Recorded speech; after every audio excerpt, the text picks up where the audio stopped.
Hey guys, tonight we're descending into a place that exists between memory and ocean, between what was once air and what is now water, between the world we know and a civilization that chose, or was chosen by the deep. This is a story about a temple that rests beneath 70 meters of seawater, about a city whose streets are now currents, whose plazas are now inhabited by fish instead of people, whose sacred spaces continue their vigil in darkness and pressure, and the profound silence that exists only where light cannot reach. Before we begin this descent together, take a moment to settle in. Adjust your pillow. Let your shoulders drop. Feel the weight of the day beginning to dissolve, drifting away like sediment settling through water. Tonight's journey will take us deep not just into the ocean, but into questions that have no easy answers, into mysteries that grow more beautiful the less we understand them. If you'd like to support these long journeys into history's submerged corners, feel free to like this video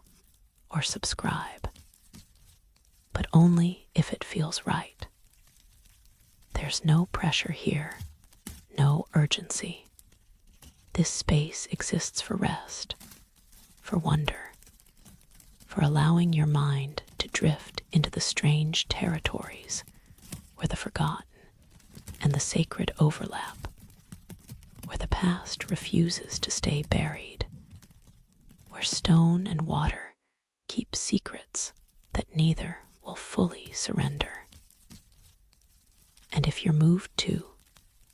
leave a comment telling us where in the world you're listening from tonight and what hour finds you here. There's something profound about knowing that across continents and time zones, we're all gathered in this quiet moment, preparing to descend together into waters that hold what the land has forgotten, to witness what was meant to remain hidden, or what chose to hide itself in the one place humans cannot easily follow beneath the waves. Pause in 1968, off the coast of a country whose name has become synonymous with ancient mysteries. A fisherman's net caught on something. This was not unusual. The seafloor here was rough, scattered with rock formations and coral reefs that had claimed countless nets over the years. But when the net was hauled up, tangled and torn, something came with it. A stone, carved, impossible. The fisherman knew immediately that it did not belong to the ocean, knew that it had come from somewhere else, sometime else, some purpose that the sea had swallowed, and was now, for reasons known only to currents and tides, choosing to release. The stone was covered in symbols, not writing exactly, or not writing in any form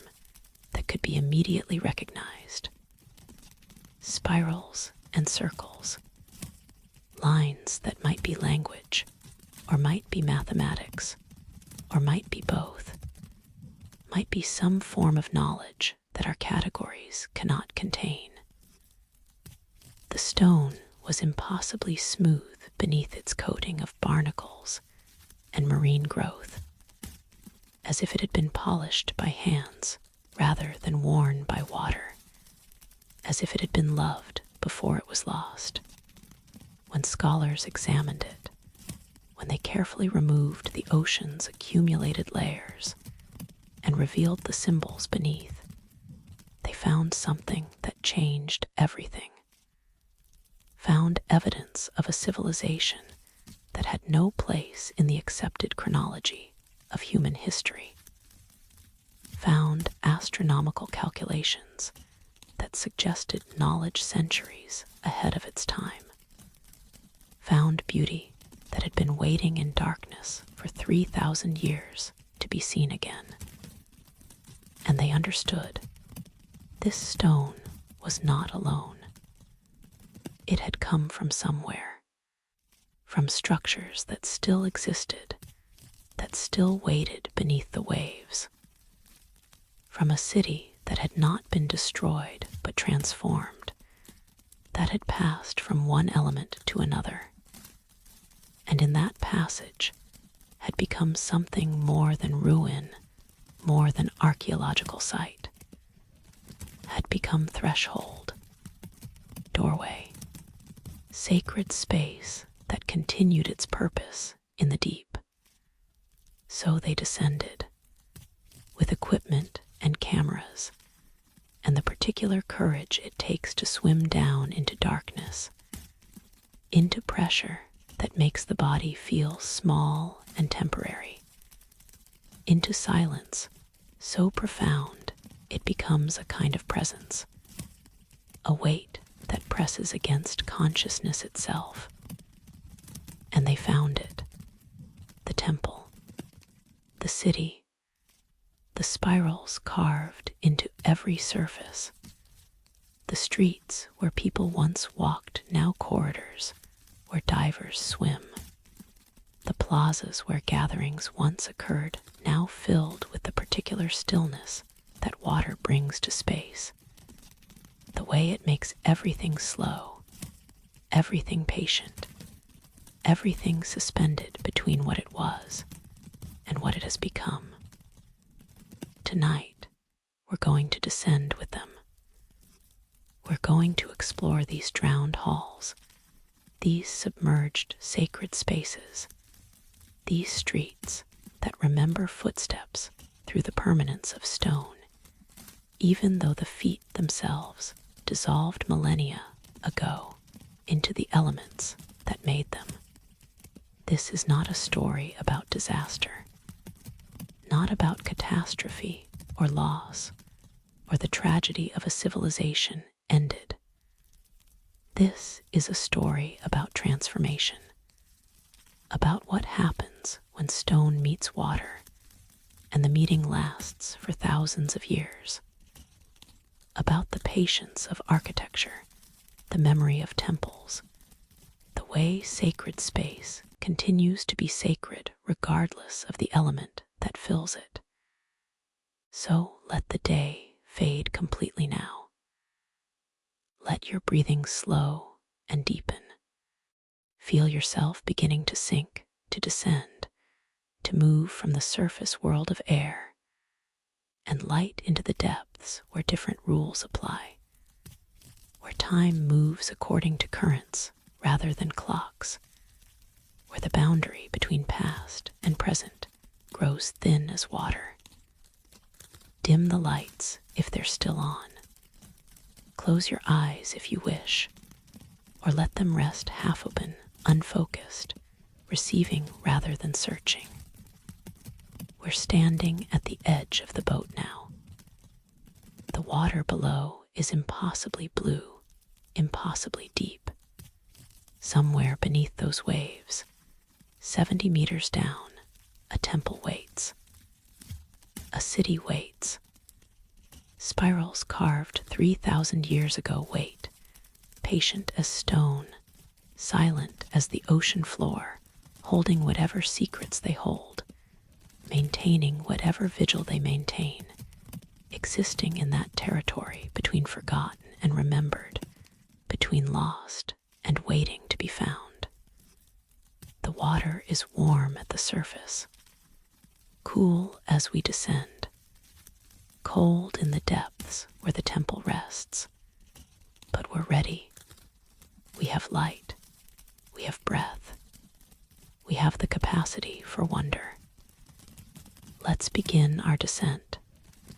The temple is waiting. The ocean is patient. And somewhere in the deep, In the darkness, where pressure replaces air, and silence becomes substance, something ancient watches. Something remembers. Something has been waiting for us to arrive. The fisherman did not want to speak about it. It is said that those who spend their lives on the ocean develop instincts that land dwellers do not possess. An awareness of when the sea is offering something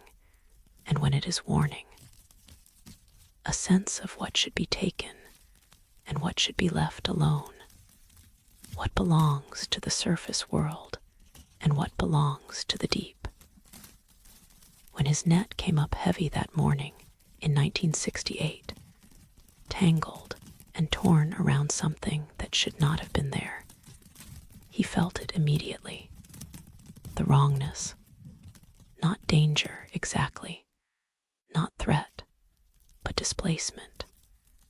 The sense that something had crossed a boundary it was meant to maintain, that the ocean had released what it should have kept, that he was now holding something that carried with it responsibilities he did not want, knowledge he had not asked for. The stone was larger than his two fists together, heavier than its size suggested, as if it contained more than stone, as if density itself was concentrated in this object, pulled inward, compressed. The surface was covered with barnacles,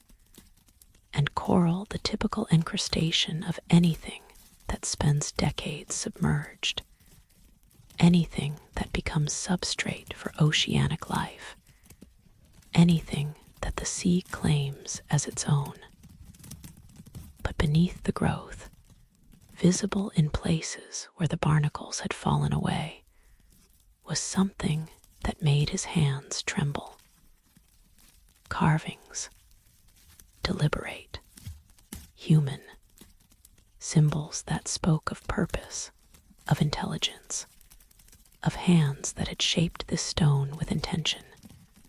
with skill, with knowledge that the fisherman, looking at the spirals and circles and lines that seemed to map celestial movements, recognized as beyond him, beyond his time, beyond anything that should exist in the waters he had fished for 40 years.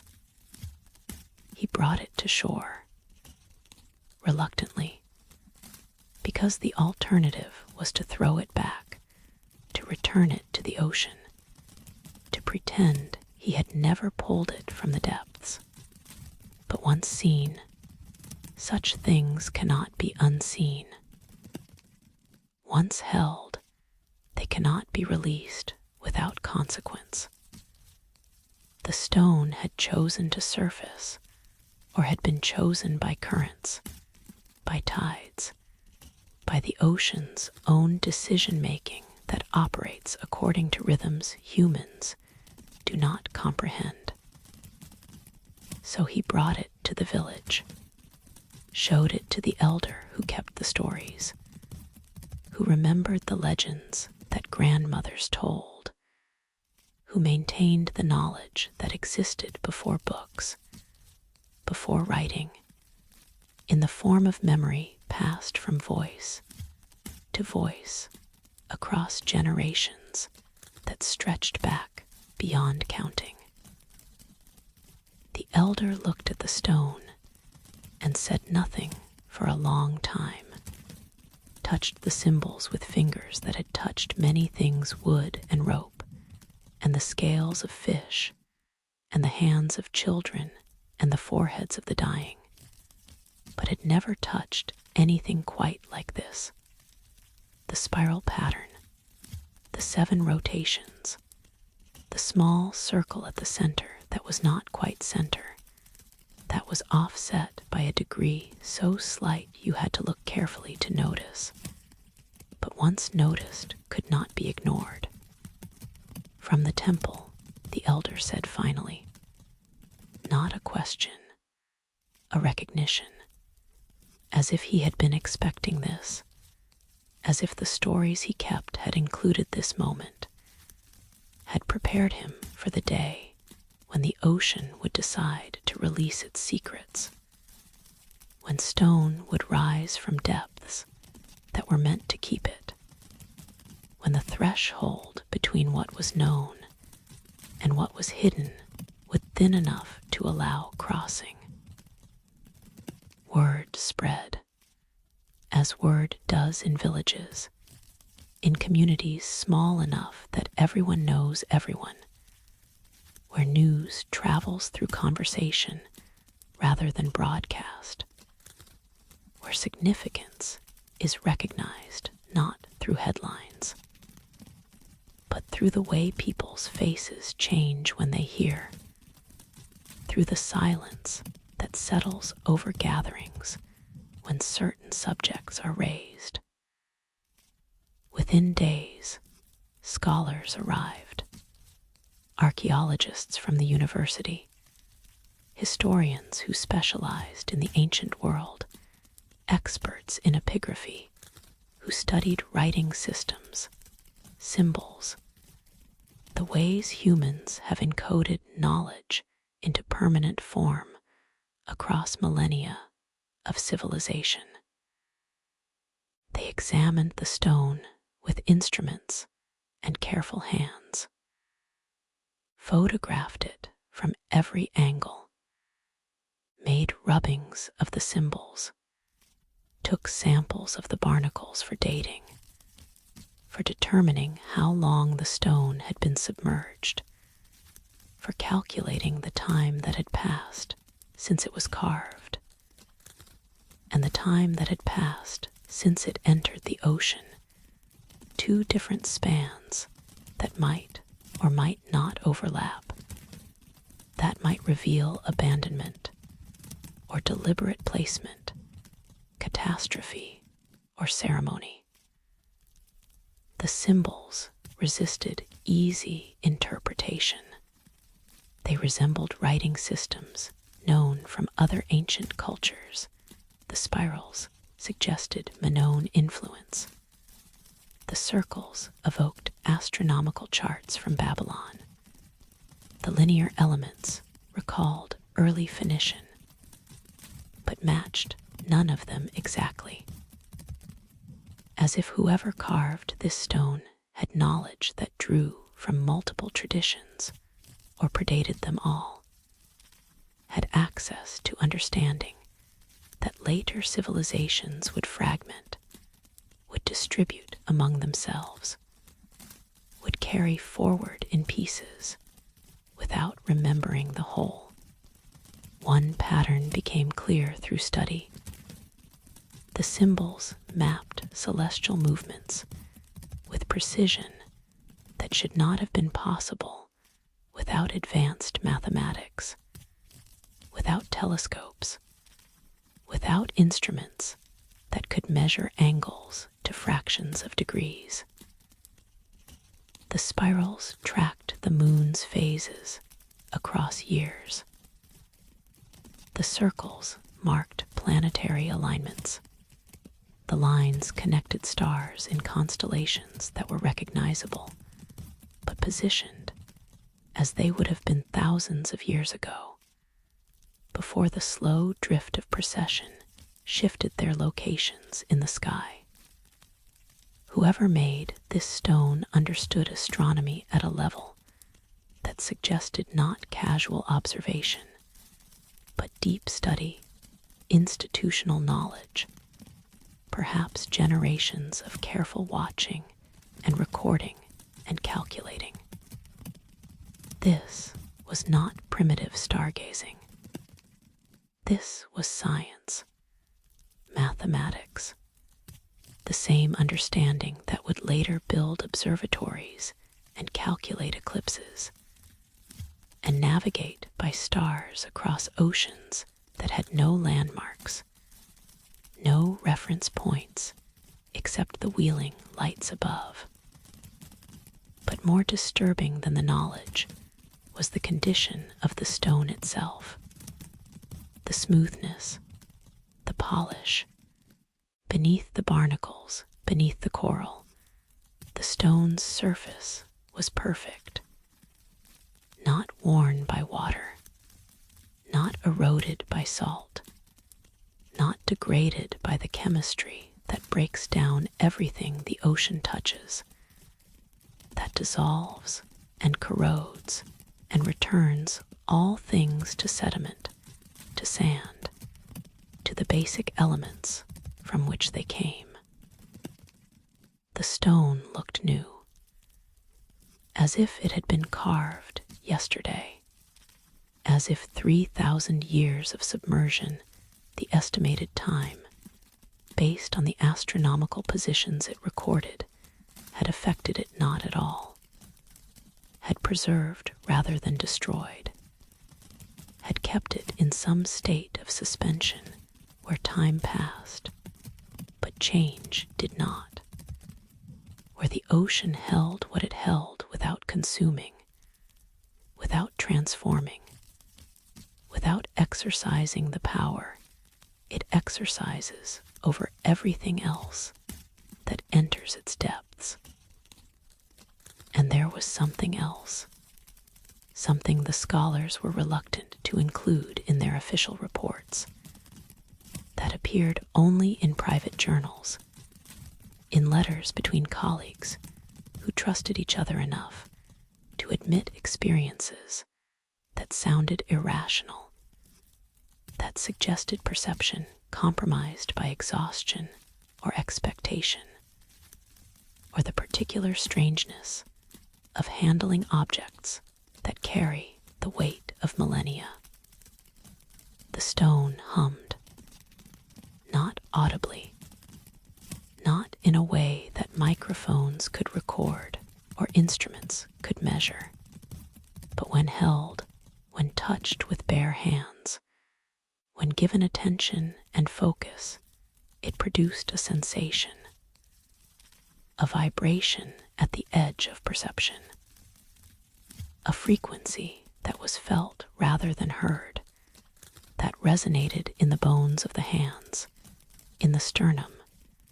in places where the body processes information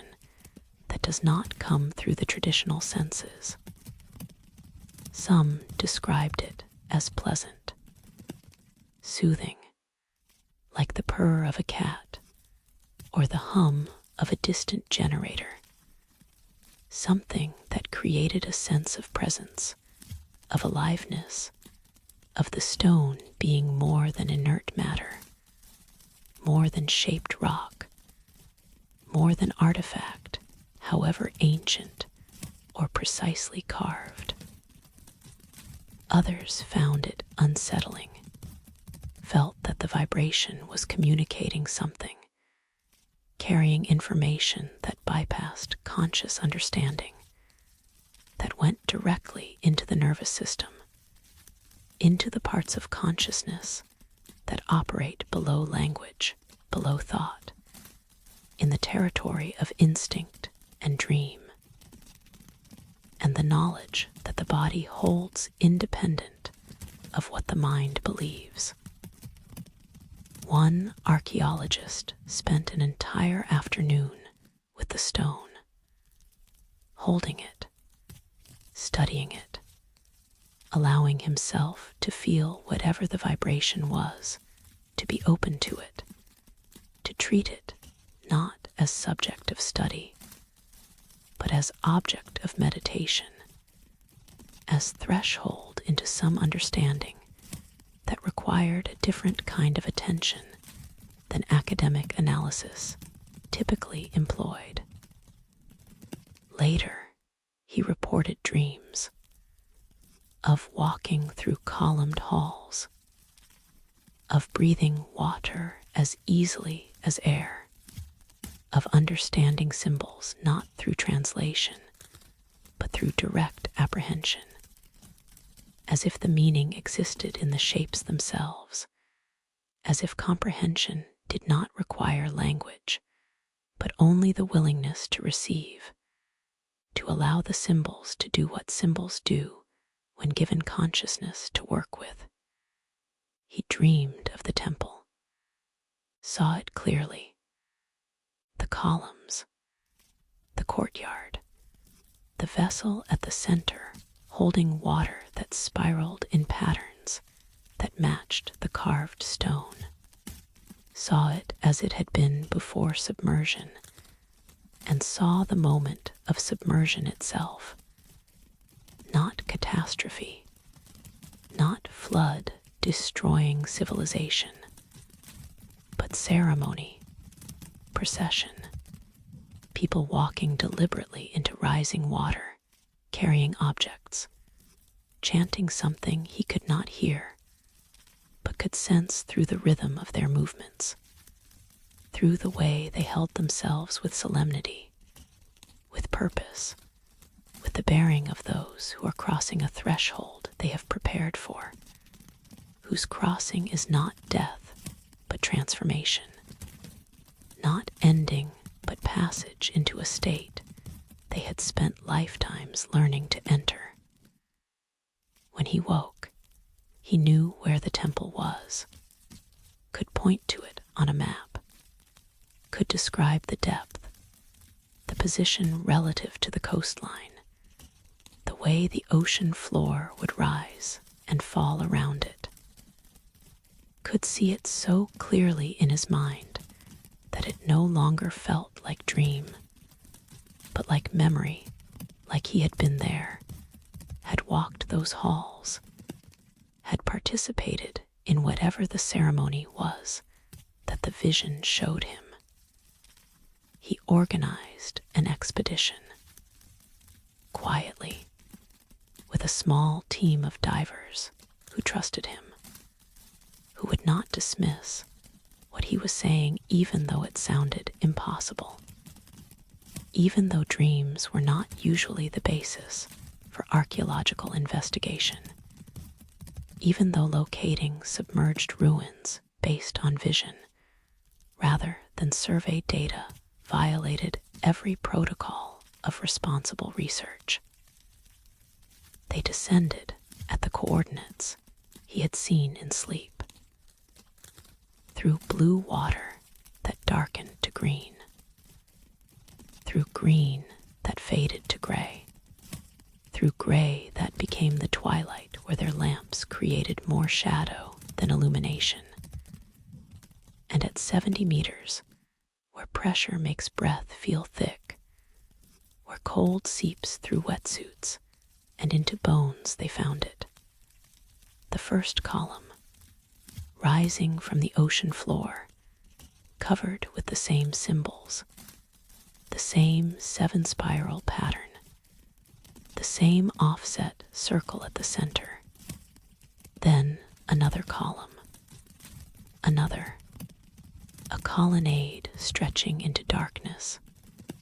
architecture that proved the stone had not been alone, that it had come from exactly where the dream suggested, that somewhere in the territory between sleep and waking, between holding an ancient object and being held by it, between studying symbols and allowing symbols to teach, a connection had formed. Knowledge had passed, and the ocean, patient as always, had been waiting for exactly this, for someone to hold the stone long enough, to listen carefully enough, to be willing to descend. The temple waited below, the city waited, and the stone now in a museum, now behind glass,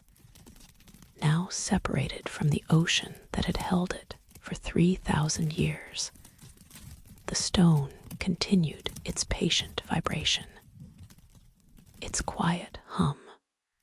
its invitation to anyone willing to hold it, to feel it, to allow it to speak in the language it speaks, which is not words but frequency,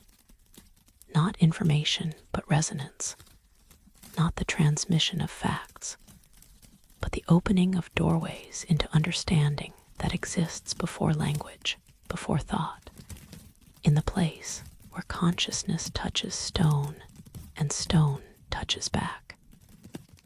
The fisherman never touched it again, refused, said he had brought it to shore because that's what the ocean wanted, but his duty was complete. What happened next was for others, for those who had chosen to study the past, to excavate memory, to stand at thresholds between what is known and what waits to be discovered. He returned to his boat, to his nets, to the ocean that had fed him and his family for generations. But he no longer fished directly over the temple, avoided those coordinates, told other fishermen to do the same, though he could not explain why, could only say that some places belonged to the deep, that some things should remain where they rested, that the ocean's decision to release one stone did not constitute permission to disturb everything else, to bring the entire temple to the surface, to empty the depths of their secrets. The ocean keeps what the ocean keeps. And the stone risen now, surfaced now, held in human hands, and studied by human eyes, the stone had served its purpose,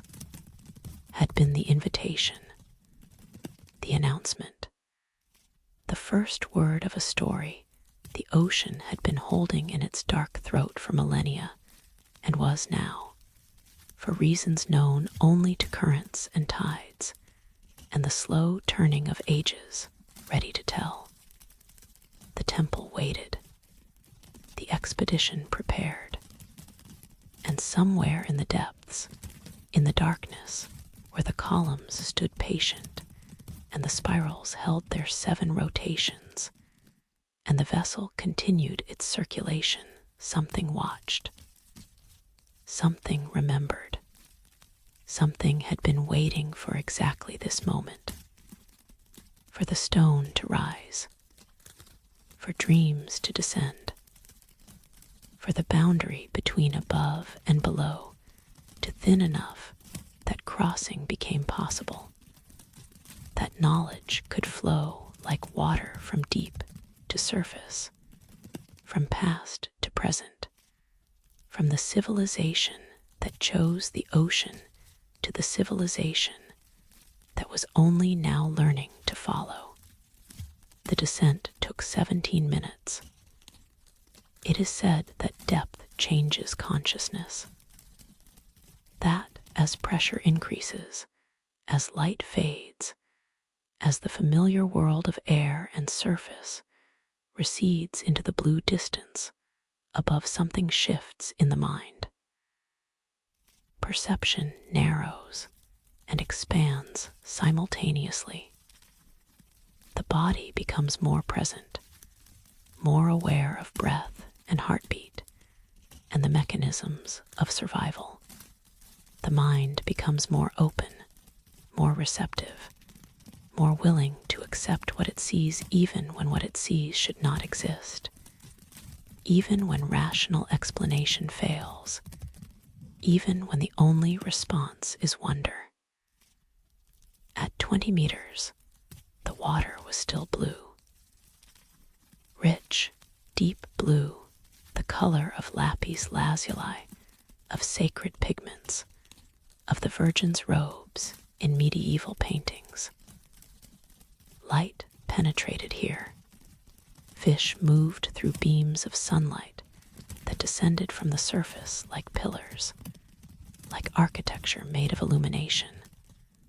like the ocean showing its structure,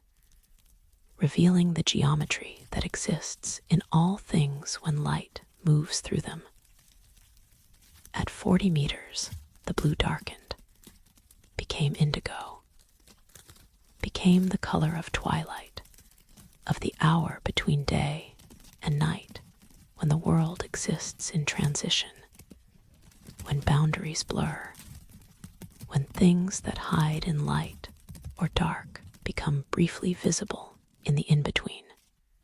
The divers turned on their lamps.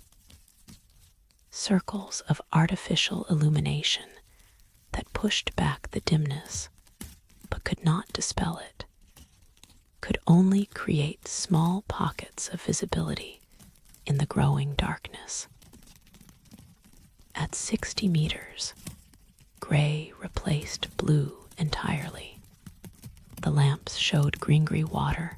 particles suspended, sediment drifting, the ocean's substance made visible. The proof that water is not emptiness, but presence,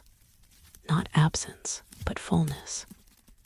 filled with things too small to see individually, but which accumulate into visibility, into the texture that makes deep water feel like moving through something thicker than liquid, something that has weight and resistance, and the capacity to hold, to contain, to preserve. And at 70 meters, where the ocean floor rose to meet them, where the gray water pressed close, and the lamps created more shadow than light, they saw it. The first column, rising from sediment that had drifted and settled and accumulated across 3,000 years. Tall,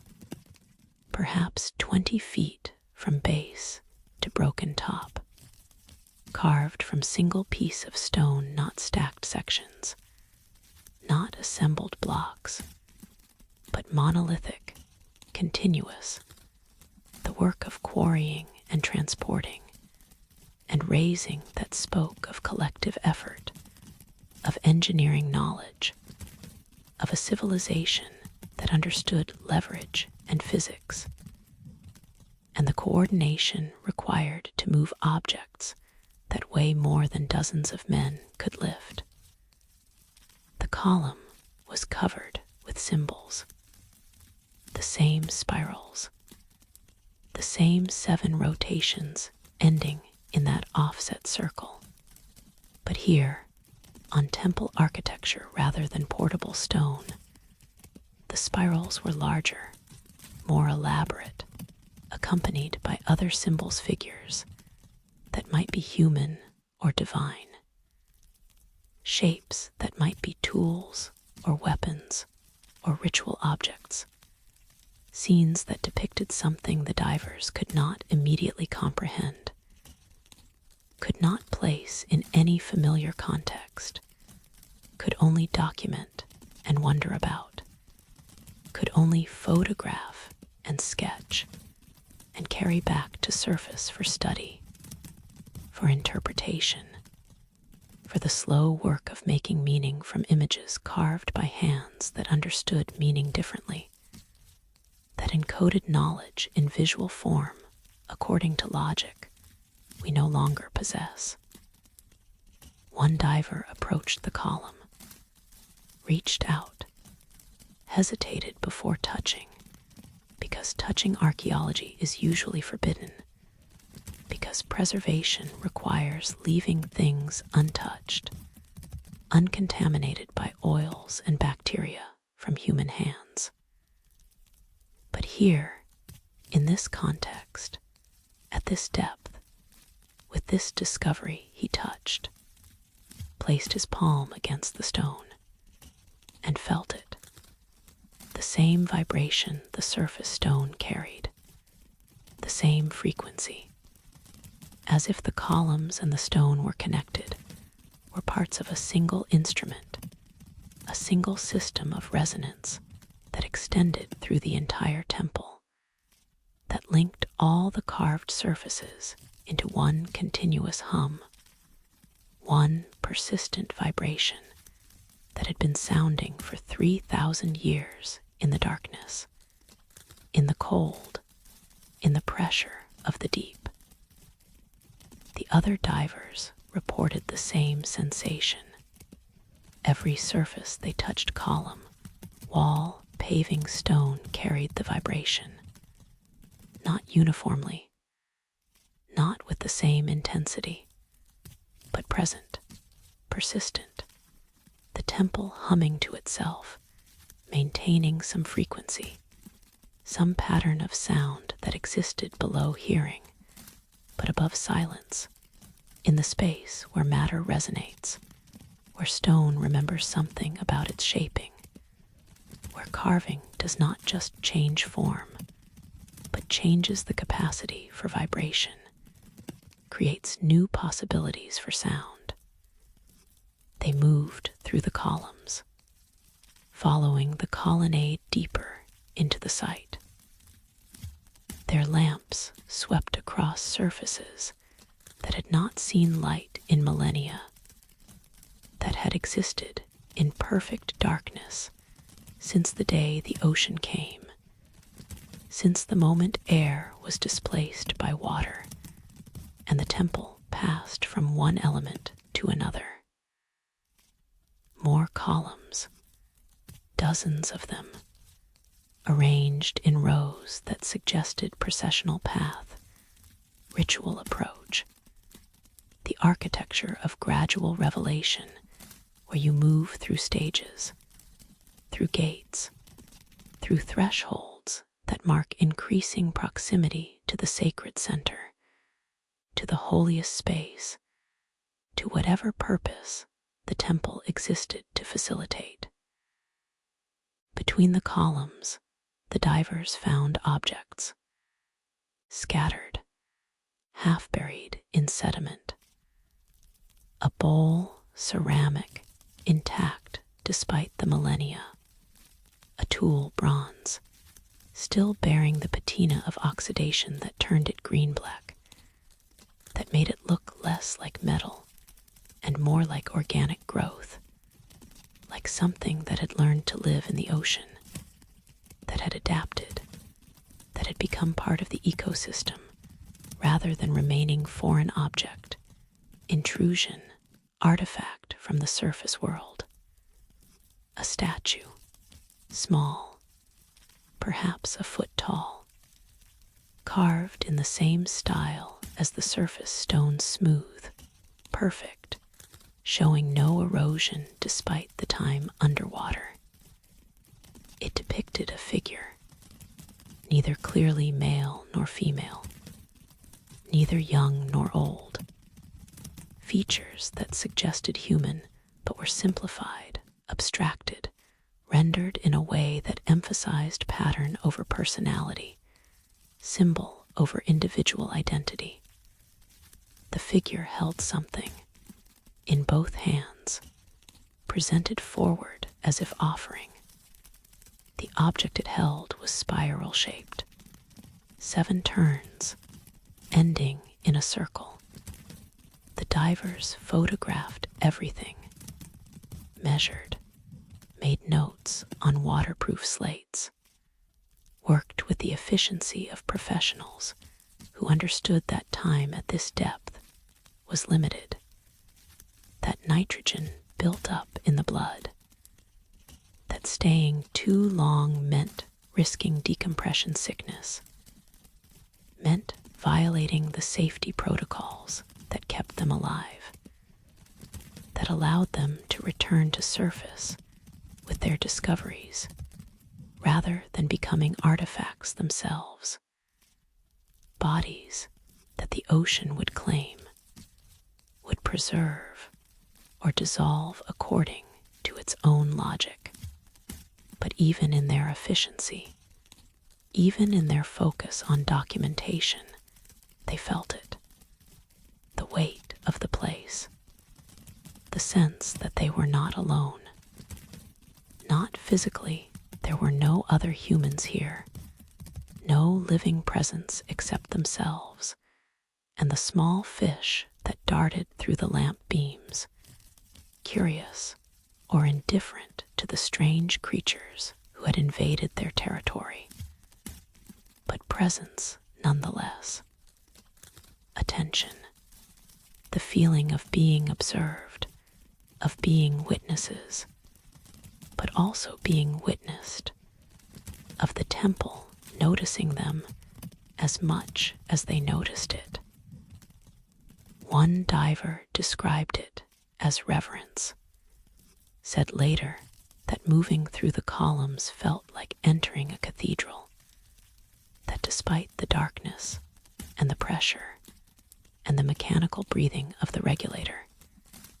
he had experienced something close to religious awe, something that made him move more slowly, more carefully, as if the space demanded respect,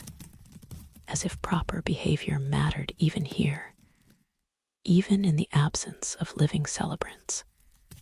even 3,000 years after the last ritual was performed. Another spoke of sadness, not his own sadness, but something ambient, something that belonged to the place itself, that seemed to emanate from the stone, as if the temple mourned. Not for itself, it was intact, preserved, holding its form across millennia, but for something else, for the people who had built it and would not return, for the ceremonies that would not be performed again, for the knowledge it held that no one could read, that existed now only as symbol, as pattern, as meaning without anyone to receive it, to understand it, to carry it forward. But sadness was not quite right either. Not mourning, more like waiting, patient waiting, the kind that accepts duration, that does not count days or years or centuries, that simply persists in readiness for whenever, if ever, the purpose might be fulfilled, the ceremony completed, the knowledge received by consciousness capable of receiving it. The colonnade led to a courtyard, open space surrounded by walls. The ocean floor here was paved with stones fitted together without mortar, without gaps, creating a surface so smooth that 3,000 years of settlement had not disturbed it, had not created the irregularity that time usually imposes, had not broken the original precision of the layout. In the center of the courtyard stood something that made the divers pause, that made them gather and stare and struggle to comprehend what they were seeing. A fountain, or what had been a fountain. The structure remained carved stone basin, central pillar, channels cut to direct water flow. But it no longer fountained, could not fountain, was filled with ocean, surrounded by ocean, existed now as container indistinguishable from contained, as form that held the same substance it was submerged in, as architecture whose purpose had been transformed by the element it now existed within. Except the water in the basin moved, circulated, flowed in patterns that did not match the surrounding currents, that maintained their own rhythm independent of the ocean's flow, as if the fountain remembered what it was meant to do, as if form held memory, as if 3,000 years of submersion had not erased function, but only changed context, had not destroyed purpose, but only relocated it from air to water, from surface to depth, from the world of breath to the world of pressure and cold. The divers watched the circulation, tried to determine its source, found none. No pump, obviously, no mechanism that could explain the movement, just water turning, spiraling, following pattern that seemed familiar until one diver realized 7 rotations. The water completed 7 turns before returning to its starting point. The same pattern as the carved spirals, the same structure rendered in liquid instead of stone, in motion instead of permanence, in the element that surrounds rather than the element that resists, in water remembering what stone could only symbolize. They looked at each other through masks, through the medium of water and face-to-face communication, reduced to gesture, to eye contact, to the shared understanding that sometimes requires no words because words would be inadequate, would reduce what is experienced to what can be spoken, would make ordinary what should remain extraordinary. The fountain circulated. The columns hummed their quiet frequency. The courtyard waited, and beyond, deeper into the temple complex, darker passages led toward chambers the divers had not yet explored, toward the center of whatever this place was, toward the purpose that all this architecture served, that all these symbols indicated, that the spirals pointed toward in their 7 patient turns. The dive computers beeped. Time warnings. Nitrogen levels approaching the limit. The ascent would need to begin soon. Safety stops at specified depths to allow dissolved gas to leave the blood safely, to prevent the bubbles that could damage tissue, that could paralyze or kill, that made depth both gift and danger, both opportunity and threat. But not yet. Not quite yet. A few more minutes. A few more photographs. A few more moments in this place that had waited so long, that had maintained its vigil in darkness, that had preserved itself not through human effort, but through the ocean's decision to keep what it kept, to hold what it held, to maintain in cold and pressure, and the absence of light, what would have crumbled in air, what would have fallen to time and weather, and the wearing that happens in the surface world. The temple stood. The water moved through its drowned halls. The spirals held their meaning, and the divers, hovering there in the gray-green depth, breathing compressed air and watching their gauges, and knowing they would have to leave soon, they understood that this was not ending. This was beginning. The first dive, the first documentation, the first human presence in 3,000 years. But the temple had always been here, would continue to be here, would wait through however many more years or centuries or millennia passed before the next visitors came, or would wait forever if no one came,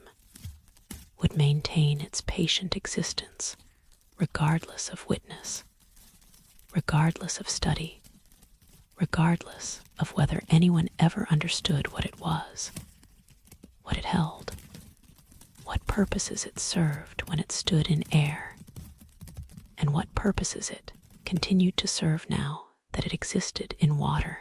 in depth, in the cathedral of the ocean floor, where pressure replaces prayer and cold replaces incense. And the only light comes from visiting divers who descend and marvel and ascend again,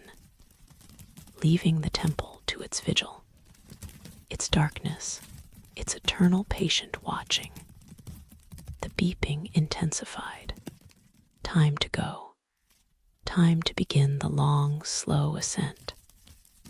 Time to carry what they had seen back to the surface, back to air, back to the world where breath comes easily and light exists naturally, and the ocean is something you float on rather than something you exist within. They rose, together,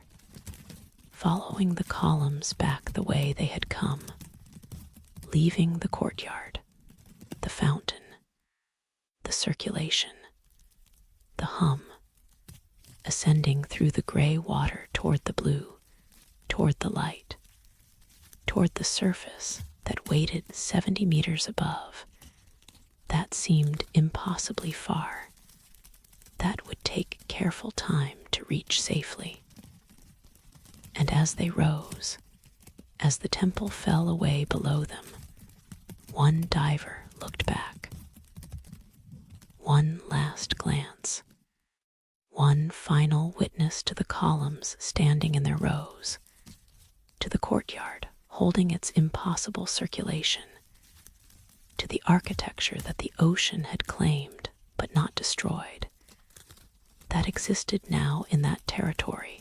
between ruin and active presence, between past and continuing, between what was and what persists. The temple watched them leave, patient, ancient, vast,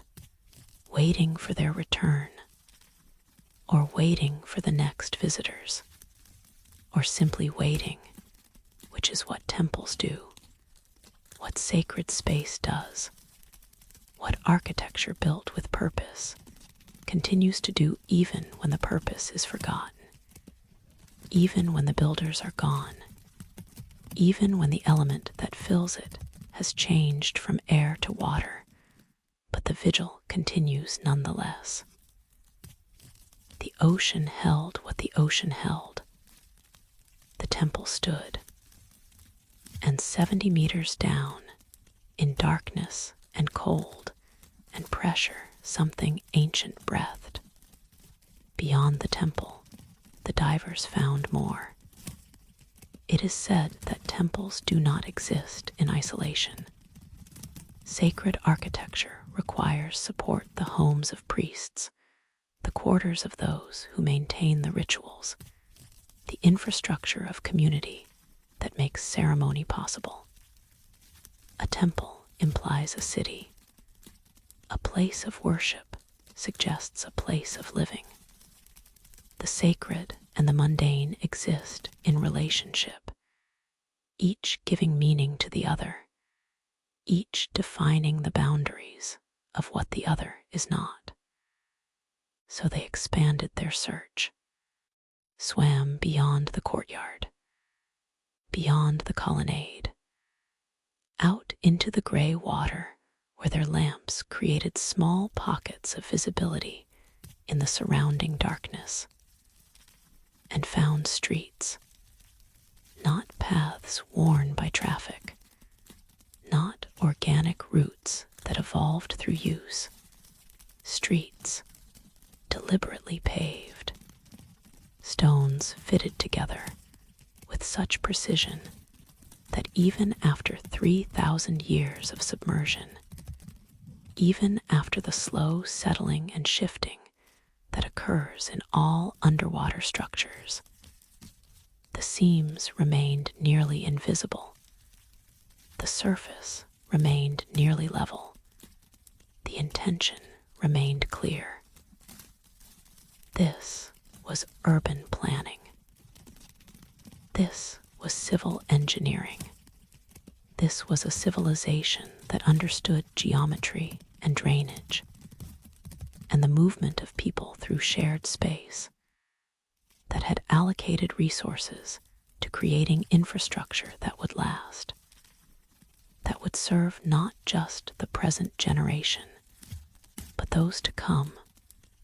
that would carry forward into time the values and priorities and aesthetic sensibilities of the culture that created it. The streets ran straight, intersected at right angles, created a grid that modern city planners would recognize, that that suggested rational organization, division of space according to function. The same logic that would later build Alexandria and Teotihuacan, and Manhattan, the understanding that order imposed on space creates order in the society that inhabits that space,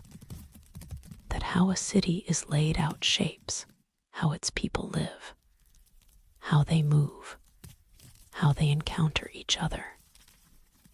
The divers swam down these streets,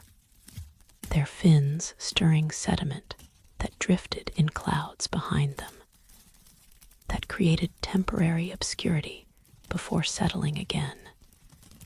before revealing the paving stones once more, before allowing the ocean's slow clearing. The patience of water to restore visibility to what swimming had briefly disturbed.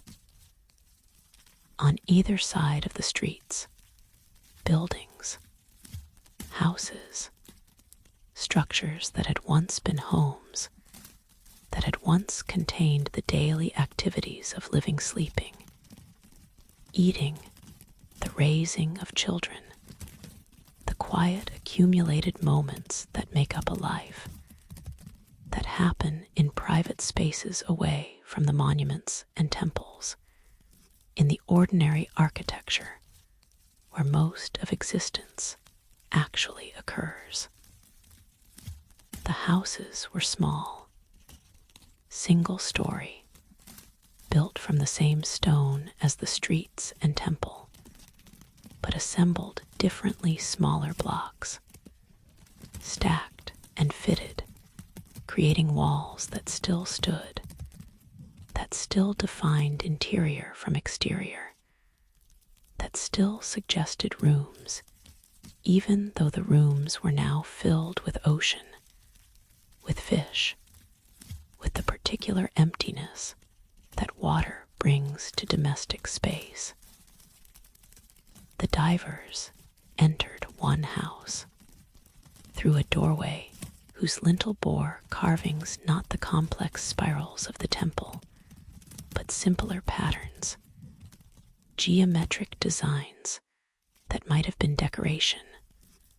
or might have been protective symbols, wards against misfortune, blessings for those who passed through this threshold into the private realm of home and family. Inside, 3 rooms, visible as distinct spaces even without walls between them, defined by changes in floor level, by the positioning of what might have been hearth or altar, or the foundation stones where furniture once rested. The walls were plastered. The plaster had survived remarkably, though it was soft now, degraded by salt water, ready to dissolve at the slightest touch. On the plaster, traces of paint, faded, nearly invisible, but suggesting that these walls had once been colored, decorated, made beautiful in the way that humans make their living spaces beautiful, in the way that even the most utilitarian architecture becomes canvas for expression, for the assertion of identity, for the human need to surround ourselves with things that please the eye, that speak to something in us beyond mere function. In one corner of what might have been the main room, a bench, stone, built into the wall, a place for sitting, for conversation,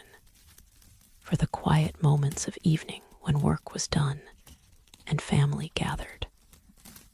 The bench was worn smooth, not by water, by use, by bodies that had sat here repeatedly across years or decades, that had gradually polished the stone through the simple friction of daily sitting, through the accumulated weight of lives lived in this space. One diver sat on the bench, not to document it, not to measure it, just to sit, to occupy the space as it had been occupied 3,000 years ago, to feel the stone beneath him even through the wetsuit, to imagine though imagination was difficult here, in this depth, in this cold, breathing through a regulator in a drowned house on the ocean floor, to imagine what it had been like when this was a home, when air filled these rooms, when voices echoed off these walls, when the doorway opened onto street rather than ocean, onto a world that existed in light rather than darkness, in breath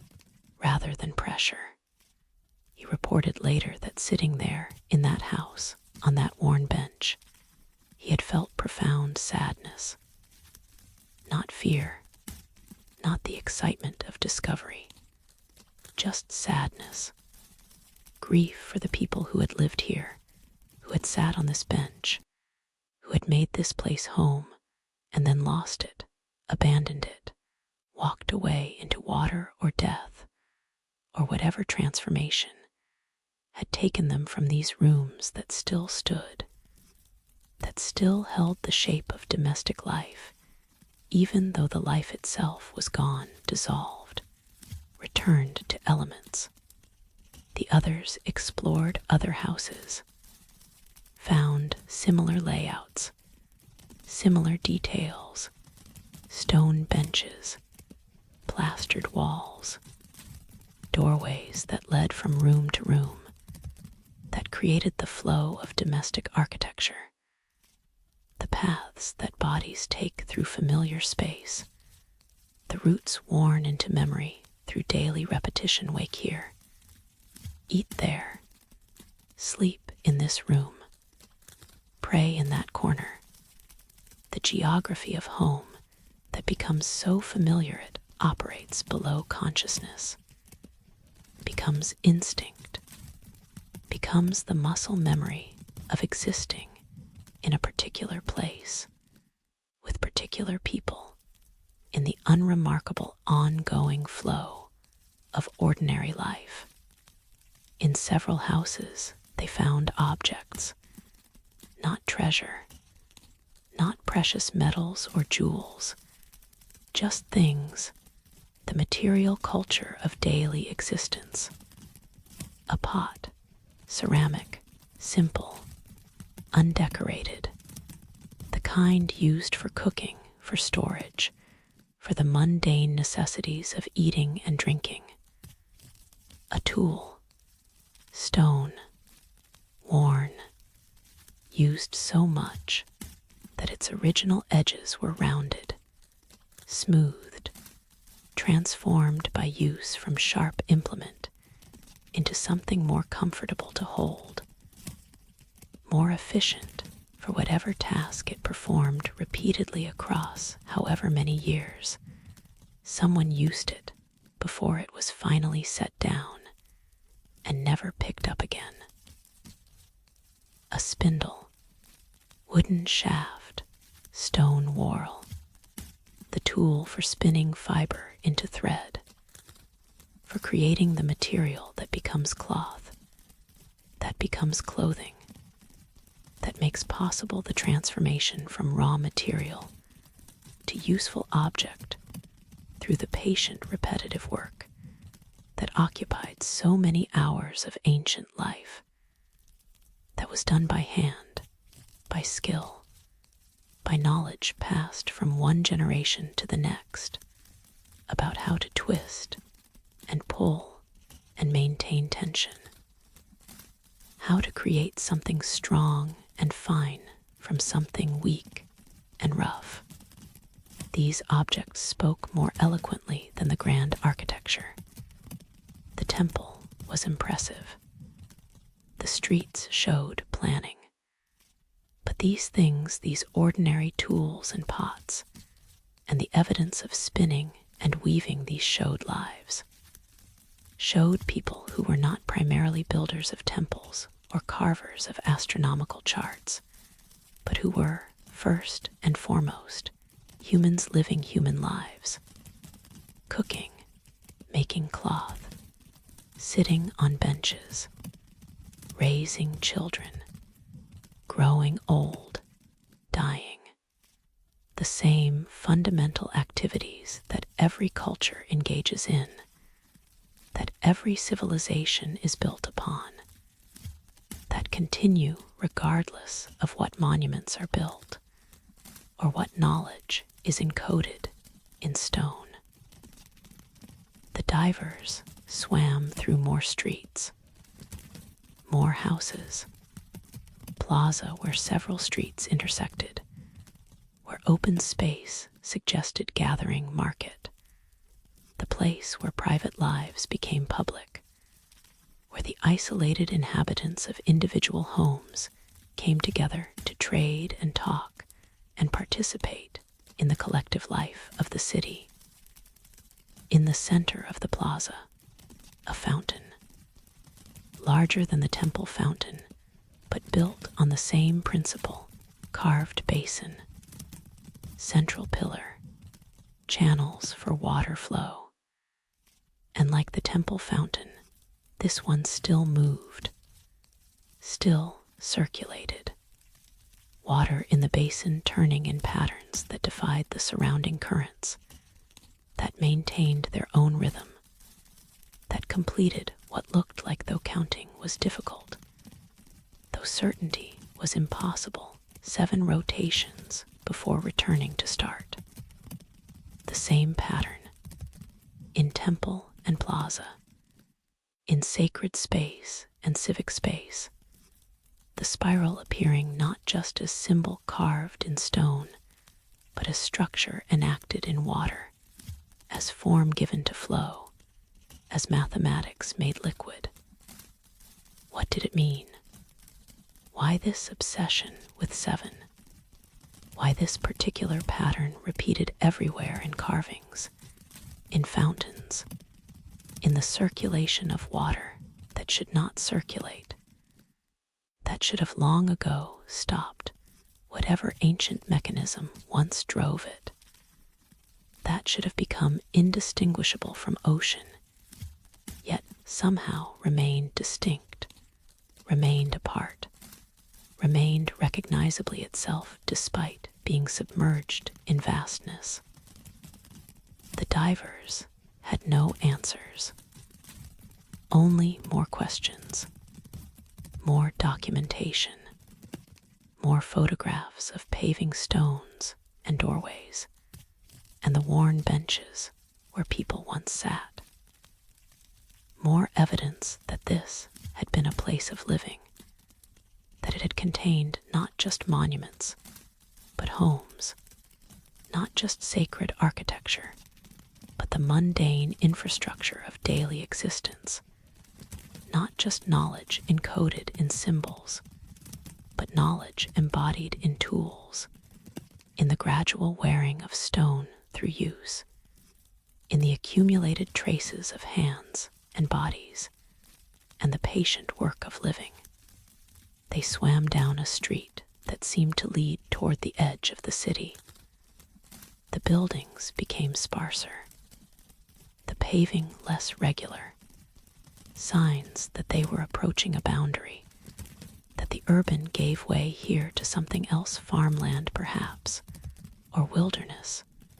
or simply the gradual fading of human organization back into natural chaos. But before the city ended, they found one more building, larger than the houses, more formal in its architecture, a columned entrance, steps leading up to a doorway that was taller, wider, more deliberately framed than the domestic entrances they had been swimming through. A public building, a civic structure. Not temple, the temple was behind them, at the center of the discovered complex. But something important nonetheless. Something that required impressive architecture, that demanded presence, that served some function important enough to justify the expense and effort of construction that exceeded mere utility. They entered, through the doorway, into a large room, empty. The floor was clean, no sediment here, as if currents swept through regularly, as if something about the room's design created flow that prevented accumulation, that kept the space clear. The walls bore writing, not symbols, not spiral patterns, writing, lines of text, carved into stone with the same precision as the temple carvings, but arranged differently, organized as text rather than symbol, meaning to be read rather than contemplated. The divers photographed every surface, knowing that translation would take months, years perhaps, knowing that without knowing the language, the writing was merely pattern, merely aesthetic arrangement of form, but hoping, believing that somewhere in these lines was information, history perhaps, laws, records of the city's governance or commerce, or the simple accounting of who lived where and who owed what to whom. Or perhaps it was something else. Perhaps these walls told a different story. Perhaps they explained why the city was here, beneath the ocean. Perhaps they contained the knowledge of what happened, why it happened, whether the water came as catastrophe or invitation, whether the people fled or chose to stay, whether this submersion was ending or transformation, death or passage into some state that existed beyond the categories the divers used to organize reality. The beeping of dive computers echoed through the room. Time warnings, nitrogen accumulation, the need to ascend. The dive had already extended longer than planned. The city had drawn them deeper, farther, into territory that required careful navigation to exit safely, that would require backtracking through streets they had already swum, retracing their path to the temple, to the columns, to the point where ascent could begin. They left the building, reluctantly, swimming backward through the doorway, keeping the carved text in view as long as possible, as if memorizing it could substitute for understanding, as if seeing could become knowing simply through the intensity of attention, through the refusal to look away, even when looking away was necessary, even when time demanded departure. The city remained. The streets held their precision. The houses stood with their worn benches and plastered walls. The fountains circulated, and somewhere in those carved lines of text, in those symbols waiting to be translated, in those words that had been carved 3,000 years ago by hands that understood language differently, that encoded meaning according to logic, we might never fully grasp somewhere in that stone writing. The city's secret waited. Why it was built,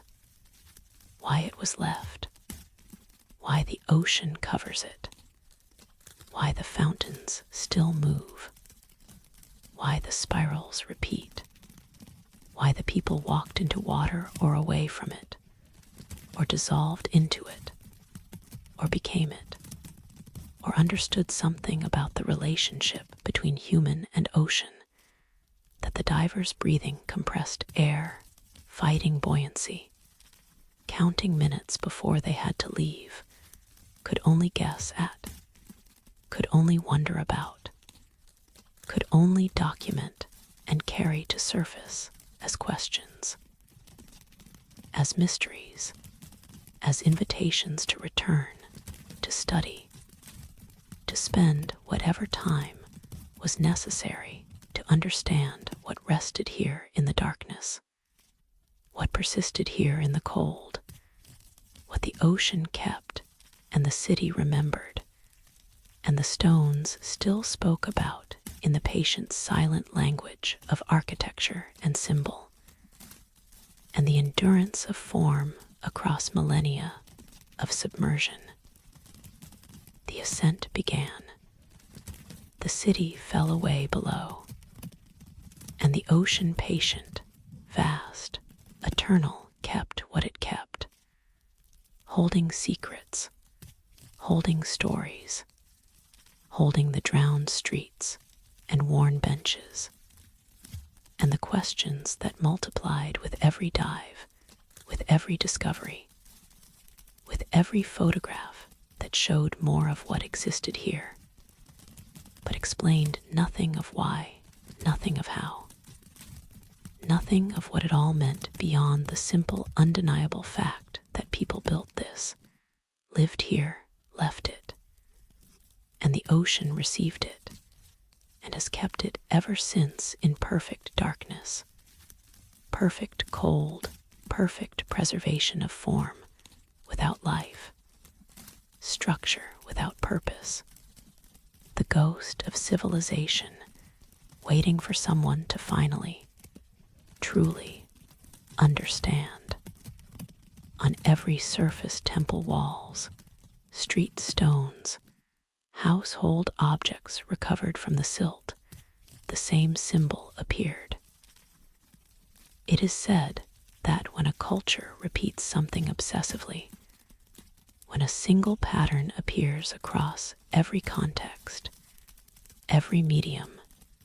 every scale, it means something. Not just decoration, not merely aesthetic preference, something deeper, something that operates at the level of worldview, of cosmology, of the fundamental understanding about how reality works, what it consists of, what patterns govern its unfolding. This civilization had such a symbol, a spiral, always turning clockwise, always completing exactly 7 rotations before ending in a small circle that might be a center or might be a beginning, depending on how you read it, whether you traced it inward toward conclusion or outward toward expansion. 7 turns, never 6, never 8, always 7, with a consistency that suggested not approximation, but precision, not artistic variation, but mathematical exactitude, not human whim, but universal law being encoded, being documented, being made visible through the repetition of pattern. The divers documented hundreds of these spirals. On temple columns, large spirals, arm-span wide, carved deep into stone. On street corners, smaller spirals, hand-sized, worn smooth by the ocean, but still visible, still maintaining their 7 rotations despite millennia of currents flowing past them. On pottery painted spirals, the same pattern rendered in pigment that had somehow survived submersion, that showed red and black and ochre even after 3,000 years underwater, even though logic said such colors should have been dissolved,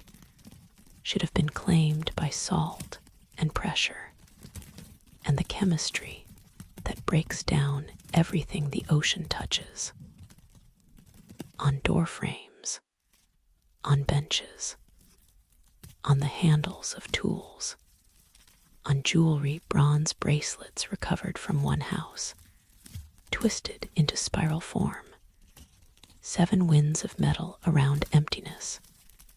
creating adornment that was also symbol, beauty that was also meaning.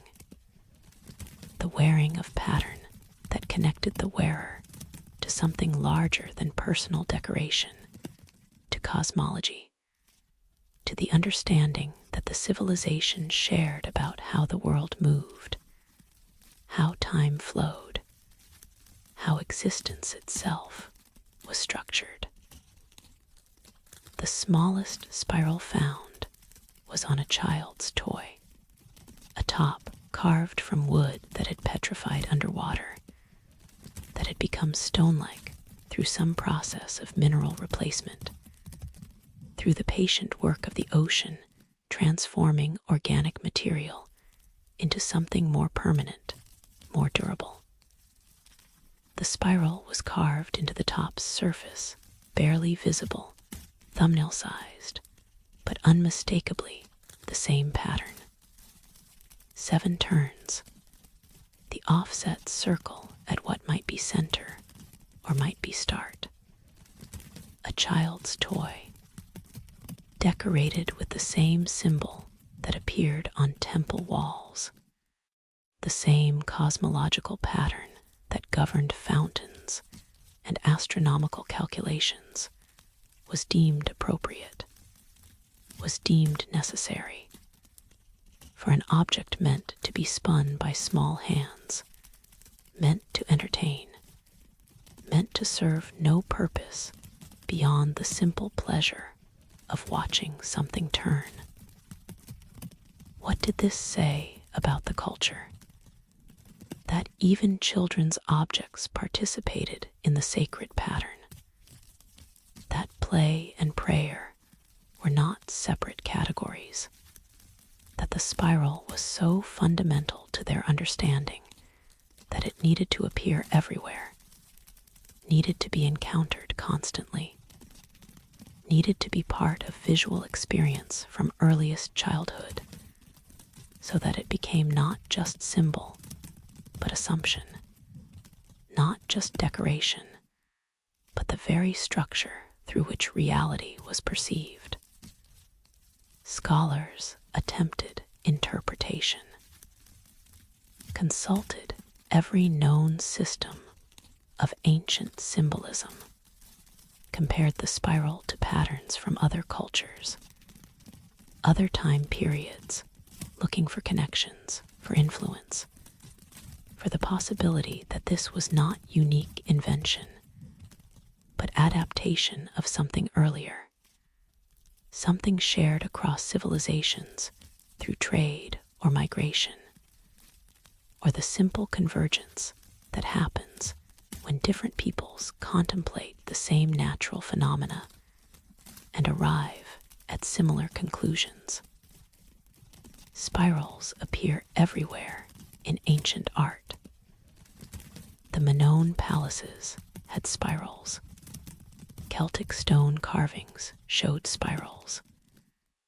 The Nazca lines included spirals. Spiral symbolism is nearly universal, appearing across continents, across millennia, in contexts that could not have influenced each other, that were separated by vast distances and time, but somehow arrived at the same form, the same pattern, the same understanding that spirals meant something important, represented something fundamental. But the 7 rotations were unusual. Most spiral patterns were more open-ended, continued as long as space allowed, or stopped arbitrarily based on aesthetic balance. The precision of exactly 7 this was distinctive. This suggested not just symbolic importance, but numerical specificity, mathematics encoded in form, measurement embedded in art. 7 days in a week,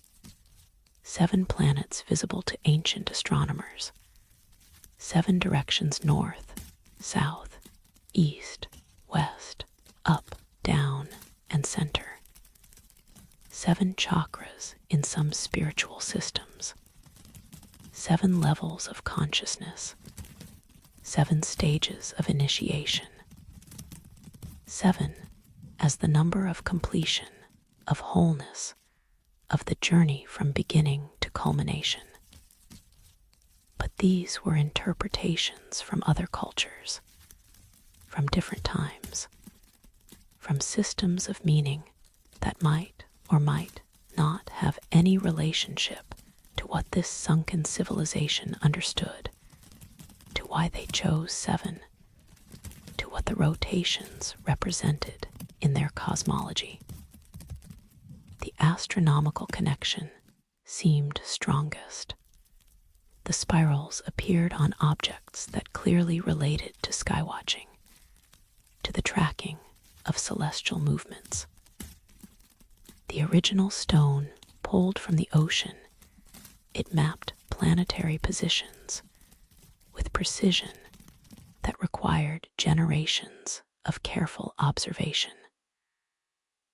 The temple's orientation aligned with specific stellar configurations. This was a culture that studied the heavens, that found meaning in the movements of lights across the night sky. 7 visible planets in the ancient sky: Sun, Moon, Mercury, Venus, Mars, Jupiter, Saturn. The 7 wanderers that moved against the background of fixed stars, that followed paths that could be calculated, predicted,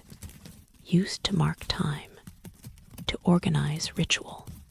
to connect earthly events with cosmic patterns. Perhaps the spiral represented planetary motion, the apparent spiraling of planets as they moved through their orbits, sometimes direct, sometimes retrograde, creating loops and arcs that would appear spiral-like if charted across time. 7 rotations for 7 planets. The pattern encoding astronomical knowledge, making visible the invisible dance of celestial bodies. Or perhaps the 7 rotations represented time itself. 7 generations, 7 ages, 7 cycles of some cultural pattern: birth, growth, maturity, decline, death, dissolution, rebirth, the wheel of existence that every culture recognizes, that every cosmology accounts for in some form, that this civilization chose to represent as spiral rather than circle, as pattern that moved inward or outward rather than simply returning to start, as journey that had directionality even within its repetition. The water's circulation in the fountains supported this temporal interpretation. The spiraling completed 7 rotations and then began again. Not circle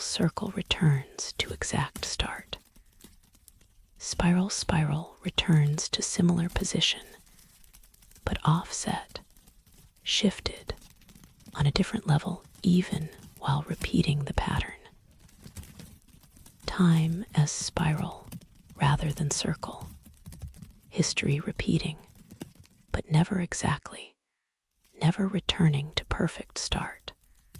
Always shifted by 1 rotation, 1 level, 1 degree of difference that accumulates.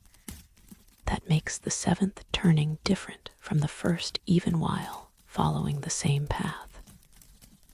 But all interpretation remained speculation, educated guessing, projection of meaning from known systems onto unknown culture. The spirals kept their silence, turned their 7 rotations, ended in their offset circles, and offered no explanation beyond their persistent presence, their refusal to be anything other than what they were: pattern, form, the encoding of something that mattered enough to repeat across every surface, every context, every scale from temple wall to child's toy. One researcher spent years with the spirals, photographed every instance, cataloged variations, measured the exact number of degrees in each rotation, the precise offset of the final circle, the ratio between the spiral's radius and the circle's diameter, looking for hidden patterns within the pattern, for mathematical relationships, for the possibility that the spiral was not just symbol, but formula, not just decoration, but equation, not just representation, but calculation encoding something quantifiable, something that could be extracted through careful measurement, through the patient work of treating the spiral not as art, but as data. She found patterns. The rotations followed the Fibonacci sequence in their spacing. The golden ratio appeared in the relationship between successive turns. The offset circle's position corresponded to angles that appeared in crystal structures, in the arrangement of seeds in sunflower heads, in the proportions of nautilus shells, the geometry of natural growth, of organic unfolding, of the way matter organizes itself when allowed to follow the most efficient paths, the least resistance configurations that nature arrives at through evolution, through physics, through the mathematical laws that govern form. But finding these patterns raised more questions than it answered. Did the ancient carvers know about the golden ratio, about Fibonacci numbers? These mathematical relationships would not be formally described for millennia after the city sank. Yet here they were, embedded in spirals carved 3,000 years ago, present in proportions too precise to be accidental, too consistent to be merely aesthetic. How did they know? What tools did they use to achieve such precision? Or did they not know in the formal mathematical sense, but understood intuitively through observation of nature, through the patient study of shells and plants, and the way water moves when it drains, the way storms rotate, the way growth follows curved rather than straight paths, the way reality itself prefers spiral to line, curve to angle, the organic to the rigid. The researcher published her findings. Other scholars disputed them, argued that finding golden ratios in ancient spirals was like finding faces in clouds, the human tendency to see pattern where none exists, to project order onto randomness, to make meaning from measurement that might be coincidence, might be the result of how the spiral was drawn freehand, by eye, guided by aesthetic sense rather than mathematical calculation. But the precision remained. The consistency remained. 7 rotations, every time, across every medium, with variations so minor they seemed more likely to be the imperfection of human carving than the randomness of artistic whim. The spirals said something, meant something, encoded something, but what they said existed in a language we no longer speak, in a system of meaning we no longer share, in the gap between our mathematics and their understanding, between our symbols and their symbols, between the way we organize knowledge and the way they organized knowledge. Perhaps that was the point. Perhaps the spiral resisted interpretation deliberately. Perhaps it was meant to be experienced rather than decoded, contemplated rather than solved, held in consciousness as pattern, as form, as the thing itself rather than what it represents. The researcher, after years of study, after thousands of hours measuring and calculating and attempting to extract meaning from 7 rotations and an offset circle, wrote in her final paper, "I no longer believe the spiral is hiding something. I believe the spiral is something. Form that contains its own meaning. Pattern that is its own purpose. 7 rotations not because 7 represents something else, but because 7 rotations create this specific form, this particular relationship between start and end, this unique pathway from circumference to center,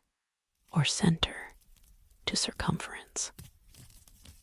The spiral teaches what it teaches through being spiral, through the experience of tracing it, of carving it, of swimming past it on a temple wall underwater, and recognizing it on a pot, and seeing it on a child's toy, and understanding that this shape mattered to them in ways that transcend representation, that exist in the territory of direct knowing, of wisdom that operates before language, before symbol, in the place where form and meaning are one. She stopped researching the spirals after that paper, moved to other projects, but she kept one photograph on her desk, a spiral carved into a temple column, large, perfect, 7 rotations visible in the underwater photograph, the stone still humming its patient frequency, still holding whatever the spiral holds, still turning through its 7 paths even while remaining still, even while being carved stone rather than moving water, even while existing as permanence rather than flow. The spiral remains on every surface, in every context, 7 rotations repeating across the city, across the centuries, across the distance between their understanding and ours. Turning, always turning, clockwise, inward or outward depending on how you trace it, ending in a circle that might be destination or origin, completion or beginning, the place all spirals lead or the point from which all spirals emerge. The pattern persists, the meaning waits, and somewhere in the 7 rotations, in the offset circle, in the mathematics that nature uses and humans discovered somewhere in the spiral that repeats and repeats and repeats, an answer exists. Or perhaps not an answer. Perhaps only the spiral itself. 7 turns, 1 circle, the pattern that was important enough to carve everywhere, that mattered enough to teach to children, that persisted through the transition from air to water, and continues still in the darkness, in the pressure, in the patient stone that remembers what it was carved to remember, that holds what it was shaped to hold, that that spirals through its 7 rotations forever, endlessly, in the temple beneath the tide, where meaning and mystery are the same thing, where understanding and wonder are not opposites, but partners in the ancient dance of seeking, of questioning, of standing before pattern, and allowing it to be what it is: beautiful, precise, mysterious, eternal. 7 rotations, 1 circle, the spiral that repeats. Due to length constraints, I'll continue with the remaining chapters in the next response. Would you like me to continue with chapters 512? Among the artifacts recovered carefully, slowly, with the understanding that 3,000 years underwater had made them more fragile than ancient or tablets. It is said that writing is humanity's attempt to defeat time, to preserve knowledge beyond the lifespan of the knower, to create permanence from thought, solidity from language, the ability to speak across centuries to those who have not yet been born. Clay tablets, stone inscriptions, papyrus scrolls, all the materials humans have used to make words outlast voices, to make ideas outlast the minds that conceived them. The divers found hundreds of tablets in what appeared to be an archive or library within the temple complex, a room whose walls were lined with niches, each niche holding stacked tablets, each tablet bearing text in the same unknown script that appeared on the first stone pulled from the sea. The tablets were clay, pressed while soft with symbols that created impressions, raised surfaces that could be read by finger as well as eye. That gave the writing physical dimension, texture, the quality of carved rather than merely marked. The room had remained sealed. The doorway was blocked not by collapse, but by deliberate closure. Stones fitted into the entrance so precisely that water had barely penetrated, that the interior had remained nearly dry by underwater standards, protected from the currents that scoured other parts of the city, preserved in a pocket of stillness where sediment could not reach,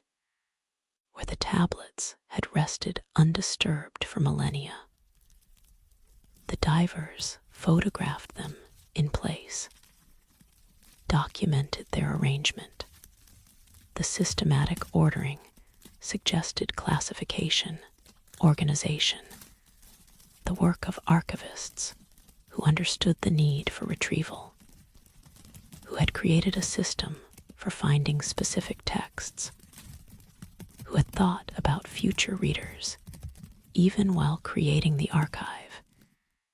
even while pressing symbols into wet clay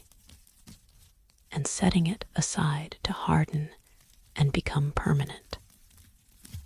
But bringing them to the surface proved impossible. Or rather, the tablets could be brought up carefully in containers filled with seawater, transported slowly through the decompression stages, handled with extreme caution. The tablets themselves survived the journey. The problem came after, when conservators attempted to preserve them, to dry them slowly in controlled environments, to remove the salt, to stabilize them for long-term storage and study. The tablets began to dissolve, not crumble,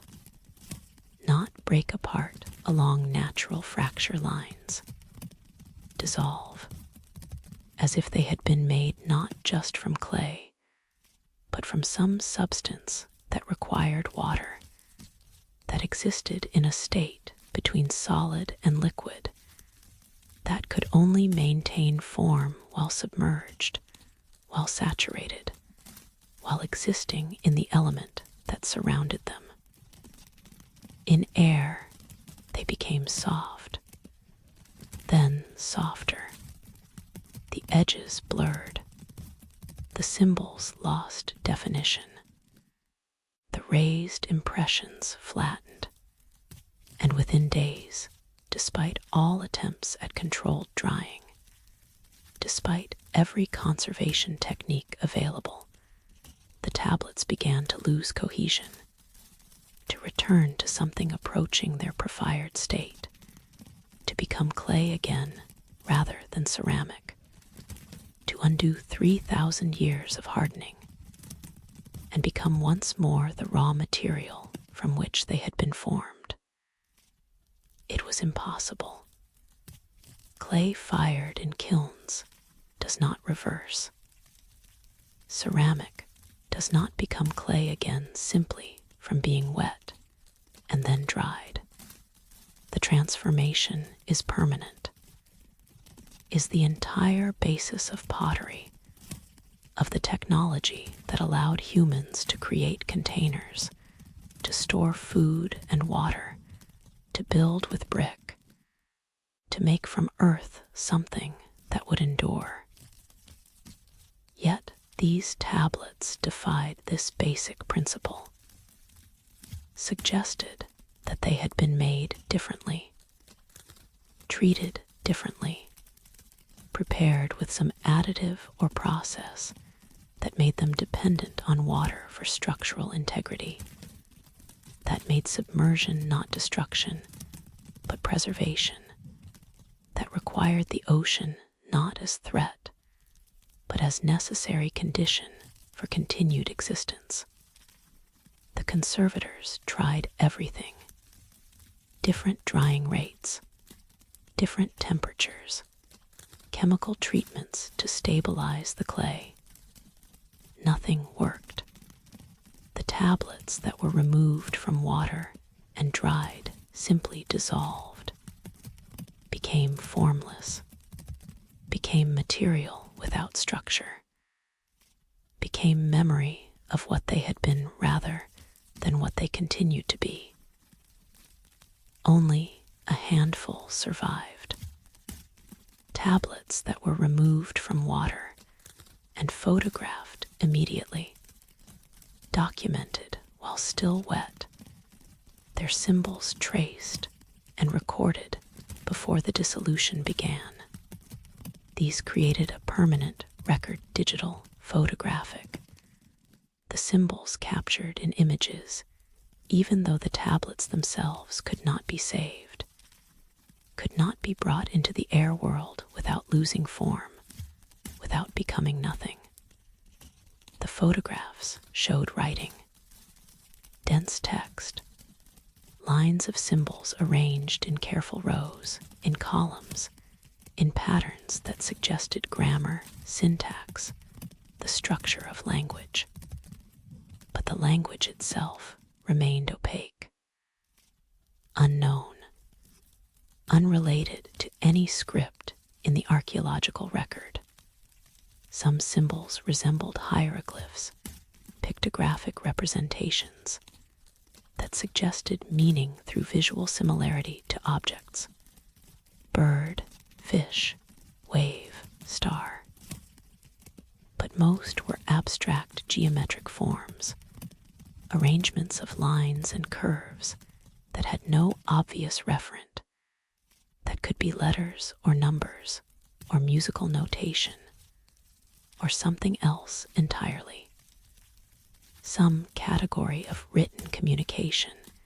that we have no framework for, that exists in this script, but not in our understanding of what writing can be. Linguists attempted decipherment, applied every technique developed for translating unknown languages, looked for repeated patterns words that appeared frequently,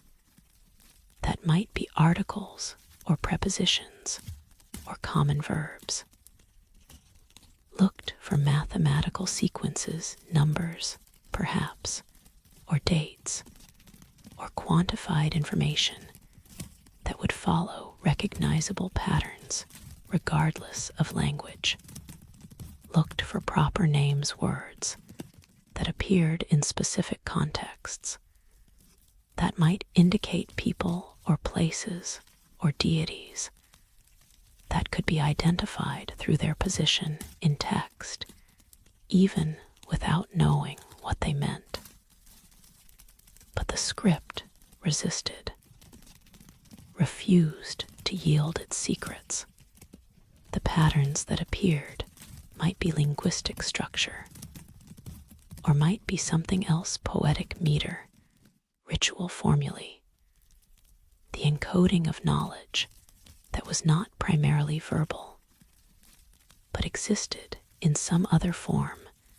that required writing to preserve. But that could not be reduced to simple translation, to word-for-word correspondence between their language and ours. One section appeared repeatedly across multiple tablets, a sequence of symbols, perhaps 50 characters that showed up with minimal variation, that seemed to be quoted, referenced, repeated in the way that sacred texts are repeated, that prayers are repeated, that foundational knowledge is invoked across different contexts as authority, as grounding, as the touchstone that all other knowledge refers back to. Scholars called this the core sequence, theorized that it might be their creation myth, their fundamental cosmological statement, their equivalent of in the beginning, or from chaos came order, or whatever formulation this civilization used to explain existence, to account for the world, to answer the questions that every culture must answer about where we came from, and why we are here, and what it all means. But without the ability to translate, the core sequence remained simply pattern. Symbols in arrangement, form without accessible content. The knowledge was there preserved in clay, documented in photographs,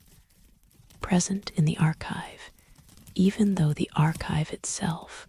could not leave the ocean without dissolving. But the knowledge was sealed, locked, requiring a key that might not exist, that might have dissolved with the people who spoke this language, who could read these symbols as easily as we read letters,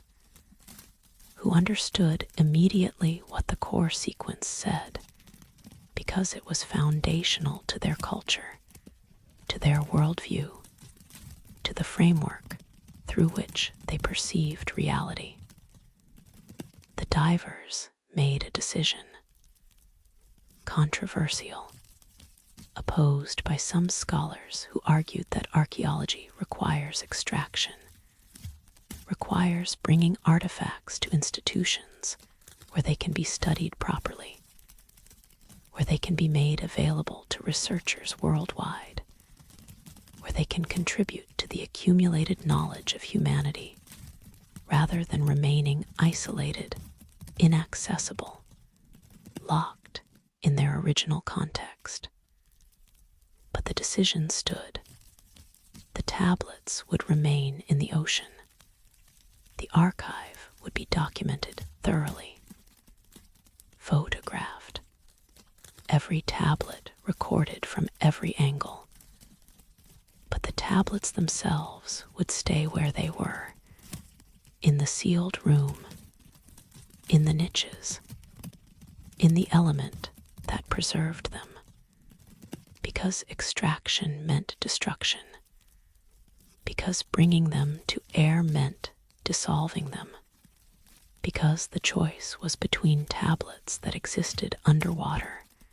and tablets that existed nowhere. And existence in the deep seemed preferable to non-existence, seemed more respectful to the knowledge they held,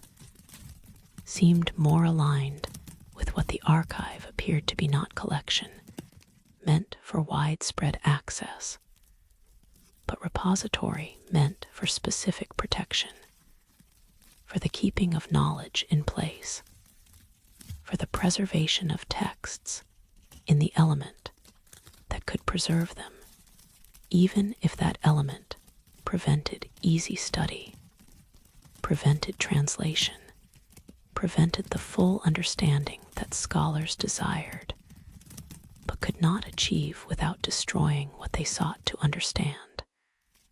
So the tablets remain in their niches, in their careful arrangement, in the room that was sealed 3,000 years ago and has been opened but not emptied, witnessed but not harvested, documented but not removed. Divers visit occasionally, photograph tablets that were missed in earlier documentation, study the arrangement, look for clues that might aid translation, but mostly they simply witness, bear testimony to the existence of this archive, this library, this collection of knowledge that was important enough to preserve, sacred enough to seal, profound enough that even 3,000 years later, even in a civilization that has fallen and a language that has died, the tablets maintain their patient presence, their refusal to dissolve while in water, their insistence that knowledge must be kept in context, must remain in relationship with the element that preserves it, must exist in the place it was placed, rather than being scattered across museums and universities and the fragmented geography of modern scholarship. Perhaps the knowledge was never meant to be portable. Perhaps it was location specific. Perhaps the tablets say things that can only be understood in the temple, in the depth, in the presence of the spirals and the circulating water and the architecture that creates context for meaning, that makes certain truths accessible only to those who descend, who submit to pressure and cold, and the particular consciousness that depth creates, who are willing to read underwater, to study in darkness, to accept that some knowledge requires not just intellectual effort, but physical transformation, not just mental preparation, but the actual change of element, of state, of being that occurs when you leave the surface world and enter the realm where these tablets have always existed, where they were written, and where they continue to wait, patient as clay, silent as water, holding what they hold in symbols that refuse to be anything but themselves beautiful, precise, mysterious, and utterly, completely untranslatable, except perhaps to those who have undergone the same transformation that the people who wrote them underwent, who have passed through the same threshold, who understand what it means to exist in water rather than air, in pressure rather than lightness, in the depth where different rules apply and knowledge takes different forms, and writing itself becomes something other than marks on a surface, becomes instead relationship between reader and text that cannot occur in museums, cannot occur in archives, can only occur here in this room, in this darkness, in this element that preserves what air would destroy, that keeps what surface would scatter, that holds in its cold patient embrace the words of a vanished people who understood something about knowledge and preservation, and the proper relationship between text and place that we are only beginning to glimpse, only beginning to honor by leaving what we found where we found it, by allowing the tablets to exist in their own element, on their own terms, in the archive beneath the waves where they have always been, and where, perhaps, they will always remain readable, but not read, present, but not possessed,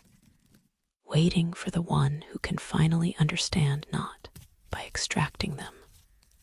but by joining them, by descending deep enough and staying long enough to read in water, to comprehend in darkness, to receive knowledge in the element that keeps it, that guards it, that offers it only to those willing to cross the threshold, to change states, to become temporarily what the writers were creatures of depth, of pressure, of the ocean that is not obstacle, but home,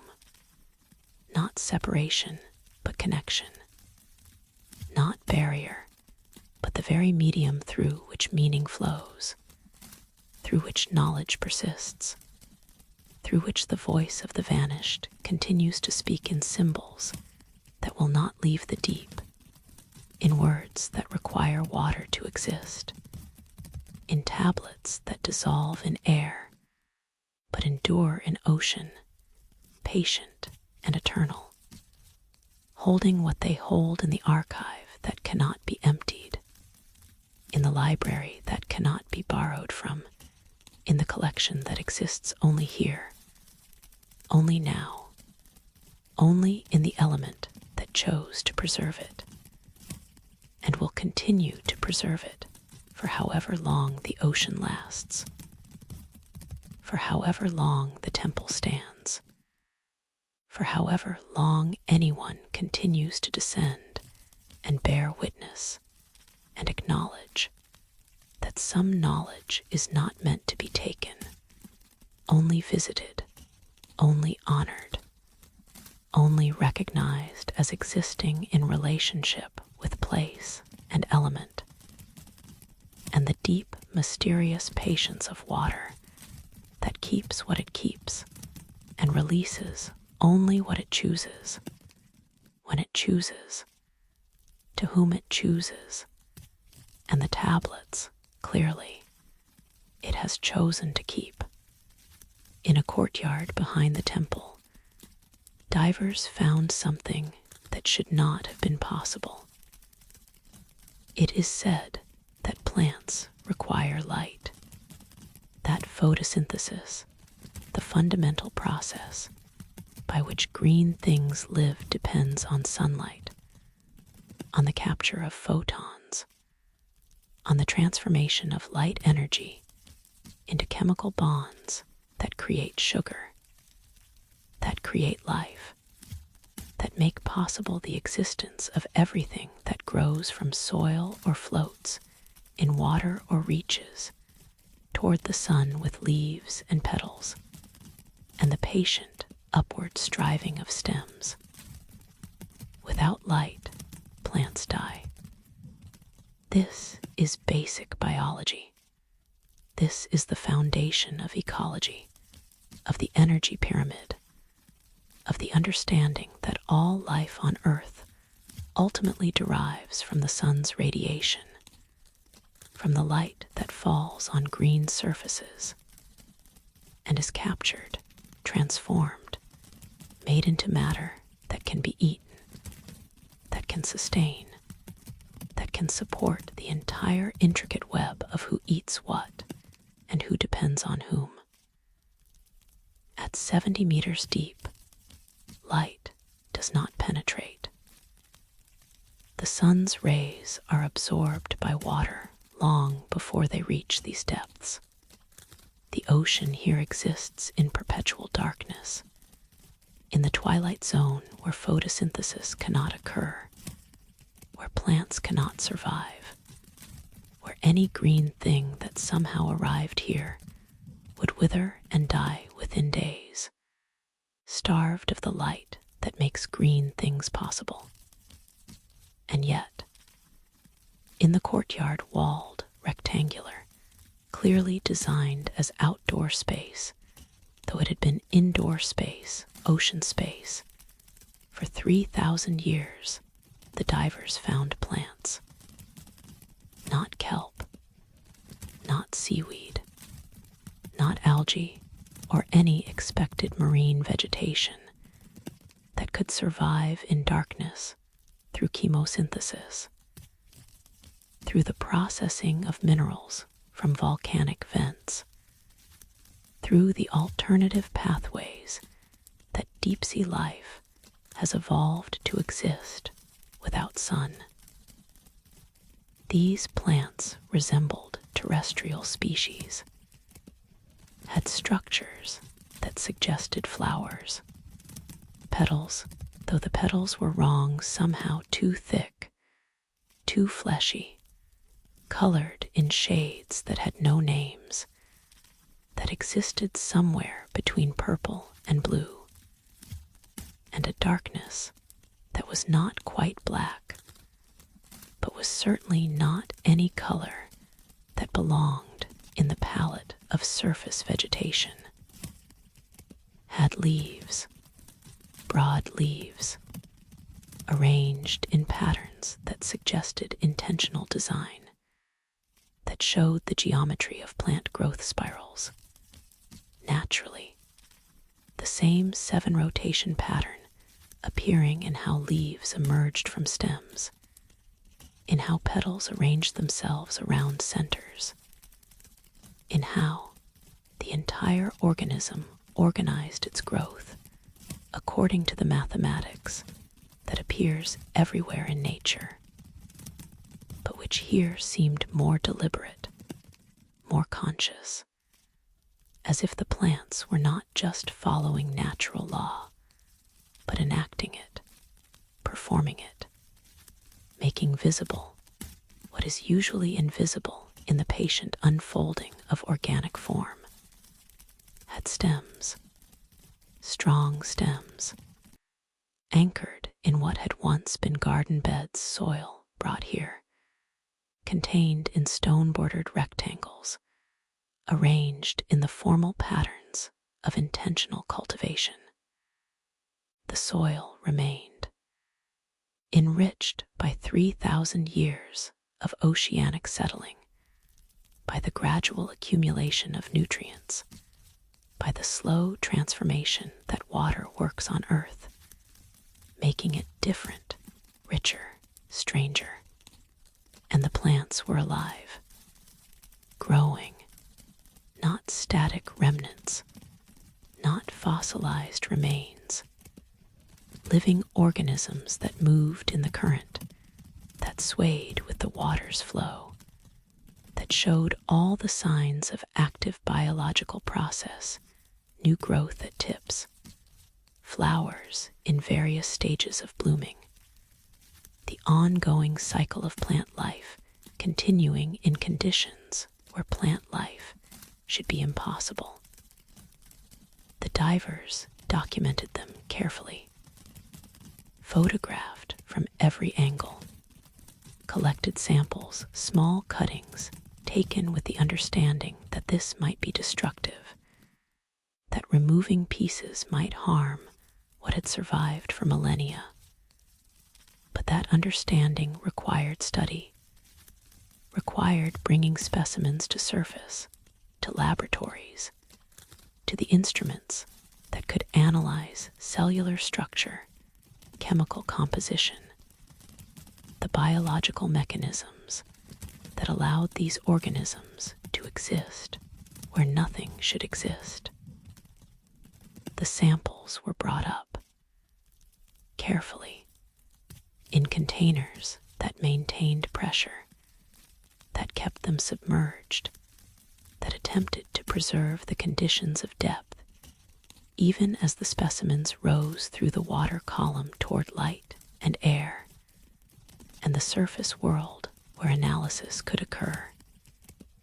In the laboratory, under microscopes, the plant cells revealed their strangeness. They had structures unlike any known plant. Chloroplasts were present, the organelles that perform photosynthesis in normal vegetation. But these chloroplasts were different, modified, containing pigments that should not exist, that absorbed wavelengths outside the visible spectrum, that suggested the ability to capture and process energy that was not light, or at least not light as we understand it. The cells also contained structures that resembled mitochondria, the powerhouses of cells, the organelles that process energy, but again modified, enlarged, filled with crystals, actual mineral crystals, growing inside living cells, creating geometric lattices that might serve some function related to energy storage or transformation, or the processing of something that existed in the depth, in the pressure, in the specific conditions of 70 meters down that did not exist elsewhere, that made this garden possible, that allowed these plants to thrive where thriving should be impossible. Chemists analyzed the tissues, found compounds that should not be there, proteins that resembled those from deep-sea bacteria that live near thermal vents, enzymes that suggested the ability to process sulfur, to extract energy from minerals rather than light, but also the full complement of photosynthetic machinery, still intact, still functional, still capable theoretically of processing light if light were available, as if the plants were hedging their bets, maintaining multiple pathways for energy acquisition, able to photosynthesize if light appeared, but also able to extract energy from chemical processes, from the minerals in the water, from some hybrid metabolism that combined plant and bacteria, surface and depth, the normal and the impossible into organisms that were truly unique, that existed in categories biologists did not have names for, that were neither one thing nor another, but something new, something that evolution might produce given enough time in isolated conditions, given the pressure of survival in an environment that should not support life, but which these plants had found a way to inhabit. The question became, were these plants always aquatic, always adapted to depth, the product of evolution that occurred in the ocean rather than on land? Or were they terrestrial plants that had been modified, cultivated deliberately by people who understood biology in ways that should not have been possible 3,000 years ago, who had knowledge of genetics, or at least of selective breeding, sophisticated enough to create organisms that could survive transition from air to water, that could adapt to depths where light does not reach, that could maintain themselves through whatever combination of photosynthesis and chemosynthesis kept them alive. The garden's layout suggested the latter. The stone-bordered beds,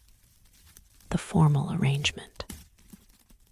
the careful positioning of different species in patterns that showed aesthetic sense, that created visual harmony even underwater, even in darkness, where the only eyes to see were the occasional visiting divers with their lamps. This was horticulture. This was landscape design. This was the deliberate creation of beauty in outdoor space, the human impulse to cultivate gardens that exists across cultures, across time periods, that speaks to something deep in us about the need to shape nature, to create order from wildness, to make spaces where the organic and the designed meet, where growth is guided but not controlled, where beauty emerges from the partnership between human intention and plants' own capacity for form. But this garden was different because it grew in darkness, because it required no tending, had received no tending for 3,000 years, yet continued to flourish, because it served no obvious purpose. The plants bore no fruit, no edible parts, no medicines could be extracted from their tissues. They were simply beautiful, simply there, simply growing in their impossible way in the courtyard, where they had been planted by hands that understood things about plants that we are only beginning to glimpse, that had knowledge we have lost or never possessed, that knew how to make things grow where growing should not occur. One botanist who studied the samples extensively wrote, "These plants are not trying to survive. They are thriving. They have found their proper element. Water at 70 meters, in complete darkness, in constant cold and pressure. This is not stress for them. This is home. They are as adapted to these conditions as ferns are to forest floors, as cacti are to deserts, as any plant is to its native environment. Whoever created this garden understood that plants can adapt to any condition if given the right modifications, the right preparation, the right understanding of what adaptation requires. These are not surface plants trying to survive underwater. These are depth plants, ocean plants, plants that belong here and nowhere else, that would probably die if brought to the surface, if exposed to light and air and the conditions we think of as normal for vegetation. Attempts to cultivate the plants in aquariums failed, even when pressure and temperature were controlled, even when the water chemistry was matched precisely to the ocean at 70 meters, the plants declined, lost color, stopped producing new growth, within weeks died, as if they required not just the physical conditions of depth, but something else, something about the location, about being in that specific courtyard, in that specific temple, surrounded by that specific stone carved with those specific spirals, as if place mattered, as if the plants were not just adapted to environmental conditions, but were in relationship with the site itself, drawing something from the temple, from the spirals, from whatever the architecture did, whatever purpose it served, whatever it created or maintained or channeled that allowed impossible gardens to grow. So the garden remains, in the courtyard, behind the temple, tended by no one, requiring no tending, simply growing, simply being beautiful in darkness where beauty should not exist, where the only witnesses are divers who descend and marvel and take photographs that can never fully capture what it feels like to swim through a garden at 70 meters deep, to see flowers blooming where flowers should not bloom, to understand that beauty requires no audience, that cultivation continues even in the absence of cultivators, that some things persist not because they are maintained, but because they were created so perfectly, so completely, so in harmony with their place that maintenance becomes unnecessary, that the garden tends itself, that life continues because life was given the right foundation, the right understanding, the right modification to make the impossible possible, to make darkness fertile, to make depth beautiful, to prove that plants can grow anywhere if someone understands them deeply enough, loves them completely enough, knows how to make them at home in elements that seem hostile, but which, with the right preparation, with the right knowledge, become hospitable, become nurturing, become the proper place for gardens that will grow for 3,000 years without withering, without failing, without losing their beauty or their capacity to astonish anyone who descends and sees, and understands that this impossible garden in the impossible depth is not miracle, but knowledge, not magic, but science, not supernatural, but simply what is possible when understanding is deep enough, when cultivation is skilled enough, when the relationship between planter and planted is perfect enough to create gardens that outlast empires, that persist through submersion and abandonment, that continue their patient blooming in darkness and cold and pressure, asking nothing, offering beauty, teaching the lesson that life is more adaptable than we imagine, more persistent than we believe, more capable of finding ways to exist in conditions we think are impossible, but which, given the right knowledge, given the right care, given the right understanding of what life actually requires, rather than what we assume it requires given all this, life continues. Life flourishes. Life blooms in the dark garden behind the temple, in the courtyard where soil and stone and water meet, where surface and depth exchange places,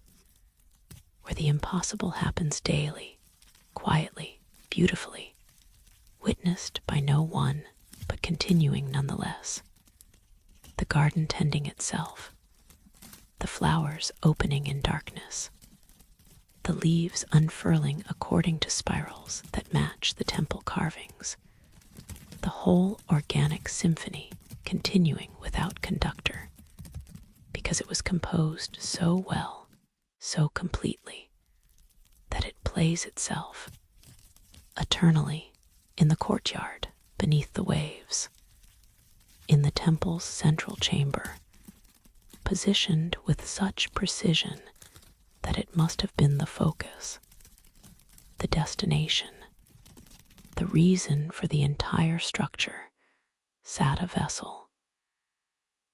It is said that every sacred space has a center, a point toward which all architecture leads, around which all ritual organizes, where the purpose of the place becomes concentrated, becomes visible, becomes accessible to those who have made the journey from threshold to heart, from entrance to sanctum, from the outer precincts, where the profane still touches the sacred, to the innermost chamber, where only the sacred remains. This vessel was that center. Stone, circular, carved from a single block of granite,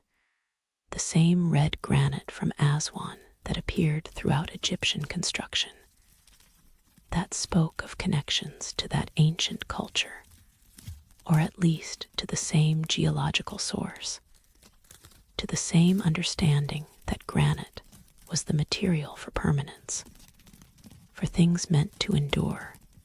for objects whose purpose would outlast their creators. The vessel was about the size that would require 2 people to carry if it were empty, impossible to move if filled. And it was filled with water. Of course, everything here was filled with water, submerged in the element that had claimed the temple 3,000 years ago. But the vessel's water was different, moved differently. When divers approached, when their lights fell across it, when they hung suspended in the chamber watching, they saw that the water in the vessel circulated, swirled, maintained its own pattern independent of the surrounding ocean, independent of the currents that moved through the temple, independent of any physical cause that instruments could detect. The circulation was gentle, not violent, not the rushing vortex of a drain or the chaos of turbulence. Smooth, laminar, the kind of flow that speaks of deep order, of movement governed by precise laws, of liquid following paths determined by forces that are not random, that are not chaotic,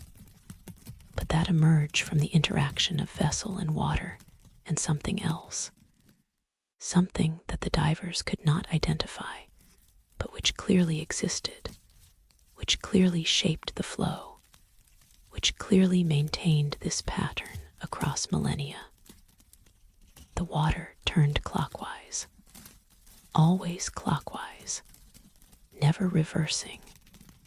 never pausing. Continuous circulation that might have been running since the day the vessel was filled, that might have begun when the ocean first entered the temple, that might be eternal for all anyone could determine, perpetual motion, not in the mechanical sense, but in the fluid sense, water finding its path and following it endlessly because the path is there, is maintained by the shape of the vessel and the depth of the ocean and the mysterious forces that make this water move when all water should be still, when circulation should have stopped centuries ago, when everything physical and measurable suggests that this movement should not exist, but which does exist, which persists, which continues its patient spiral independent of expectation, independent of physical law as we understand it, independent of everything except whatever made it begin and whatever keeps it going, and those things remain unknown, unmeasured, mysterious. Researchers attempted to determine the cause, brought instruments, measured temperature, no difference between the vessel's water and the surrounding ocean, measured salinity identical,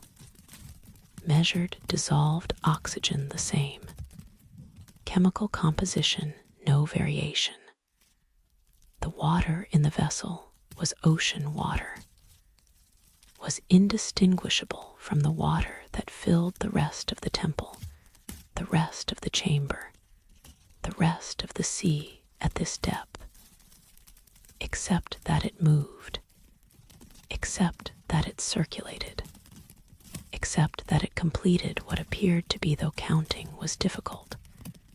though certainty was impossible, though the movement was too smooth to measure in discrete rotations, 7 cycles before returning to its starting configuration, before beginning again the pattern that it followed continuously, eternally, in the vessel that held it, that shaped it, that made possible this impossible flow. They looked for hidden channels, for connections to underground currents, for any physical mechanism, thermal vents, geological activity, tidal forces amplified by the vessel's shape. Found nothing. The vessel sat on solid stone, had no openings except its top, was filled with water that was identical to the surrounding ocean except for this one quality. It moved when it should be still. One physicist spent weeks studying the circulation, set up cameras to record it continuously, analyzed the footage frame by frame,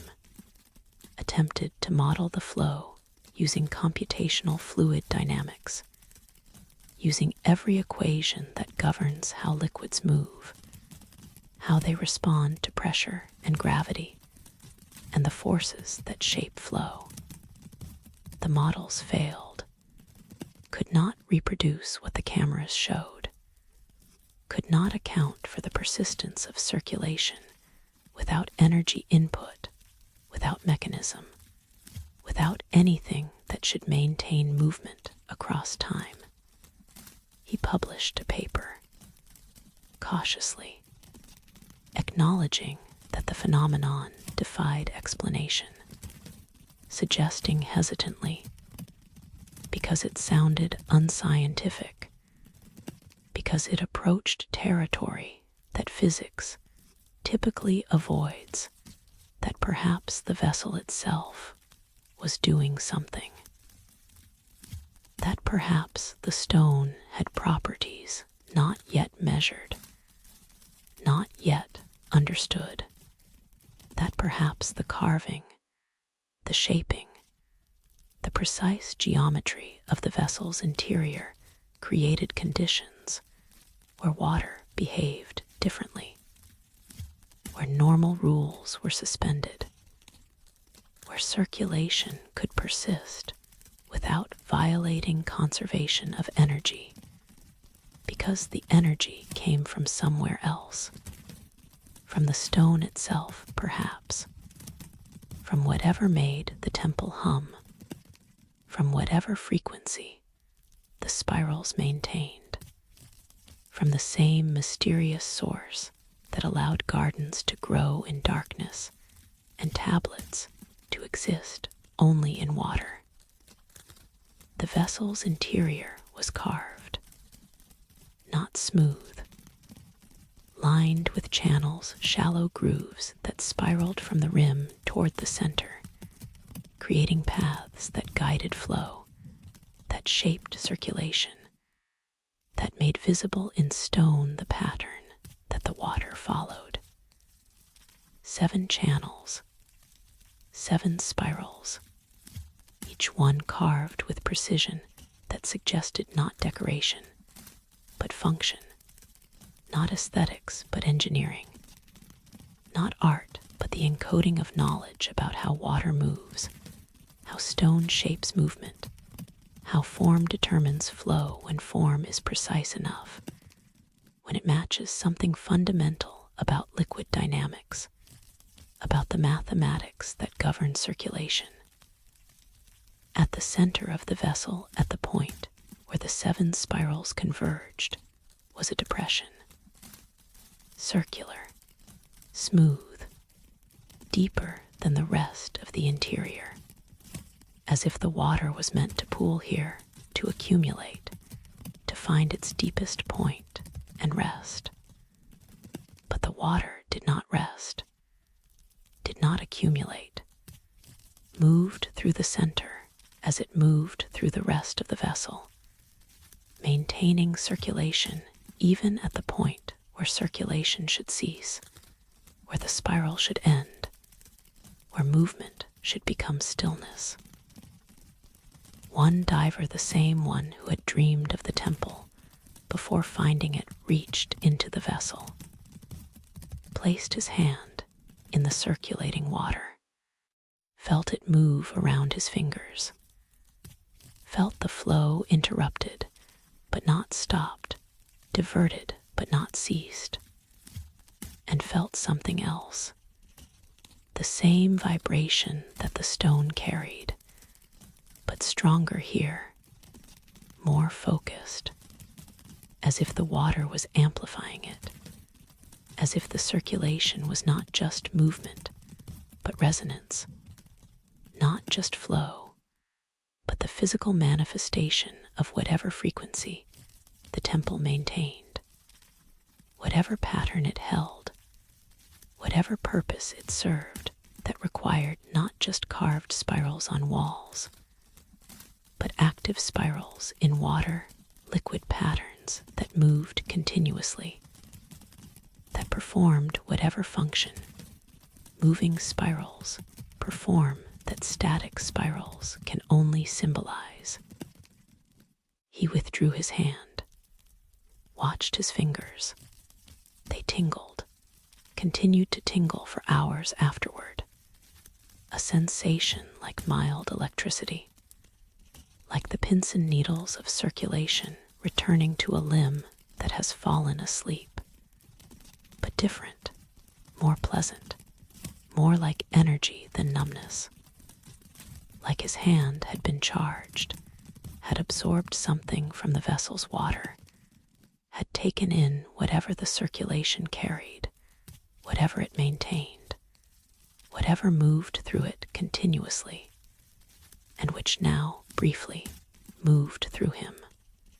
That night he dreamed again, more clearly than before, saw the temple as it had been, saw the vessel filled not with ocean, but with fresh water, saw people approaching it, one by one, placing their hands in the water, withdrawing them, moving on, a procession, a ritual, the vessel as threshold, as baptismal font, as the place where transformation occurred through contact with water that had been prepared, that had been made sacred, that had been charged with whatever the spirals charged it with,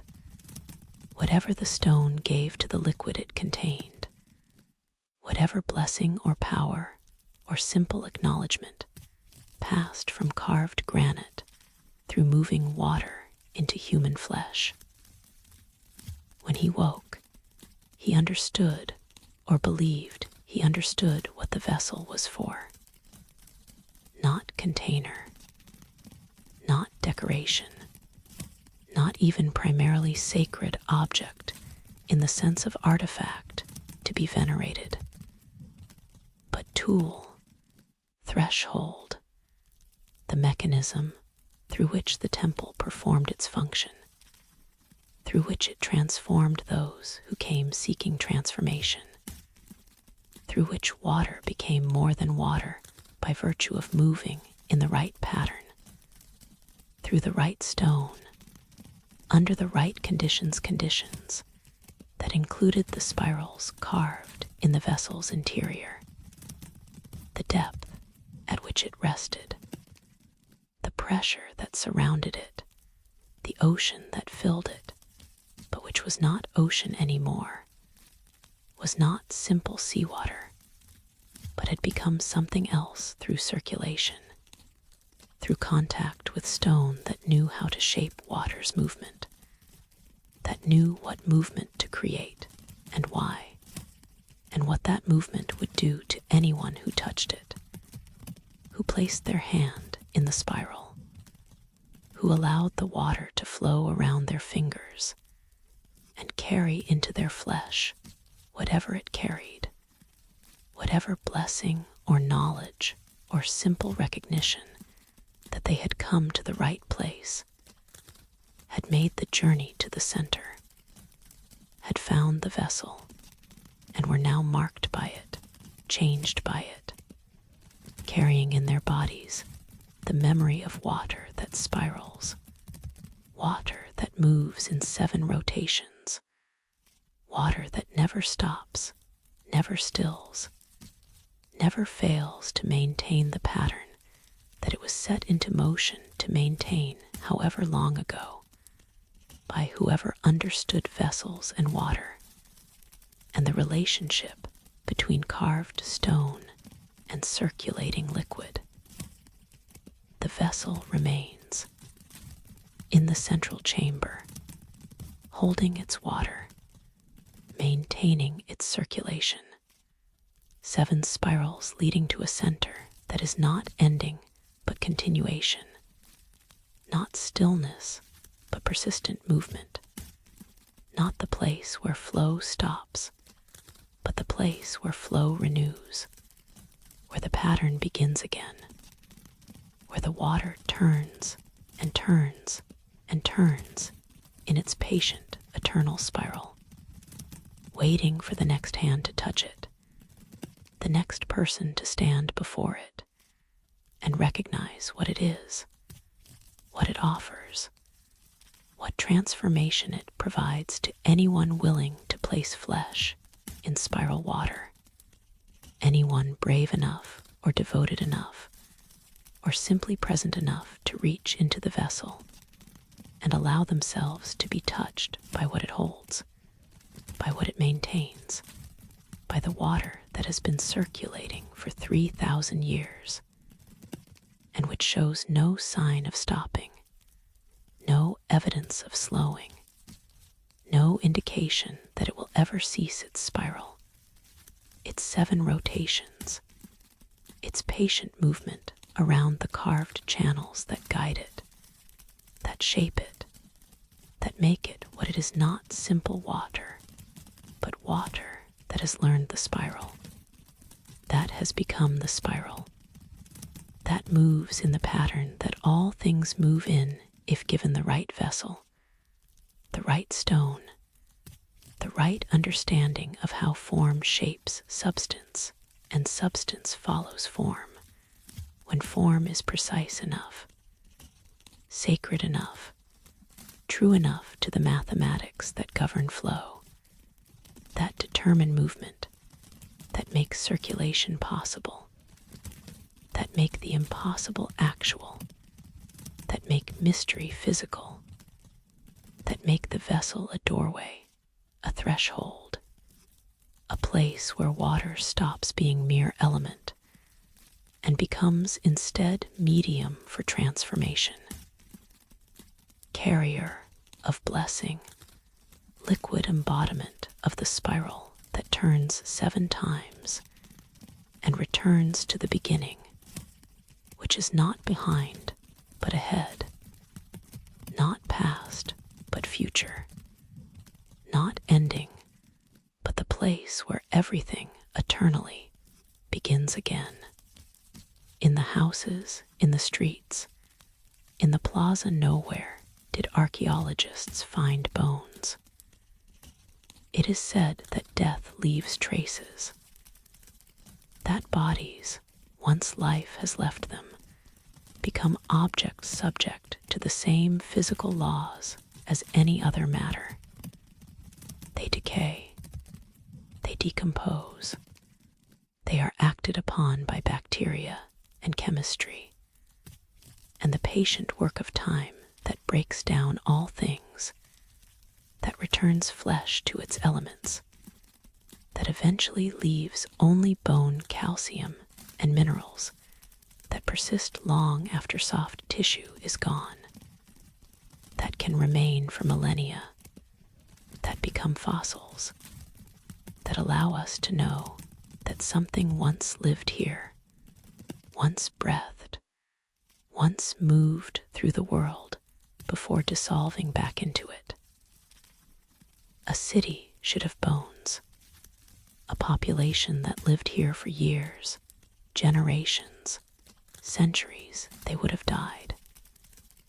Of age, of illness, of the 1,000 natural shocks that flesh is heir to.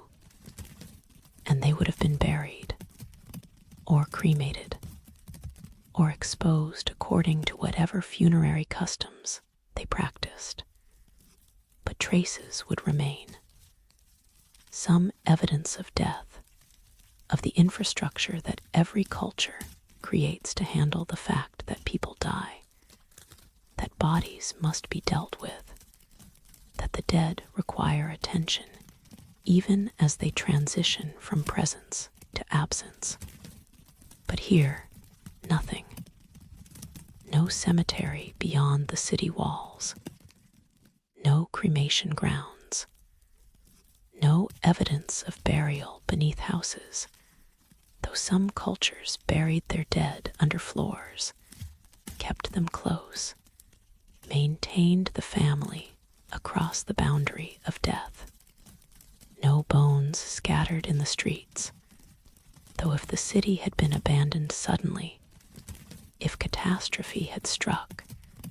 if the population had died, en masse bones would remain, would have been scattered by currents perhaps, but would still exist somewhere in the sediment, somewhere in the ruins, somewhere in the archaeological record. The absence was so complete, it became the thing most noticed, most discussed, most impossible to explain. Every excavation unit produced artifacts, pottery, tools, the material culture of daily life. But not one fragment of bone, not one tooth, not one piece of evidence that human bodies had ever existed here, that the people who built the city, who carved the spirals, who planted the impossible garden, had possessed flesh and bone like all humans, had been subject to mortality like all living things. Theories multiplied. Perhaps the bodies had dissolved the ocean's chemistry, the bacteria. The millennia of submersion had been so thorough that no trace remained. But other organic material survived. Wood petrified, cloth fragments, seeds from the garden recognizable. If these could persist, bone should persist. Bone is more durable than wood, more mineral than organic, more likely to survive 3,000 years underwater than any textile or plant material. Perhaps the bodies had been removed before the flooding, the city abandoned, the dead disinterred and taken elsewhere, leaving only the architecture, only the empty houses, only the streets that remembered footsteps, but held no evidence of the feet that made them. But this required foreknowledge, required knowing the flood was coming, required time and organization to remove every skeleton from every grave, to leave no evidence,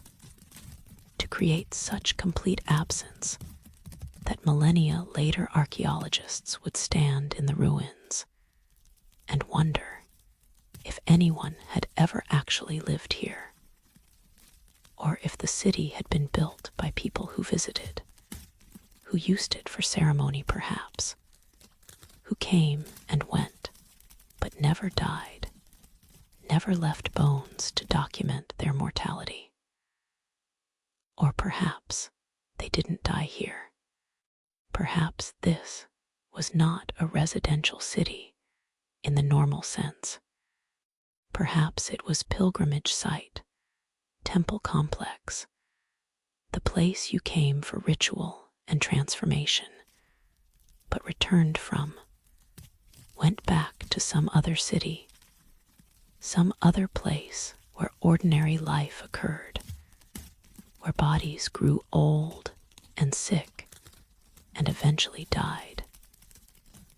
and were buried according to custom in cemeteries that existed elsewhere, in places the divers had not found, that remained hidden beneath other sections of ocean or had been on land, and were destroyed long ago by the normal erosion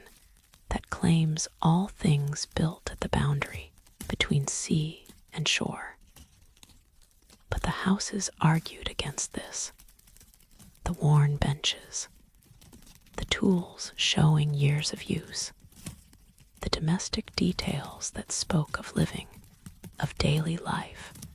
of the accumulated routine of existence in place.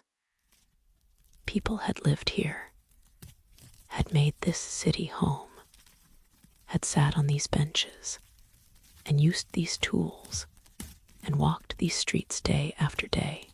in the unremarkable ongoing flow of normal life. They had lived, but they had not died, or had died elsewhere, or had died in ways that left no bones,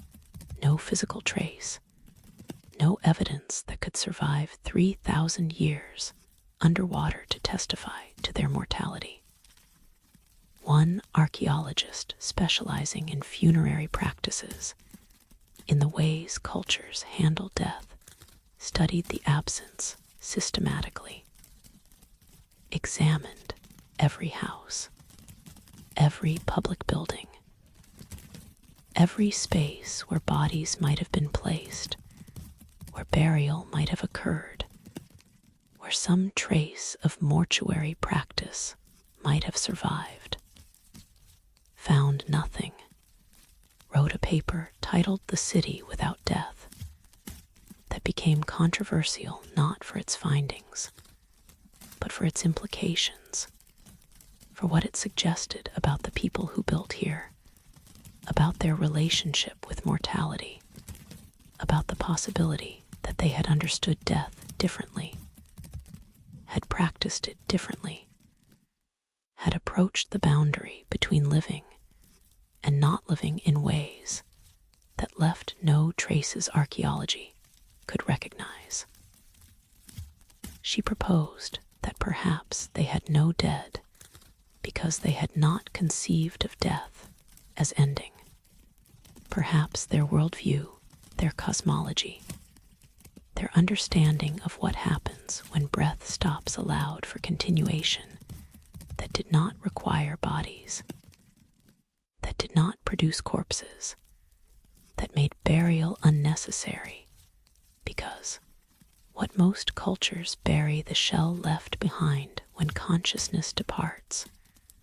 was for them not remainder, but transformation, not thing to be disposed of, but stage in process, not body, but chrysalis that dissolved, that was reabsorbed, that returned to elements so completely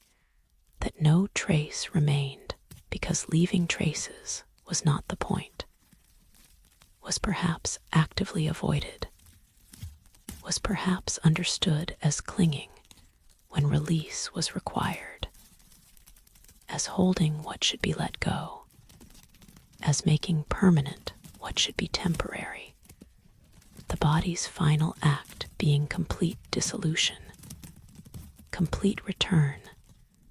leaving nothing but memory and the architecture they built, the spirals they carved, the knowledge they encoded in tablets that existed only in water and gardens, that grew in darkness and vessels, that circulated in patterns, that would persist long after the bodies that created them had dissolved back into the ocean, back into the elements, back into the vast recycling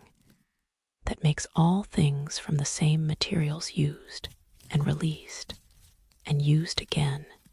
in the endless turning of matter through forms, through lives, through the spiral that includes not just 7 rotations, but infinite rotations, not just the pattern carved in stone, but the pattern enacted in flesh and bone, and the eventual releasing of flesh and bone back into the universe that made them. Or perhaps other scholars whispered they didn't die. Not in the normal sense. Perhaps the transition into water was not catastrophe, but chosen transformation. Perhaps the people walked into the rising tide deliberately. Perhaps they understood submersion not as death, but as change of element, as passage from air to water, from breath to something else, from the state of living on land to the state of existing in ocean. And that existence continues, in forms we cannot recognize, in ways that leave no bones because bones are not required. Because whatever they became when the water came was not corpse, but transformation, not ending, but adaptation. The same adaptation their gardens showed, their tablets showed, their understanding of how to exist in water rather than despite water, how to make depth not obstacle, but home, how to pass from one element to another, and continue, persist, be present in ways that archaeology cannot detect, because archaeology looks for remains, for endings, for the material traces of cessation, whereas what happened here was not cessation, but continuation in another form, another state, another condition of being that is as different from land life as water is from air, but which is not death, is not ending, is simply change, simply the spiral turning to its next rotation, simply the movement from one phase to another in the cycle that includes many phases, many states, many conditions of existence that we living in air, breathing with lungs, occupying bodies that are solid and discrete, cannot imagine, cannot recognize, cannot detect except through the absence where we expect presence, through the lack of bones where bones should be, through the empty spaces that might not be empty, but filled with something we cannot see, something that exists in water differently than we exist in air, something that continues the watch, the vigil, the patient presence that the temple maintains, that the vessel circulates, that the garden grows, that the spirals encode the presence of the people who built this, who carved this, who understood enough about transformation to prepare for it, to walk into it, to become it when the ocean came, leaving behind their architecture and their knowledge and their beautiful, impossible gardens, but taking with them their bodies, their bones, their physical presence, dissolving it, releasing it, returning it to the elements so completely that 3,000 years later we find everything they made, but nothing of what they were. Find the products of their hands, but not the hands themselves. Find the traces of their lives, but not the bodies that lived them. Find the city complete and populated with ghosts we cannot see. cannot touch, cannot prove exist, but whose absence is so profound, so complete, so total that absence itself becomes a kind of presence, a reminder that not everything that exists leaves the kinds of traces we know how to look for, that not everything that matters can be excavated, that some presences are known only through absence, through the spaces where we expect to find things and find instead nothing, or find instead something we cannot recognize, cannot name, cannot classify according to our categories of living and dead, present and absent, here and gone, real and imagined, existing and dissolved into the element that holds everything, that keeps everything, that gives back only what it chooses in forms we can recognize, keeping the rest in forms we cannot, in states we have no names for, in the vast, patient mystery of the ocean that is not just water, but possibility,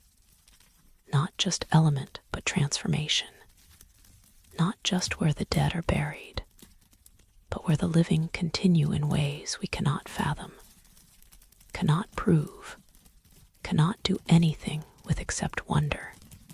except question, except stand in the empty city and understand that empty does not mean abandoned, that absence does not mean gone, that the city without bones might be the city where death was defeated not through immortality, but through transformation so complete that bones became unnecessary, became obstacles, became things to be released rather than preserved, dissolved rather than buried, returned rather than kept, given back to the ocean that made them, that held them briefly in the form of flesh and bone and breath, and that received them back when transformation came, when the water rose, when the people walked into the tide and became something else, something that leaves no bones, no trace, no evidence except the architecture they built, and the absence where their bodies should be, and the persistent feeling reported by divers, by researchers, by anyone who spends time in the city, that the place is not empty, that presences move through the water, that something watches, something remains, something continues in the houses and streets, and the plaza where no bones lie buried, but where something nonetheless persists, patient and invisible, watching the living who visit, who search for the dead, who find instead only absence, only mystery, only the profound, unsettling possibility that death and transformation are not the same thing, that bodies and beings are not equivalent, that the people who built this city understood something we have forgotten or never knew about how to continue beyond the body, beyond the bone, beyond the material traces that archaeology depends upon understood and enacted and demonstrated, that understanding by leaving everything except themselves, by dissolving into the ocean that held them, by becoming water or becoming something that exists in water, by transforming so completely that we can find no evidence of what they were, but feel everywhere the presence of what they became, what they continue to be in the city that has no bones, the streets that hold no dead, the houses where people lived and left and did not die, but passed into something else, something that continues, something that persists, something that watches still from the absence where bones should be, from the mystery at the heart of the empty city, from the profound silence that is not empty, but full, not vacant, but populated, not dead, but alive in ways we cannot recognize, cannot measure, cannot do anything with except acknowledge, except wonder, except allow the mystery to remain mystery, the absence to remain absence, the city without death to keep its secret in the patient depths, where the ocean holds what it holds and releases only what it chooses, and keeps the rest, keeps it all in forms we cannot see, in states we cannot name,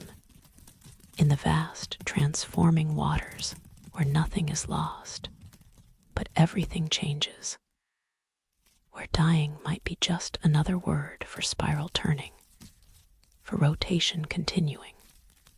for the movement from one state to another that looks like ending, but is actually continuation, looks like death, but is actually transformation, looks like absence, but is actually presence in another form, another element, another way of being that the ocean knows and keeps, and will not explain to those who search for bones, who look for endings, who expect death to leave traces when perhaps death their death. This civilization's death left no traces because it was not death at all, but passage, but crossing, but the movement from air to water, and the continuation beyond in ways we cannot fathom, but which the empty city, the absent bones, the persistent presences suggest is possible, is actual, is what happened here when the ocean came, when the people chose or were chosen, when transformation occurred and bodies dissolved and something else began, something that continues still in the city beneath the waves where no bones lie because bones were not needed, were not kept, were not the point at all, but merely the temporary scaffolding that life required for one phase, one rotation of the spiral, one turning of the pattern that continues beyond flesh, beyond calcium, beyond the material substrates we mistake for essence, beyond everything solid into everything fluid, into the ocean that is not grave, but womb, not ending, but beginning, not death, but the spiral's next rotation, endlessly turning, endlessly continuing, in the city where no bones lie, because no one died. They only changed, they only transformed, they only spiraled into the next phase, and the next, and the next, forever, in water, in depth, in the absence that is presence, in the mystery that refuses to resolve, in the empty city that is full, impossibly full, with what we cannot see, but what nonetheless remains. Divers who spent extended time at the site began reporting something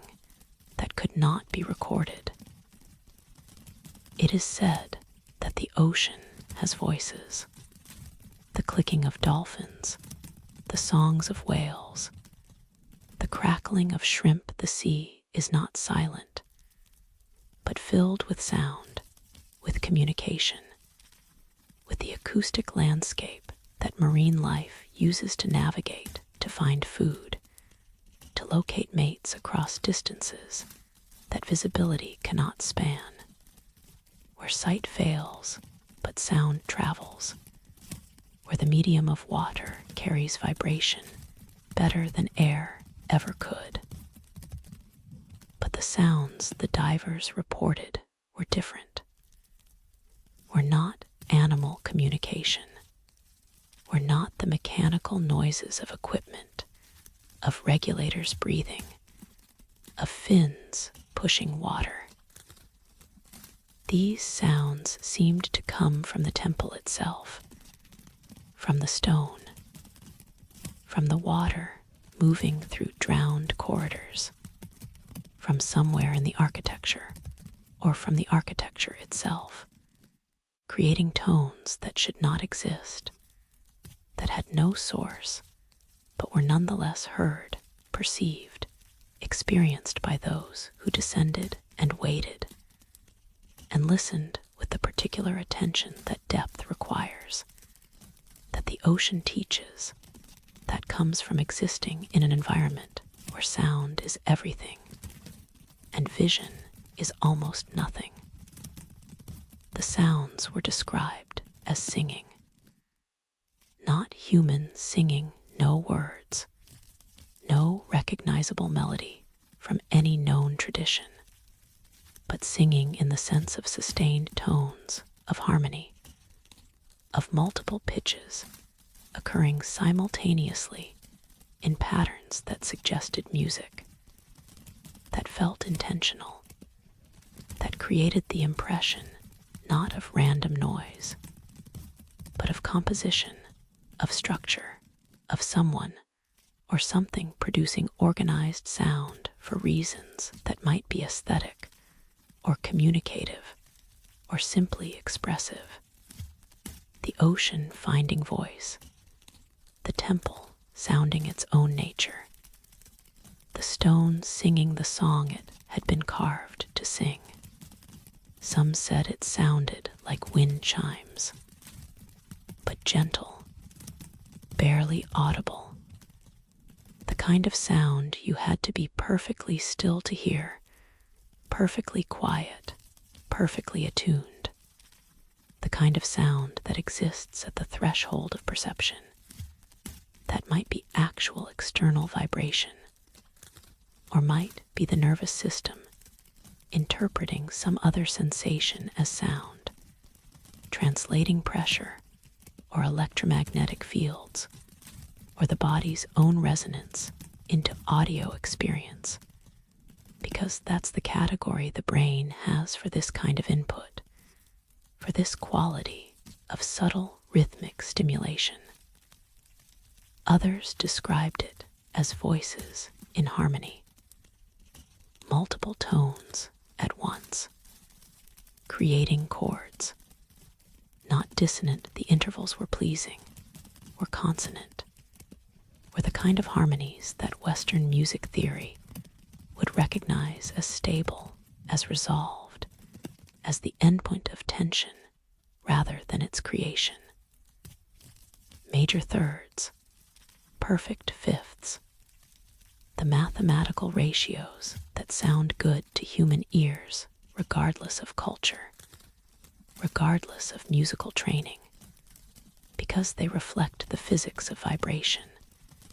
the natural harmonics that emerge when strings or columns of air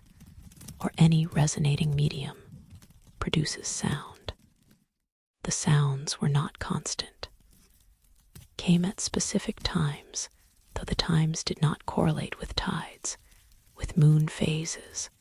with any predictable environmental pattern.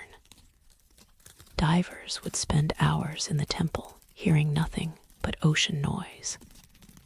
Then, suddenly, the tones would begin, would last for minutes, 10, 15, sometimes longer, then fade, return to silence, leave only the memory and the question, what had just occurred? What had produced those sounds? And why? Attempts to record the sounds failed. Underwater microphones were positioned throughout the temple complex, left to record continuously, hours of audio captured. But playback revealed only the expected ocean sounds currents, the creaking of equipment, the breathing of divers when divers were present. The singing, the harmonies, the tones that multiple witnesses insisted they had heard simultaneously, these appeared nowhere in the recordings, as if the sounds existed only for human ears, only for consciousness, only in the subjective experience of listening, rather than in the objective reality that microphones capture. This failure to record did not mean the sounds were imaginary. All the divers agreed on the timing when someone heard the singing. Everyone present heard it. They would look at each other, would make gestures of acknowledgement, would confirm through eye contact and shared experience that yes, this is happening. We all perceive this. This is not individual hallucination, but collective experience. Something actual occurring in shared reality, even if that reality cannot be documented, cannot be brought back to surface, cannot be made available to those who have not descended, who have not waited in the temple, who have not experienced the particular consciousness that depth creates. Some sounds seem to come from specific locations. The vessel in the central chamber, divers reported tones emerging from the circulating water. Pure tones, single pitches that sustained longer than any sound wave should sustain, that did not decay, but remained constant, unwavering, as if the water itself was vibrating, was producing sound through its circulation, through its movement in the carved spirals, through some interaction between liquid and stone that created resonance, that made the vessel an instrument, the water its vibrating element, the stone its body, together producing tones that were not music in the conventional sense, but were organized sound, were intentional vibration, were the acoustic equivalent of the carved spirals. 7 tones, perhaps corresponding to 7 rotations. Though counting tones was difficult, though certainty was impossible, though the sound blended into harmony, too complex to analyze, too beautiful to reduce to components, too whole to separate into parts. Other sounds seemed to move, to travel through the temple corridors. Divers would hear tones approaching, would track them by sound as they passed through columns, through doorways, through the spaces of the temple like something moving, something progressing, something making journey through architecture, following paths that sound follows when it encounters surfaces, when it reflects and refracts and creates the acoustic environment that gives each space its characteristic sound, its signature, its voice. One diver a musician in surface life, someone trained to listen, to analyze, to understand sound, spent weeks attempting to document the temple's acoustics. Not the mysterious singing, which refused recording, but the measurable properties. How sound reflected off walls, how corridors created echoes, how the different chambers modified frequencies, which tones resonated and which were dampened, how the architecture shaped sound as deliberately as it shaped space, as precisely as it carved spirals. He discovered that the temple was designed as acoustic instrument. The columns were spaced to create specific interference patterns. The walls were carved at angles that focused sound toward the central chamber. The vessel itself, when struck, gently produced tones that harmonized with the resonant frequencies of the surrounding stone, that created sympathetic vibrations, that made the entire temple ring softly, briefly, with overtones that faded, but which, while they sounded, filled the space with organized vibration, with something approaching music, with the suggestion that this architecture was meant not just to enclose space, but to shape sound, to create acoustic environment where certain frequencies would be enhanced, where others would be suppressed, where the sonic landscape would be as deliberately designed as the visual, where hearing would be as important as seeing, where sound would teach what sight alone could not. His analysis suggested that if sound were introduced at specific frequencies that matched the temple's resonant modes, that aligned with the mathematics of the spiral, that corresponded to the ratios encoded in the vessel's 7 rotations, the temple would sing, would amplify those frequencies, would create standing waves, resonance, the kind of acoustic phenomenon that cathedrals create when the right note is sung, when vibration matches architecture, when sound and stone cooperate to produce something larger than either alone, something that fills space not just with volume, but with presence, with the sense that the building itself is participating, is adding its voice, is sounding its own nature in response to being sounded by others. But what frequencies? What tones? The original singing that divers heard was never recorded, never measured, never analyzed, could only be described, beautiful, harmonic, multiple tones in consonant intervals, seeming to come from everywhere and nowhere, lasting minutes before fading into silence. The musician tried to recreate it, brought instruments, waterproof speakers that could produce precise frequencies, played tones into the temple, tried to find the resonant modes, the frequencies that would make the stone sing back, found some responses, certain notes, did create echoes that lingered, did seem to excite vibrations in the walls, but nothing like the harmonies divers described, nothing sustained, nothing that approached music, just isolated tones responding to acoustic properties,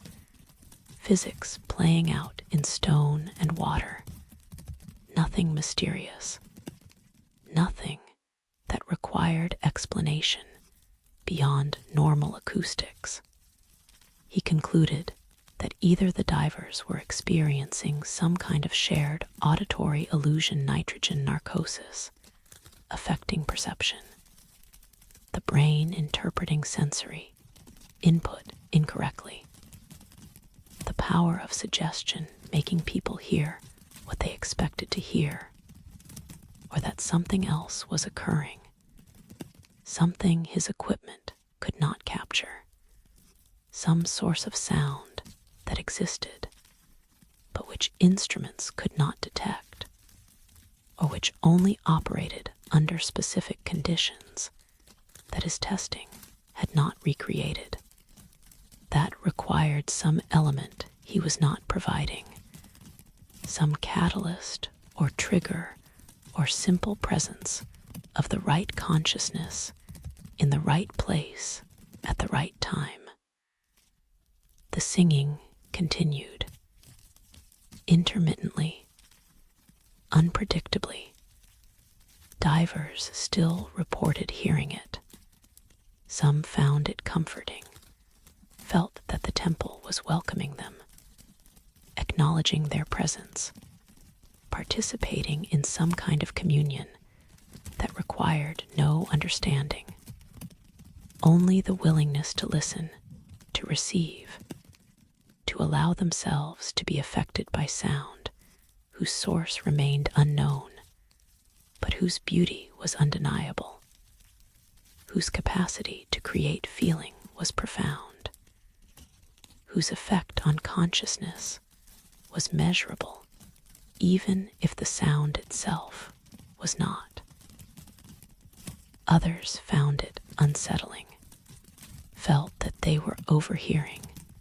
something not meant for them, that the singing was not greeting, but conversation, communication between presences they could not see, dialogue conducted in tones they could hear, but not comprehend, in language that was pure vibration, pure frequency, pure organized sound carrying meaning in the intervals themselves, in the relationships between tones, in the harmonics that implied mathematical ratios, that suggested knowledge being transferred, information being shared in acoustic form, in the medium of organized vibration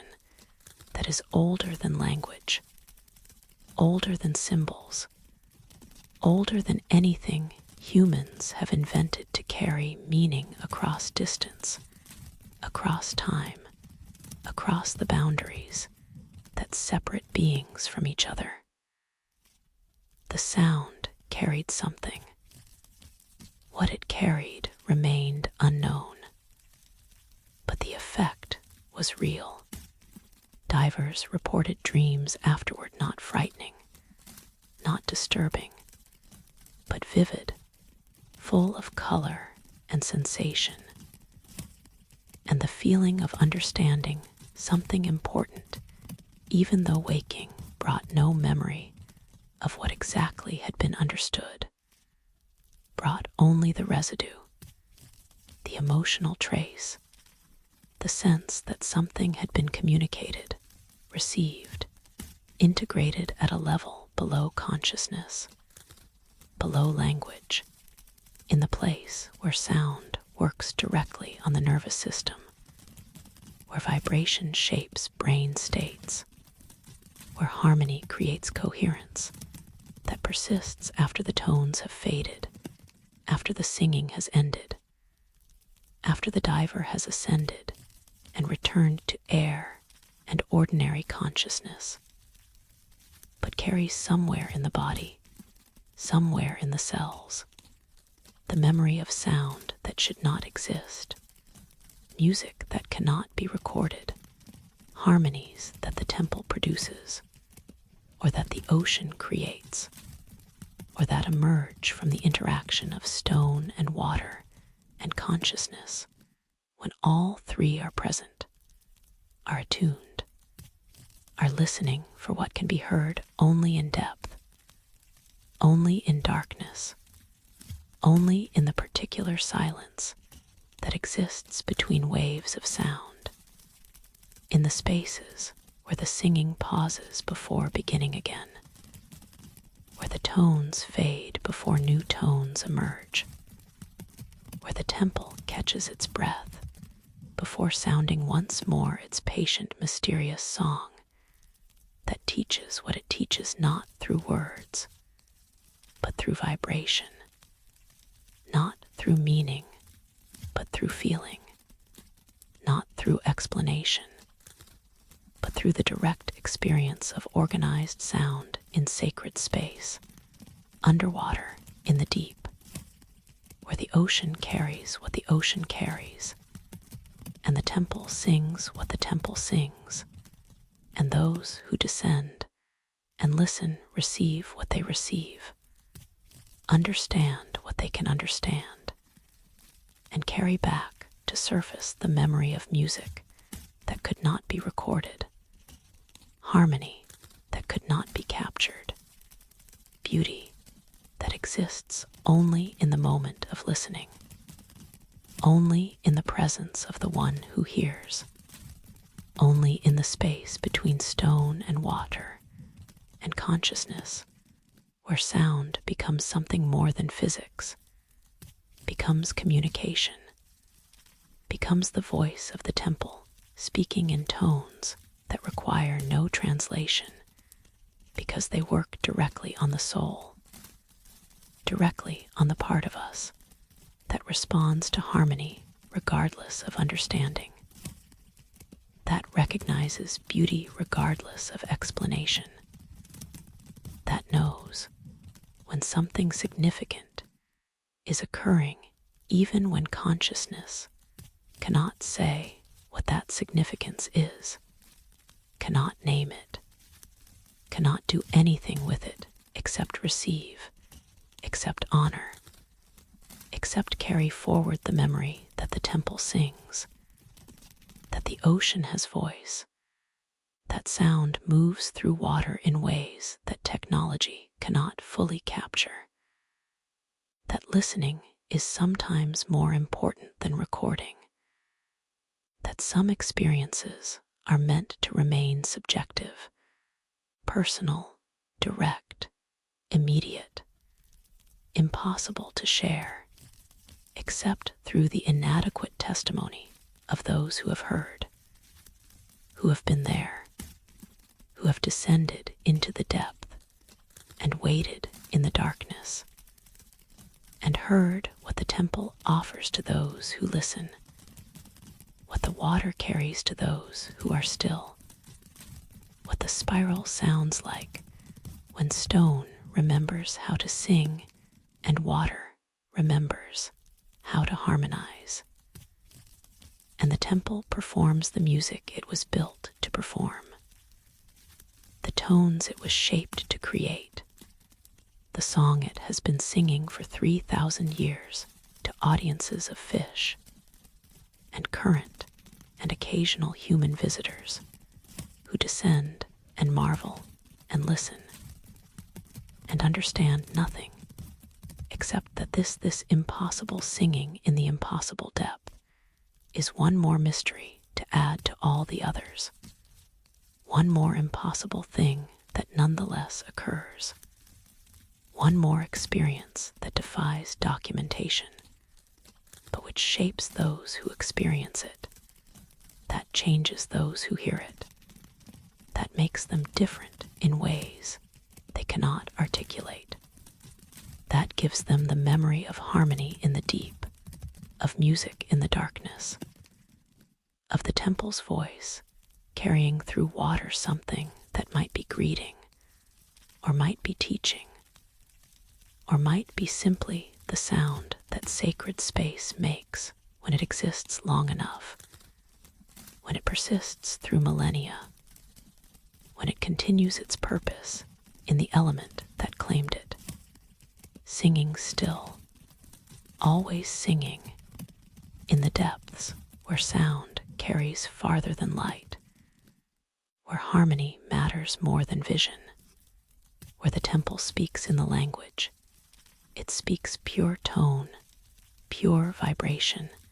pure organized sound that requires no words because it says what it says through the direct action of vibration on consciousness, through the sympathetic resonance it creates in bodies, through the way it makes the chest cavity resonate, makes the bones hum, makes the entire body become instrument receiving the temple's transmission, becoming for the duration of the singing a resonating chamber, a receiver, a participant in the acoustic environment that the temple creates, that the ocean supports, that the divers witness and carry forward into air, into ordinary life, into the surface world where no one can hear what they heard, but where they nonetheless carry the memory, carry the vibration, carry in their bodies the echo of the temple's song, fading but present, persisting beyond recording, beyond proof, in the place where experience lives regardless of evidence, where memory exists regardless of documentation, where the singing continues in those who have heard it forever. A permanent, subtle resonance, the temple's gift to those who descend, who listen, who open themselves to sound that should not exist, but which does exist, which does sing, which does carry through water the voice of stone and spiral, and the deep, mysterious patience of the ocean that holds everything, including music, including harmony, including the song that the temple sings in the darkness,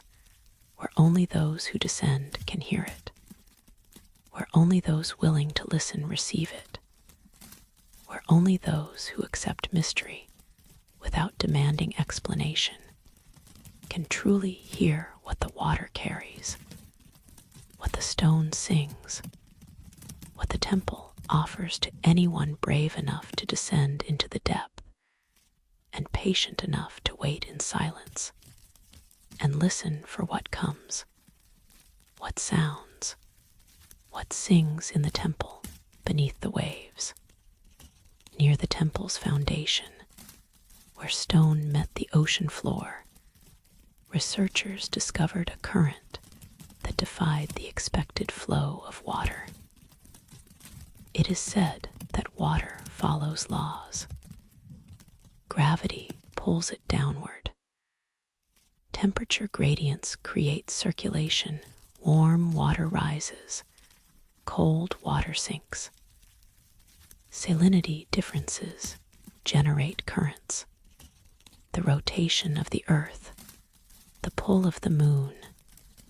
the pressure of depth, all these forces shape how water moves through the ocean, creating patterns that are predictable, measurable, governed by physics that we understand, that we can model, that we can calculate with precision. In every ocean, at every depth, water moves according to these rules, follows these laws, creates the circulation that oceanographers map, that submariners navigate by, that explains why certain regions are cold while others are warm, why nutrients accumulate in some places and are scarce in others, why the ocean is not static, but a vast three-dimensional river, constantly moving, constantly exchanging, constantly following the patterns that physics demands. But here, at the temple's foundation, water did something different, rose from the sediment with gentle but persistent force, moved upward against gravity's pull, against the tendency of cold, deep water to stay deep, against every expectation of how currents should behave at 70 meters down, where pressure and cold should dominate, where everything should sink or remain still, where upward movement should not occur without some external force, some mechanism, some reason that instruments could detect. The current was visible, not through the water itself. Water is transparent, invisible except when it carries particles, or when it moves with enough force to create visual disturbance. But this current carried particles, tiny specks that sparkled in dive lights that caught illumination and reflected it, creating a column of ascending brightness against the surrounding darkness. A pillar made visible not by the water, but by what the water carried, by the particles that rose with it,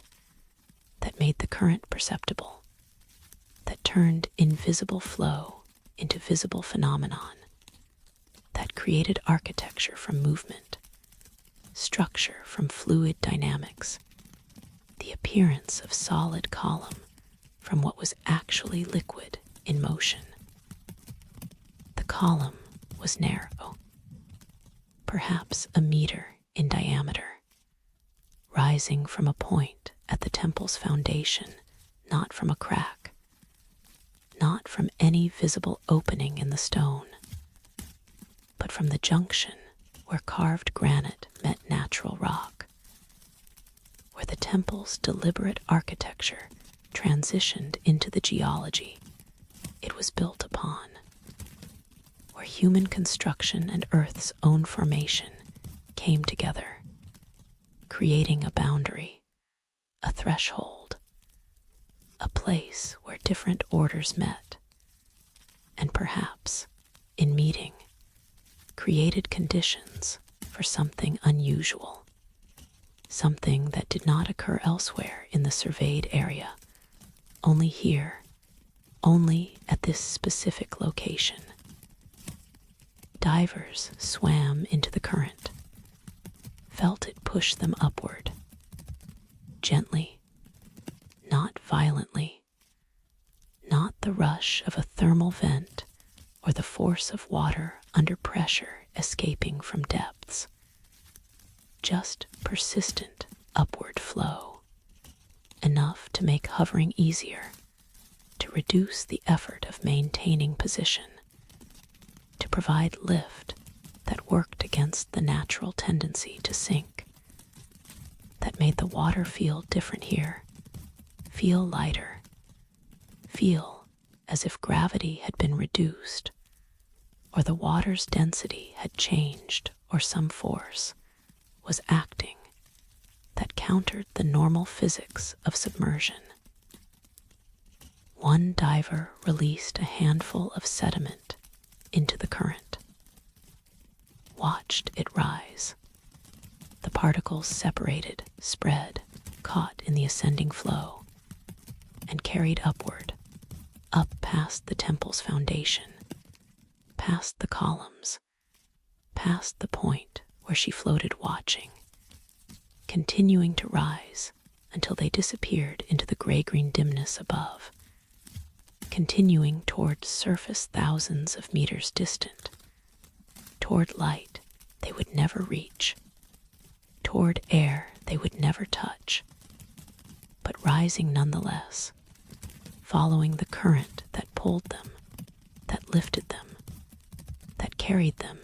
in defiance of the settling that should occur, the sinking that all sediment does, the gradual descent that makes the ocean floor accumulate layers, that creates the geological record, that buries what falls and preserves it in darkness. But these particles rose, kept rising, made visible a flow that should not exist. Instruments were brought, current meters that could measure velocity, direction, the precise characteristics of water movement. They confirmed what observation showed. Water was flowing upward at approximately 5 centimeters per second. Slow, gentle, but consistent, maintaining this velocity day after day, measured over weeks, showing no variation with tides, with moon phases, with any environmental factor that normally affects currents. Temperature measurements found no anomaly. The water in the current was the same temperature as surrounding ocean. Same cold, same 4 degrees Celsius that exists at these depths worldwide, temperature where water achieves maximum density, where it sinks and stays, where thermal circulation stops, because there's no temperature difference to drive it. Salinity was identical. No fresh water input, no brine seepage, nothing that would create density differences that could explain the upward flow. The water rising was ocean water, indistinguishable from the ocean that surrounded it, except in this one quality. It moved up where it should remain still, ascended where it should settle, maintained flow where stagnation should dominate. Chemical analysis revealed nothing unusual. Same dissolved oxygen, same minerals, same trace elements. The water was not coming from some deep source, was not being fed by underground springs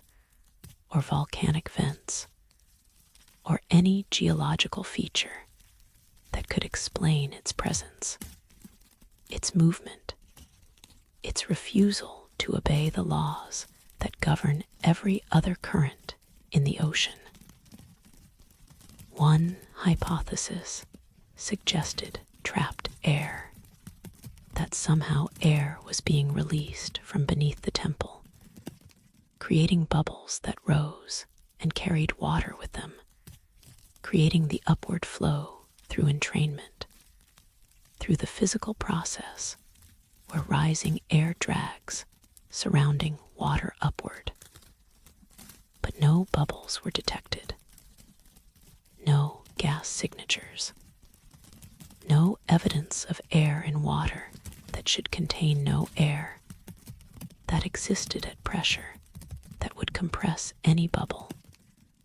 that would dissolve any gas into solution rather than allowing it to exist as separate phase. Another proposed tidal pumping, that the foundation was cracked, that tidal forces pushed water up through the cracks in patterns that created net upward flow when averaged over tidal cycles. But examination of the foundation showed no cracks, no openings.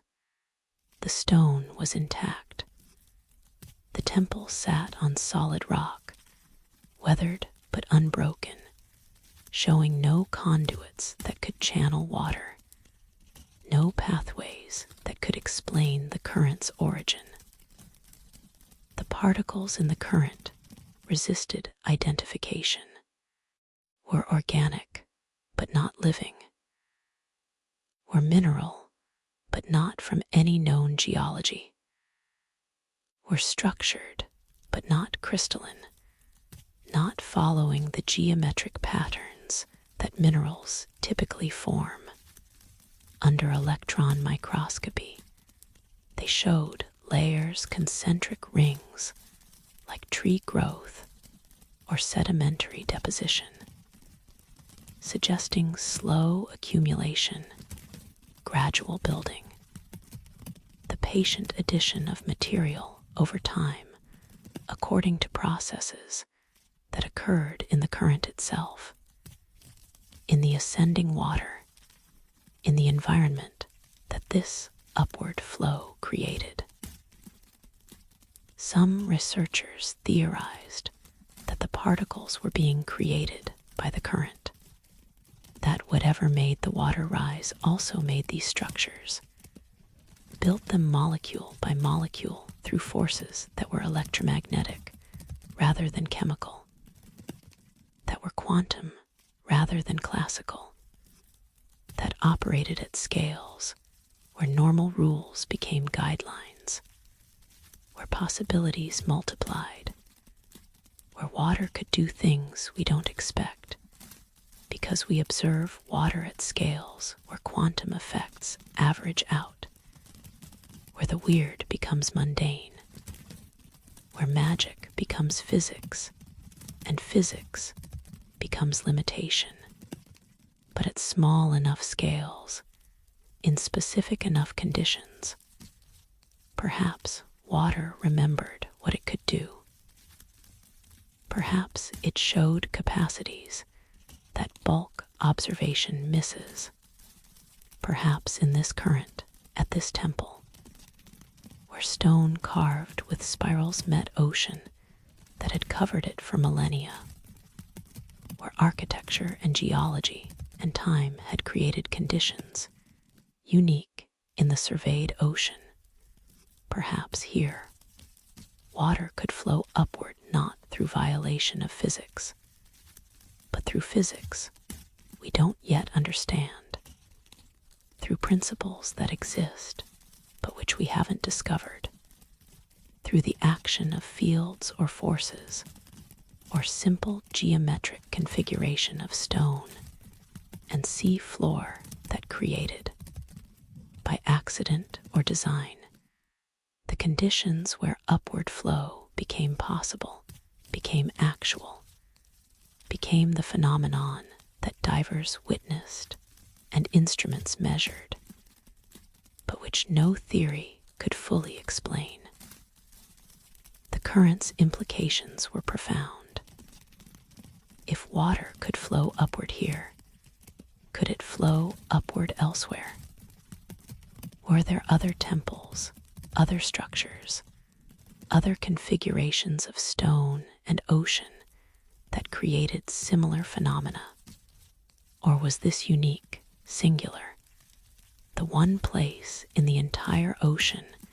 where this specific arrangement existed, where this specific current rose? And what did it mean symbolically? A civilization that carved spirals everywhere, that built vessels where water circulated in patterns, that created gardens in darkness and wrote tablets that existed only in water. This civilization also built their temple at a location where water defied gravity, where the ocean itself seemed to acknowledge something special about this place, where currents rose as if in tribute, as if in recognition, as if the water was paying attention to the temple, was responding to it, was participating in whatever purpose the architecture served. Rising water in a submerged place, ascension in depth, upward movement where everything should sink. The symbolism was inescapable. This was a temple of transformation, of passage from one state to another, of the possibility of rising even when surrounded by weight, of moving toward light even from darkness, of refusing the downward pull that claims all things and instead choosing, or being chosen to rise, to ascend, to move counter to expectation in the same way that gardens grew counter to possibility, in the same way that tablets existed counter to logic, in the same way that the entire temple complex seemed to operate according to rules that were not violations of physics, but were physics operating at a level we hadn't yet learned to understand. Physics that included consciousness, perhaps. Physics that allowed intention to shape matter. Physics where sacred architecture could create not just aesthetic experience, but actual alteration of how elements behaved, how water moved, how the ocean itself responded to form carved with precision and purpose. The current continued its patient ascent, carrying its mysterious particles upward from the temple's foundation toward surface thousands of meters above. The journey would take hours, days perhaps, particles rising slowly through the water column, through the gray-green depths where light fades, through the blue regions where fish swim, through the surface layers where waves disturb and mix, finally reaching the boundary between ocean and air where they might settle again, might be scattered by currents, might accumulate somewhere in patterns that mirrored their origin, that carried to surface the message the temple was sending. The particles themselves being information, being communication, being the temple's way of touching the surface world without leaving the depths, of extending upward while remaining anchored, of reaching toward light while existing in darkness. Some particles never reached the surface, were caught by horizontal currents, carried away from the vertical column, distributed across the ocean in patterns that might be random or might follow the spiral,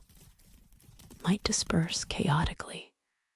or might maintain some relationship to the 7 rotations,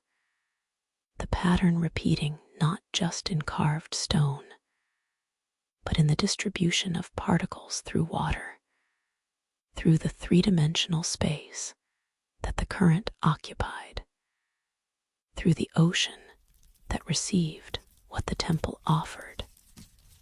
and carried it according to its own logic,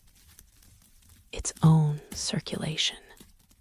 its own vast patient patterns that moved water and everything water, contained according to forces that operated at planetary scale, at the scale where oceans became rivers flowing around continents, where currents became climate, where everything connected to everything else in networks so vast that understanding required not just local measurement, but global perspective, planetary awareness, the recognition that this current at this temple was not isolated, but was part of the ocean's entirety, was contributing its small upward flow to the vast circulation that included all the seas, that moved warmth and cold, and nutrients and particles in patterns that sustained all marine life, that made the ocean not static, but dynamic, not separate from land, but connected through evaporation and rain, and the water cycle that includes everything, that makes all water everywhere part of the same vast flowing system. The current rose, would continue rising, had been rising perhaps since the temple was submerged, had been carrying particles upward for 3,000 years, patient and persistent, visible only to those who descended, who noticed, who paid attention to the subtle wrongness of water flowing where it should not flow, moving as it should not move, ascending in the depth where all things sink. The mystery endured, the current flowed, and the particles sparkled in dive lights as they rose, carrying whatever they carried, information, or blessing, or simple matter, organized or random, meaningful or merely strange, carrying it upward through the water that carried everything, through the ocean that held everything, through the medium that connected all things that existed in it, that made even the separate seem related, that made even the impossible seem merely improbable, that made the current at the temple's foundation just one more wonder in the deep, one more mystery among many, one more invitation invitation to question what we think we know about how water moves, how physics operates, how the ocean responds to stone carved with intention, blessed with purpose, dedicated to transformations that include not just human passage from air to water, but water's own passage from still to moving, from down to up, from expected to impossible, from the realm of known physics to the territory where mystery begins, where understanding fails,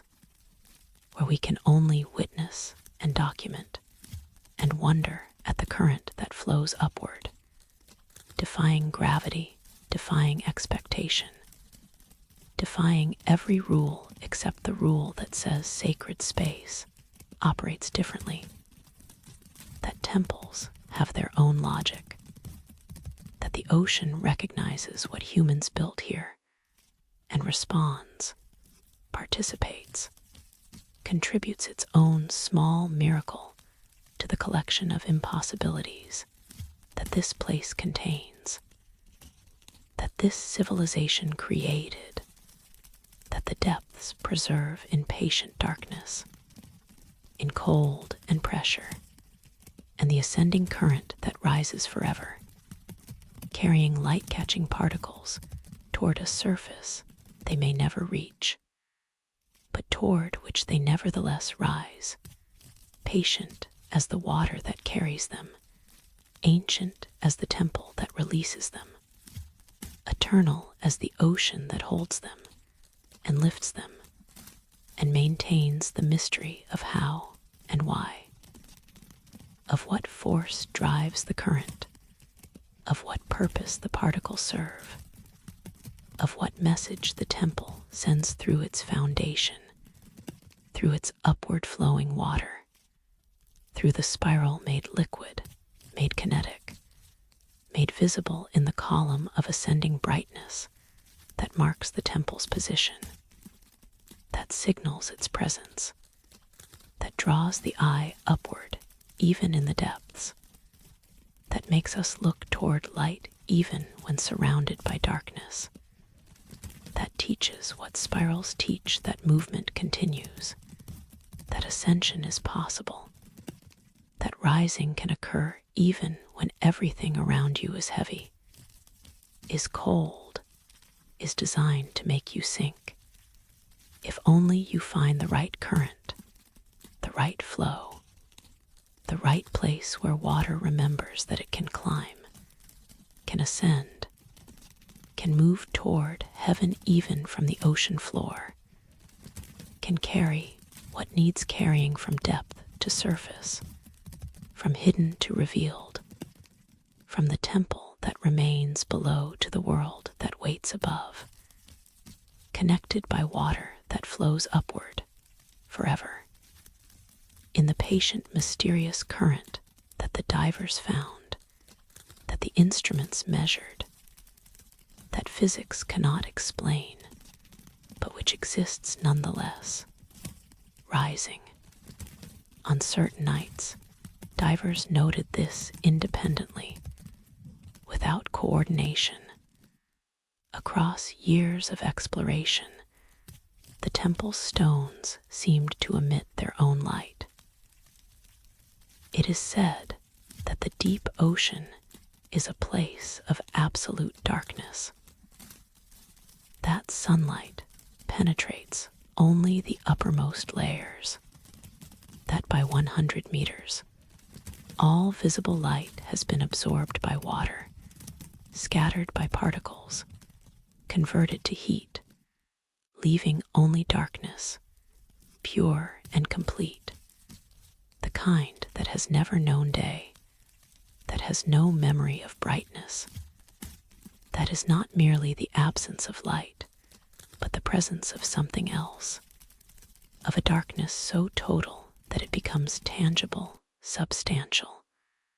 a quality of the environment as real as cold or pressure. At 70 meters, the temple existed in this darkness, had existed in it for 3,000 years. From the day the ocean claimed it, not a single photon of sunlight had reached these corridors, these chambers, these spiral-carved walls. The temple knew only night, perpetual night, the kind that makes light impossible, that makes seeing impossible, that reduces all visual experience to the memory of vision, to the understanding that eyes exist but have no function. That sight is a sense that belongs to the surface world and has no place here, in the realm where pressure and cold dominate and light is alien, is intrusion, is the brief violence of dive lamps that pierce,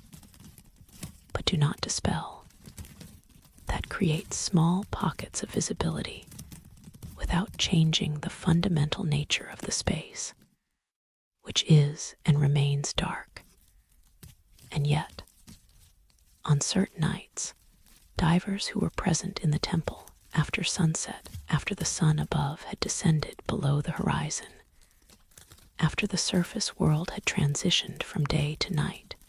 these divers reported that the stones began to glow. Not brightly, not with the intensity of artificial light or bioluminescence or any source that could be measured in lumens, that could be photographed easily, that could be definitively documented, but glow nonetheless. A pale luminescence, barely visible, the kind of light that required dark-adapted eyes to perceive, that disappeared if you looked directly at it, but reappeared in peripheral vision, that existed at the threshold of perception, in the territory between seeing and imagining, between external stimulus and internal interpretation. The glow was blue-green, the color of moonlight filtered through water, the color that doesn't exist naturally at depth, that shouldn't exist where no light penetrates, but which nonetheless appeared on the stone surfaces, outlining the carved spirals, making them visible without lamps, creating the impression that the symbols themselves were luminous, were generating light rather than merely reflecting it, were shining from within rather than being illuminated from without. The first diver who reported this was dismissed. Nitrogen narcosis, colleagues said, the rapture of the deep, the altered consciousness that happens at depth, that makes perception unreliable, that creates visions and distortions, and the sense that reality is behaving strangely, when actually it's consciousness that's behaving strangely, when the brain under pressure begins to misinterpret sensory input, begins to fill in what isn't there, begins to create experience from expectation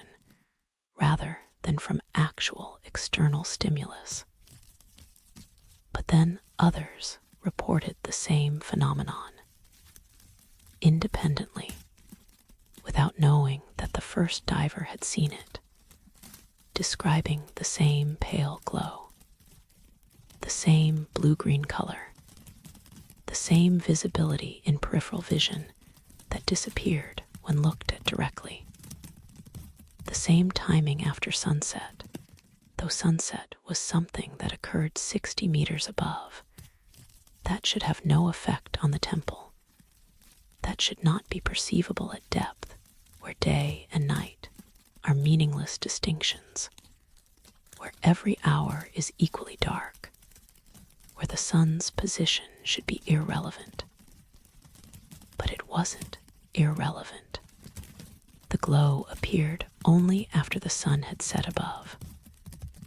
only during the night hours that the surface world experienced, and ceased at dawn. As the sun rose above, though the divers at depth could not see it, could not perceive it except through the stopping of the glow, through the return of the stones to their normal darkness, the luminescence faded, disappeared, left the temple in its usual blackness until the next night, when the cycle would repeat, when the stones would again emit their pale, impossible light. Instruments were brought, light meters that could detect photons, that could measure even the faintest illumination. But the meters showed nothing. No light emission. No photons being released by the stone. Nothing that should register as illumination, as brightness,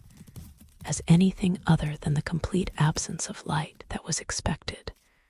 That was normal. That was what darkness meant in quantifiable physical terms. Yet, the human eyes continued to report light, continued to see the glow. Not all divers, some saw nothing, reported only darkness, could not perceive what others insisted was there. But enough saw it, consistently enough, describing it similarly enough,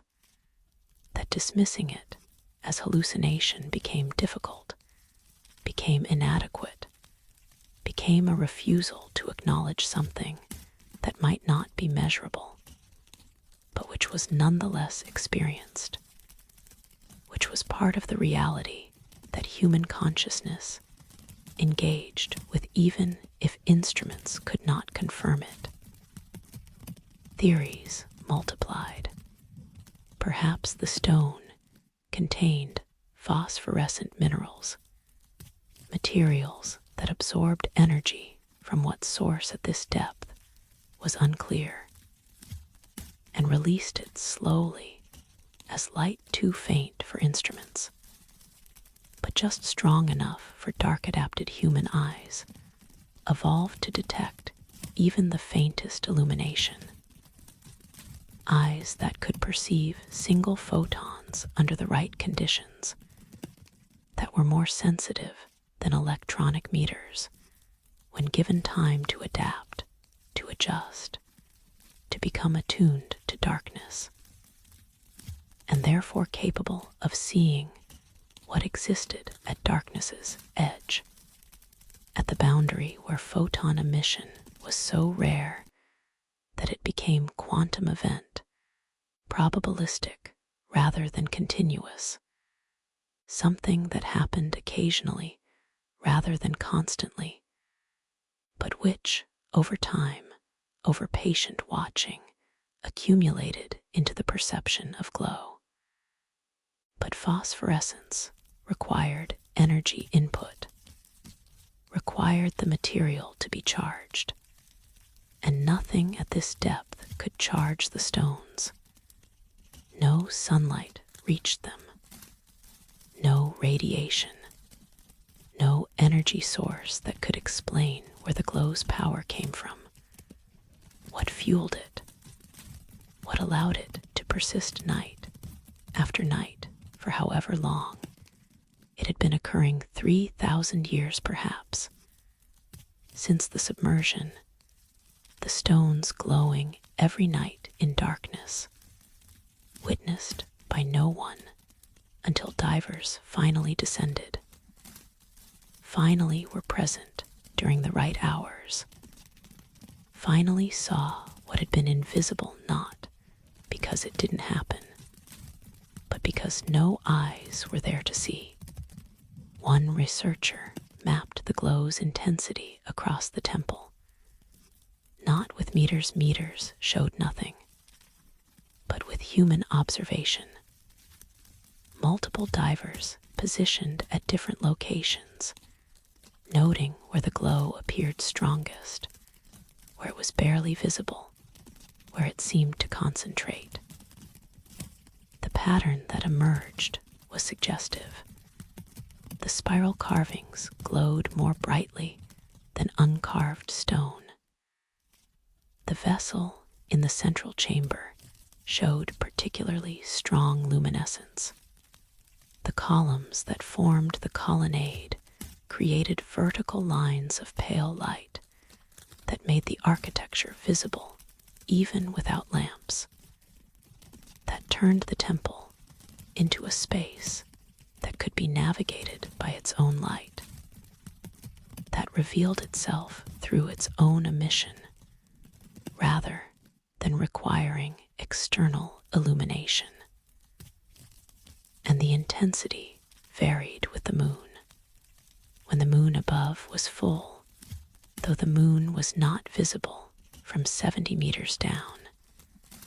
though its light could not penetrate the water, though its phase should be irrelevant to anything occurring at depth when the moon was full, the glow was strongest.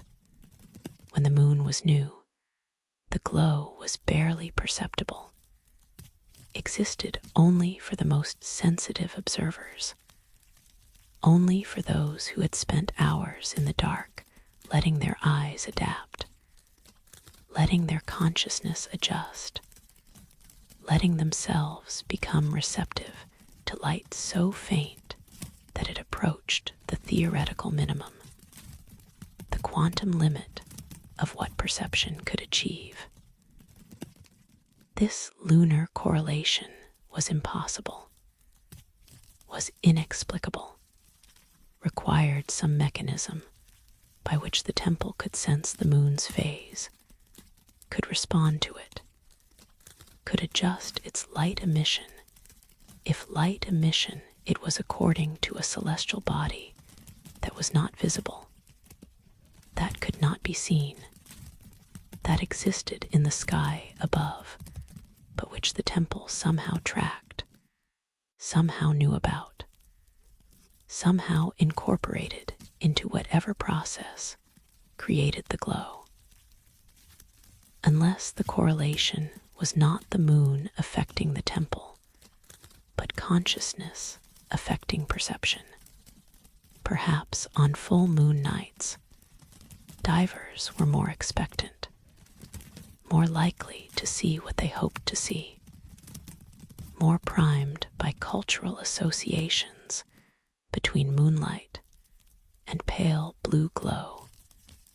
to interpret ambiguous sensory data as illumination. Perhaps the lunar cycle affected human consciousness, directly affected sleep, affected hormones, affected the subtle biochemistry that shapes perception, and those changes made observers more likely to perceive the glow, more sensitive to faint light, more open to seeing what was always there, but which became visible only when consciousness was in the right state, the right receptivity, the right openness to experience that transcended what meters could measure. But the divers insisted. The correlation was real. The temple glowed brighter on full moon nights. The stones knew when the moon was full, even though they could not see it, even though no light from it reached the depths, even though the mechanism was impossible. Some whispered about tides. The moon creates tides. Perhaps the temple could sense tidal forces, could feel the gravitational pull that made water rise and fall at the surface, that created pressure changes even at depth, subtle changes but measurable. And perhaps the temple responded to these changes, not consciously, but mechanically.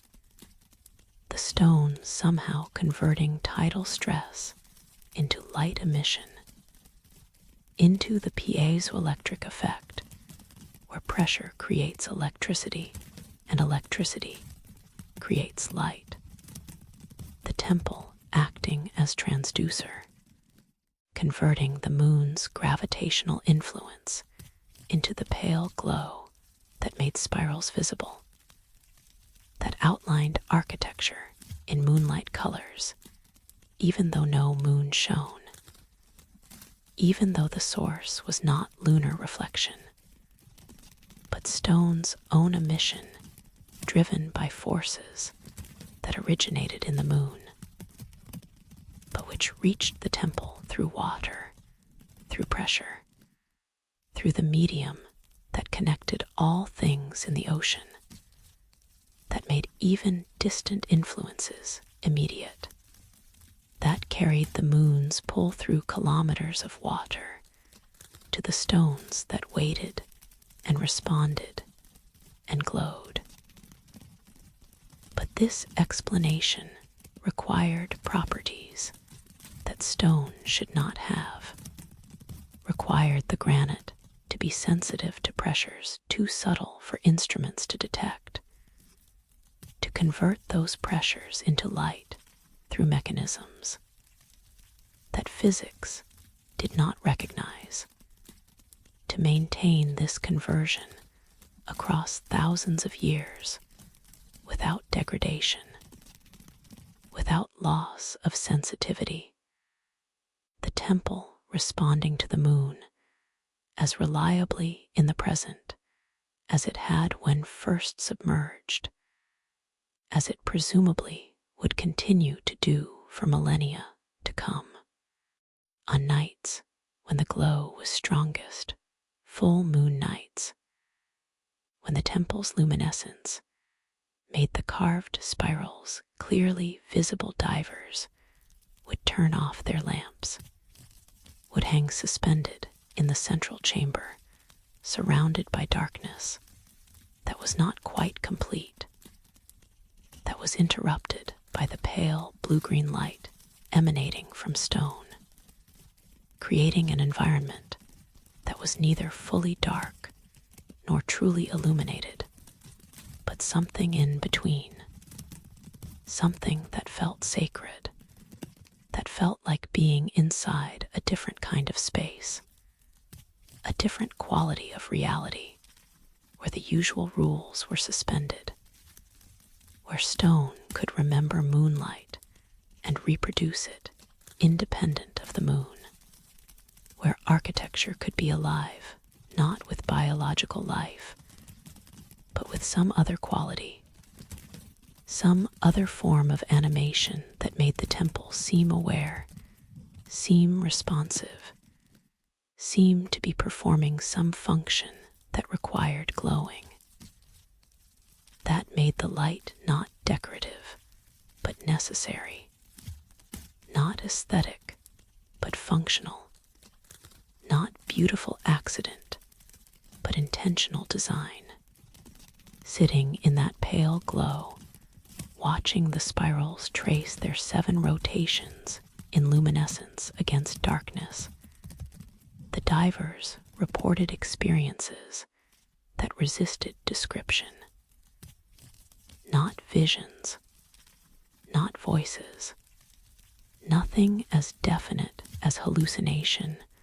or as clear as message, just a sense of presence, of rightness, of being exactly where they should be, in exactly the right moment, witnessing something that was meant to be witnessed, that had been waiting for witness, that the temple offered to those who came at the right time, who stayed through the dark hours, who allowed themselves to see what could not be photographed, what instruments could not confirm, what existed in the space between objective measurement and subjective experience, between physics and consciousness, between what is provably real and what is nonetheless experienced, perceived, remembered as one of those moments when mystery reveals itself not through explanation, but through deepening, when questions multiply instead of resolving, when understanding consists of acknowledging that you understand nothing, except that something profound is occurring, something that matters in ways you cannot articulate, that changes you in ways you cannot measure, that makes you different for having witnessed even though you cannot say how you are different, can only know that the temple glowing by moonlight that is not moonlight, stones shining in darkness with light that should not exist, spirals made visible by their own illumination. This is what the temple does. This is what it offers. This is the gift it gives to those who descend and wait and open their eyes in the darkness and see what is there to be seen by those who are ready to see it, by those who have prepared themselves through descent and pressure and the surrender of surface certainty, by those who have become, even temporarily, creatures of the deep, adapted to darkness, and therefore capable of perceiving light so faint that it exists at the edge of possible, at the boundary where photon and imagination become indistinguishable, where seeing and believing are the same act, where the temple teaches its final lesson, that reality is more subtle than instruments can measure, that consciousness perceives more than meters can confirm, that there are experiences that cannot be documented, but which are nonetheless real, are nonetheless transformative, are nonetheless worth the descent, worth the cold and pressure, and the hours of waiting in darkness for the stones to begin their glow, for the spirals to trace themselves in pale fire against the black, for the temple to become what it becomes on certain nights when the moon above is full, and the stones below remember, respond, shine with light that has no source except memory, except the persistent capacity of carved granite to hold what it holds and release what it releases when conditions are right, when witnesses are present, when the temple decides if deciding is what it does, if intention is what animates it to reveal one more impossibility, to demonstrate one more time that sacred space operates according to different rules, that temples have their own logic, that architecture can be alive in ways that transcend biology, that stone can shine if carved correctly, if blessed properly, if submerged long enough in ocean that knows how to preserve what matters, how to maintain what persists, how to keep alive the capacity for wonder, for mystery, for the pale moonlight glow that should not exist, but does exist, that divers see and instruments deny, that human consciousness perceives and human technology cannot confirm, that remains therefore in the realm of experience rather than evidence, in the territory of the witnessed but unproven, the seen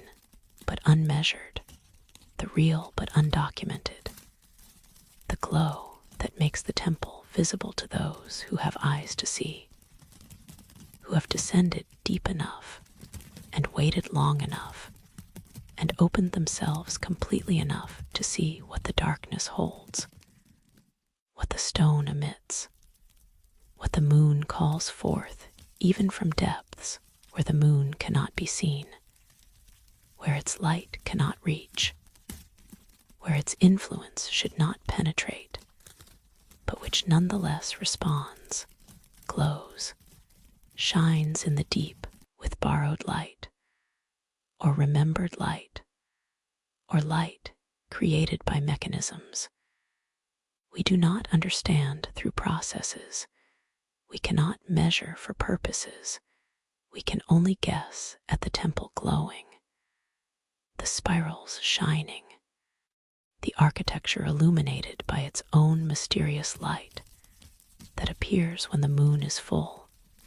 and fades when the moon is new, and teaches anyone who witnesses it that there are things in the deep that science cannot yet explain, that instruments cannot yet measure, that exist in the gap between what we know and what we experience, in the vast, uncertain territory where mystery lives, where wonder persists, where the temple waits in darkness,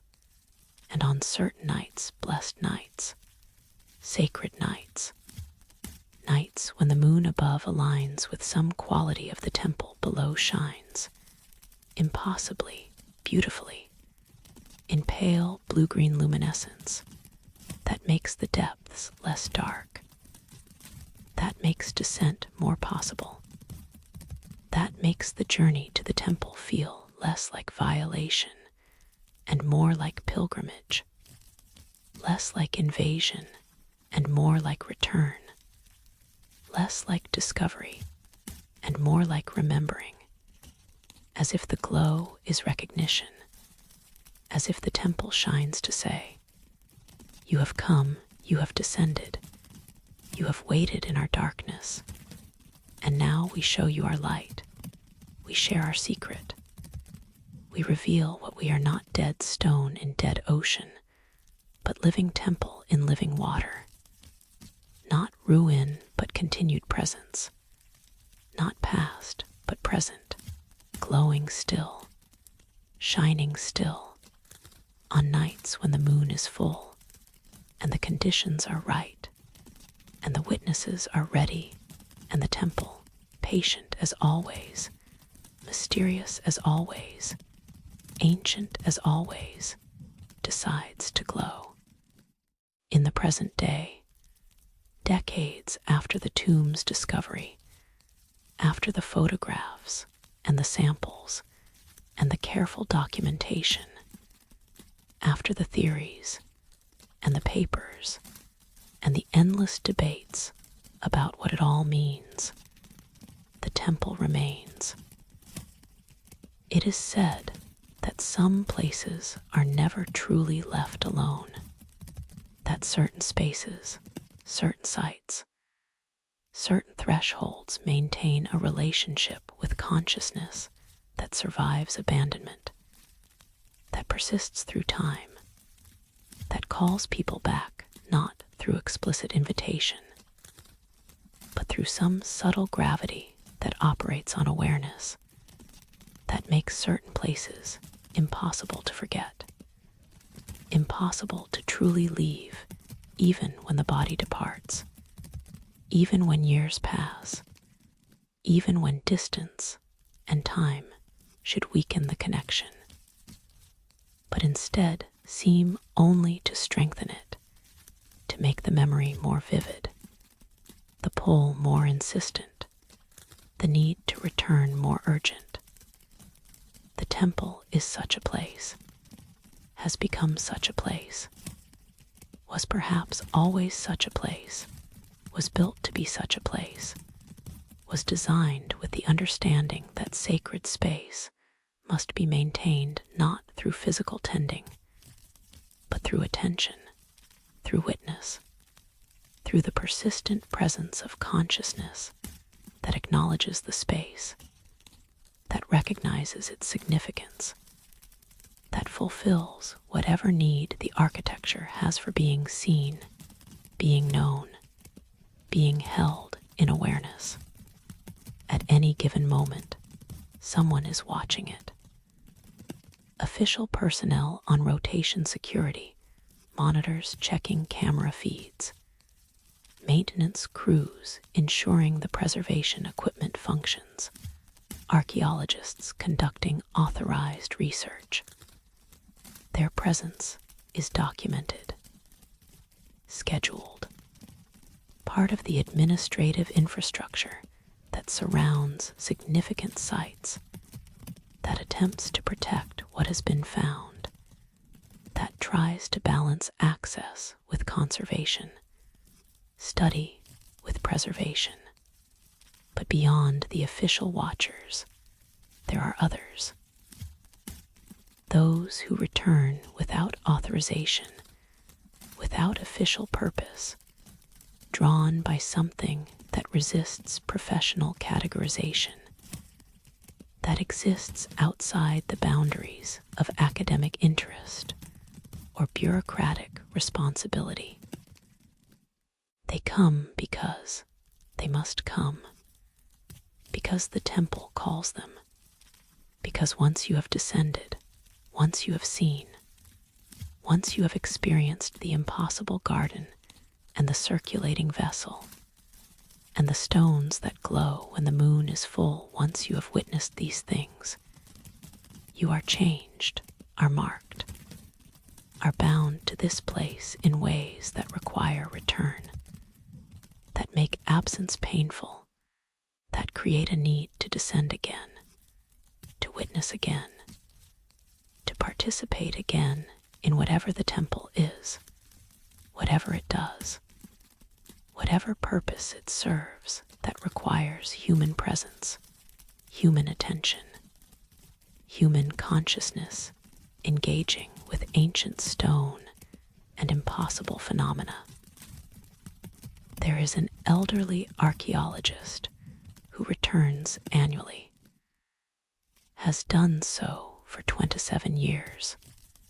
always on the same date, the anniversary of the tomb's opening, though when asked he says only that the date is convenient,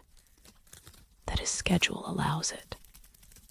that there's nothing significant about the timing even though everyone knows there is,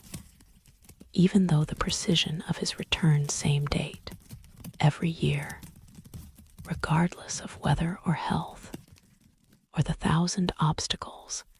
that could prevent it, speaks of obligation deeper than convenience,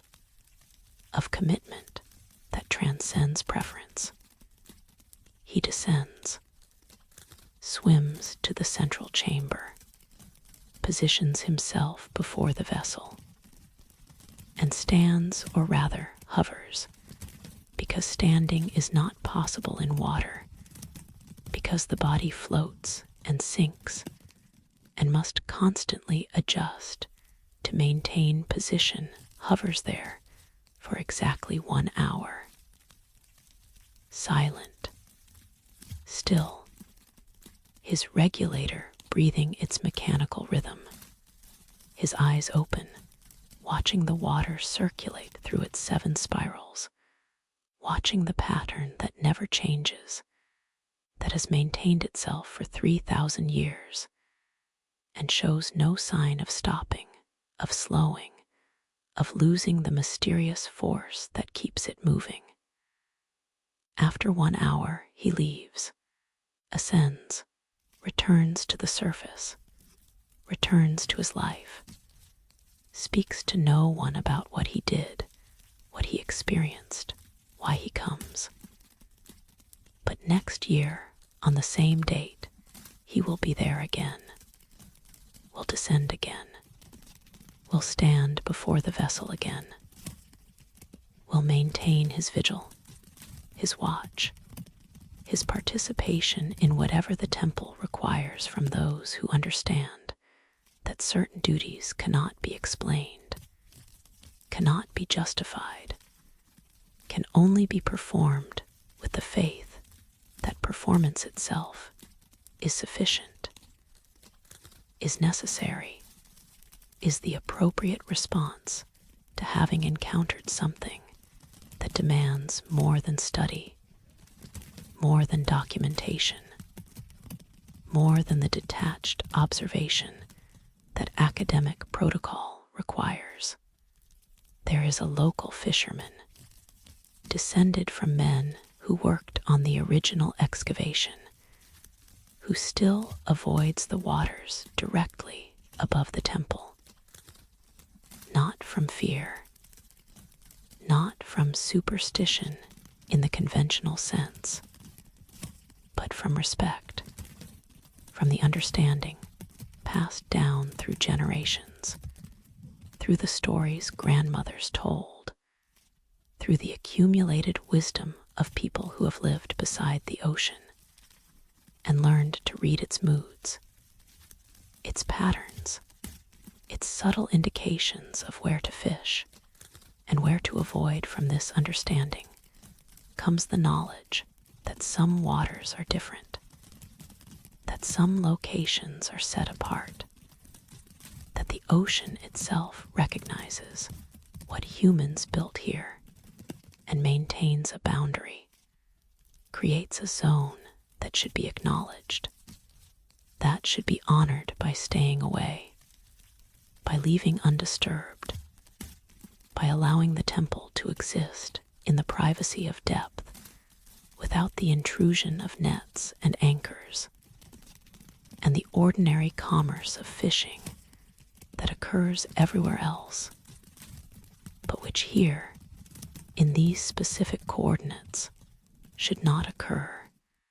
should be consciously avoided as act of respect, as recognition that sacred and profane must be kept separate, that the ocean's surface and the ocean's depths are different realms, and what belongs to the depths should not be disturbed by what operates at the surface. His restraint is a form of watching. His avoidance is a kind of presence. By knowing where the temple is and deliberately not fishing there, by marking it in his navigation and steering clear,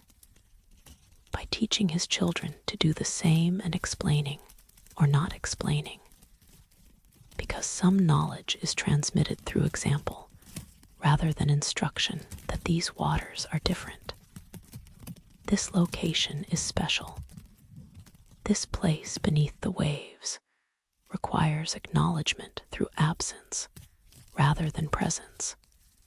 through respect rather than exploitation, through the understanding that not everything in the ocean is resource, that some things exist for purposes beyond human use, that the temple serves some function that fishing would interrupt, that the proper human response is not to harvest, but to honor, not to take, but to give space, to create through absence a different kind of presence, a watching that consists of knowing and staying away, of maintaining the boundary, of participating in the temple's preservation through the simple act of leaving it alone. There is a scholar who devoted 40 years to translating the tablets. She died 3 years ago, but her work continues. Her archive waits thousands of pages of notes, multiple translations, revised interpretations, the patient accumulation of a lifetime spent attempting to decode what resisted decoding, to translate what refused translation, to extract meaning from symbols that seemed clear individually, but which combined into messages that existed in territories language could not quite reach. Her final journal entry, written the night before she died. The tablets are not hiding meaning. They are meaning. The symbols are not code to be broken, but form to be experienced. Translation was never the point. Relationship was the point. Attention was the point. Spending 40 years with these texts has changed me more than I have changed them. This is what they were designed to do. Not to convey information, but to transform the reader. Not to be solved, but to be lived with. I understand now that my work work was not failed translation, but successful transformation. The tablets have done what tablets do. I have become what readers become. The translation is complete not on the page, but in the person. Not in words, but in being. This is what scholarship means in the context of the sacred. This is what the temple teaches. This is what the ocean preserves. She understood something that academic institutions struggle with, that some knowledge cannot be extracted, cannot be removed from its context, cannot be made available to those who have not made the journey, who have not descended, who have not submitted to the transformation that depth requires, that pressure creates, that the ocean facilitates for those who enter it properly, who approach it with the right consciousness, who understand that knowledge and being are not separate, that what you learn changes what you are, that understanding the temple means becoming different, means allowing the temple to work on you, to reshape you,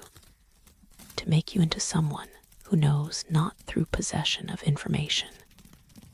but through having been possessed by it, through having surrendered to it, through having allowed the mystery to remain mysterious,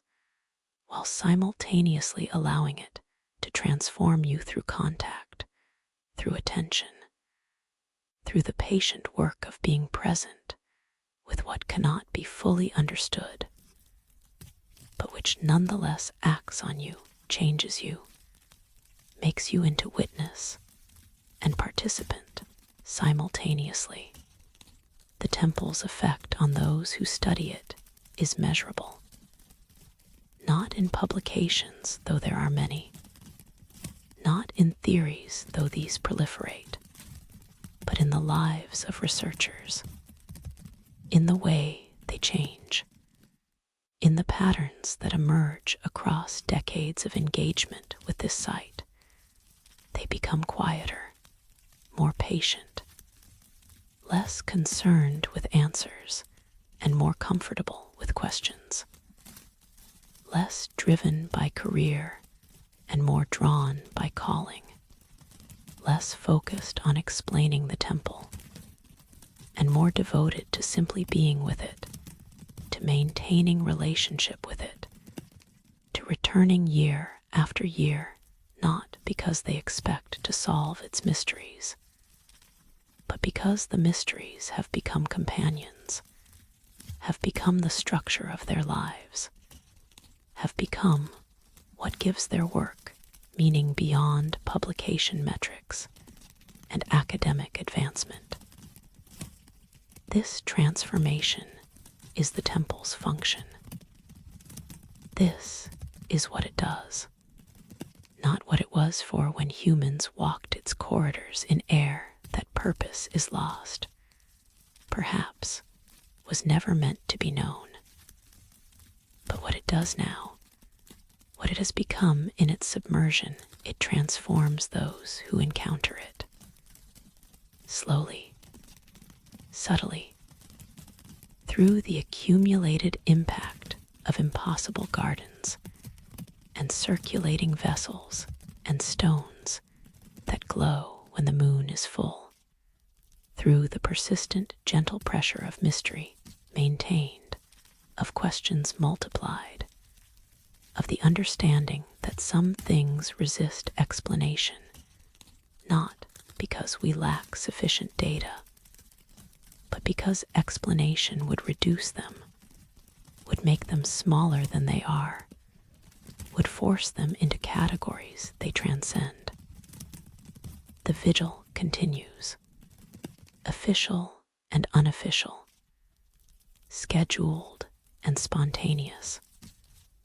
The archaeological establishment watches because preservation protocols require it. The descendants of the original builders watch because tradition demands it. The researchers watch because the temple has claimed them, has made them watchers, has transformed curiosity into devotion, interest into commitment, study into participation in something larger than scholarship, in the ongoing relationship between the vanished civilization and the present moment, between the depths and the surface, between stone carved 3,000 years ago and consciousness perceiving it now, finding in it not answers, but reflections, not solutions, but invitations, not endings, but beginnings of relationships that will last lifetimes, that will structure years around returns to the temple, around descents into the darkness, around the patient work of witnessing what persists. And something watches back, not with eyes,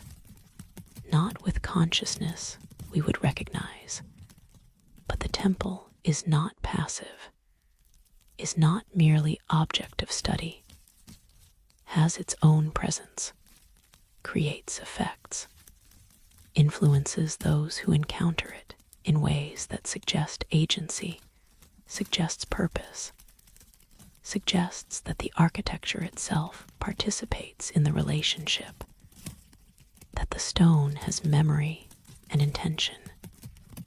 and the capacity to respond to those who approach it with the right consciousness, the right openness, the right willingness to be changed. Perhaps this was always the temple's purpose, not to house rituals, though it may have done that, not to encode knowledge, though the tablets suggest it did, but to create relationship between human consciousness and mystery maintained, to build a space where the impossible was normal, where questions multiplied rather than resolved, where transformation occurred through contact with what cannot be explained, only experienced. If so, the temple is succeeding, is fulfilling its function, is continuing its work across the millennia. The civilization that built it is gone, dissolved into the ocean, leaving no bones, no graves, no material trace of bodies. But the temple remains. And through the temple, something of that civilization persists.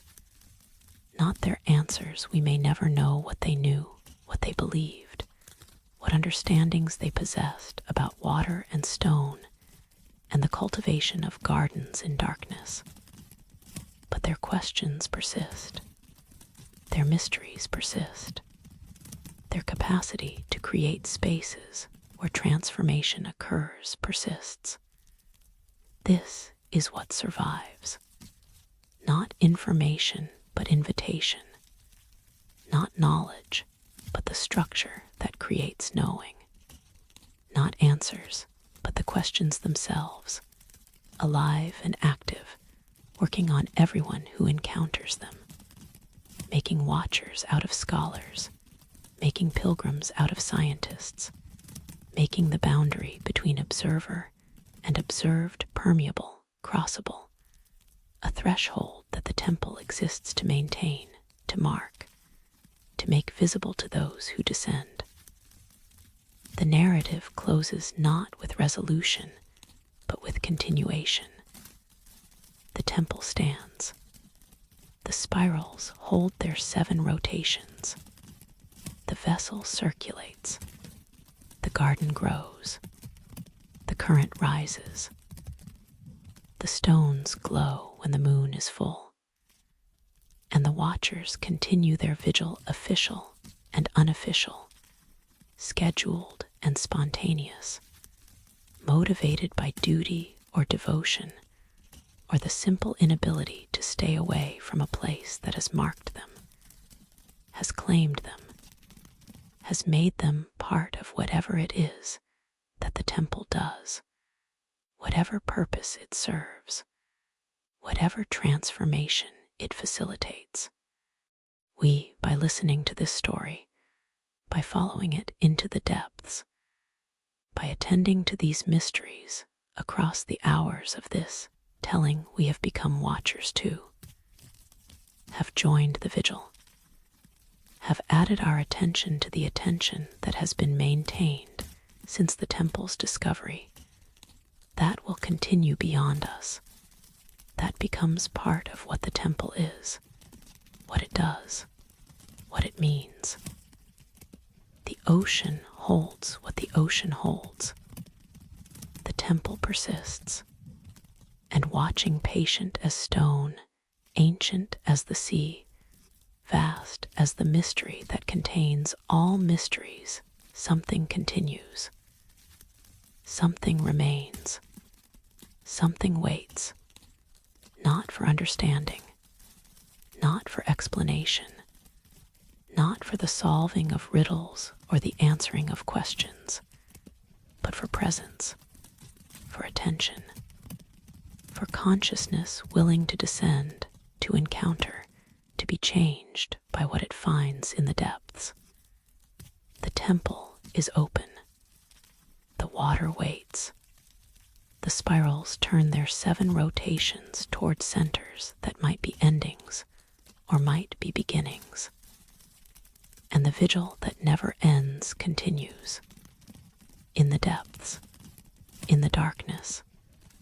in the patient, mysterious ocean that preserves what matters, that keeps what should be kept, that holds in its vast cold embrace the temple that was built for transformation, and that continues its work, silent and persistent, in the deep. Rest well. The watching continues. The temple remains. And in the ocean that connects all things, in the water that carries all mysteries, in the depths where the impossible becomes actual and the ancient becomes present, something waits. Patient, eternal, yours to discover if you choose to descend, yours to witness if you choose to watch, yours to be transformed by if you open yourself to transformation. The temple beneath the waves, the civilization that chose the ocean, the mysteries that persist in darkness and cold, and the patient depth where all things are preserved that deserve preservation, where all things continue that refuse to end, where the spiral turns forever in its 7 patient rotations, leading always to the circle that might be conclusion, or might be the place where everything begins again. Good night. Descend well. The vigil continues.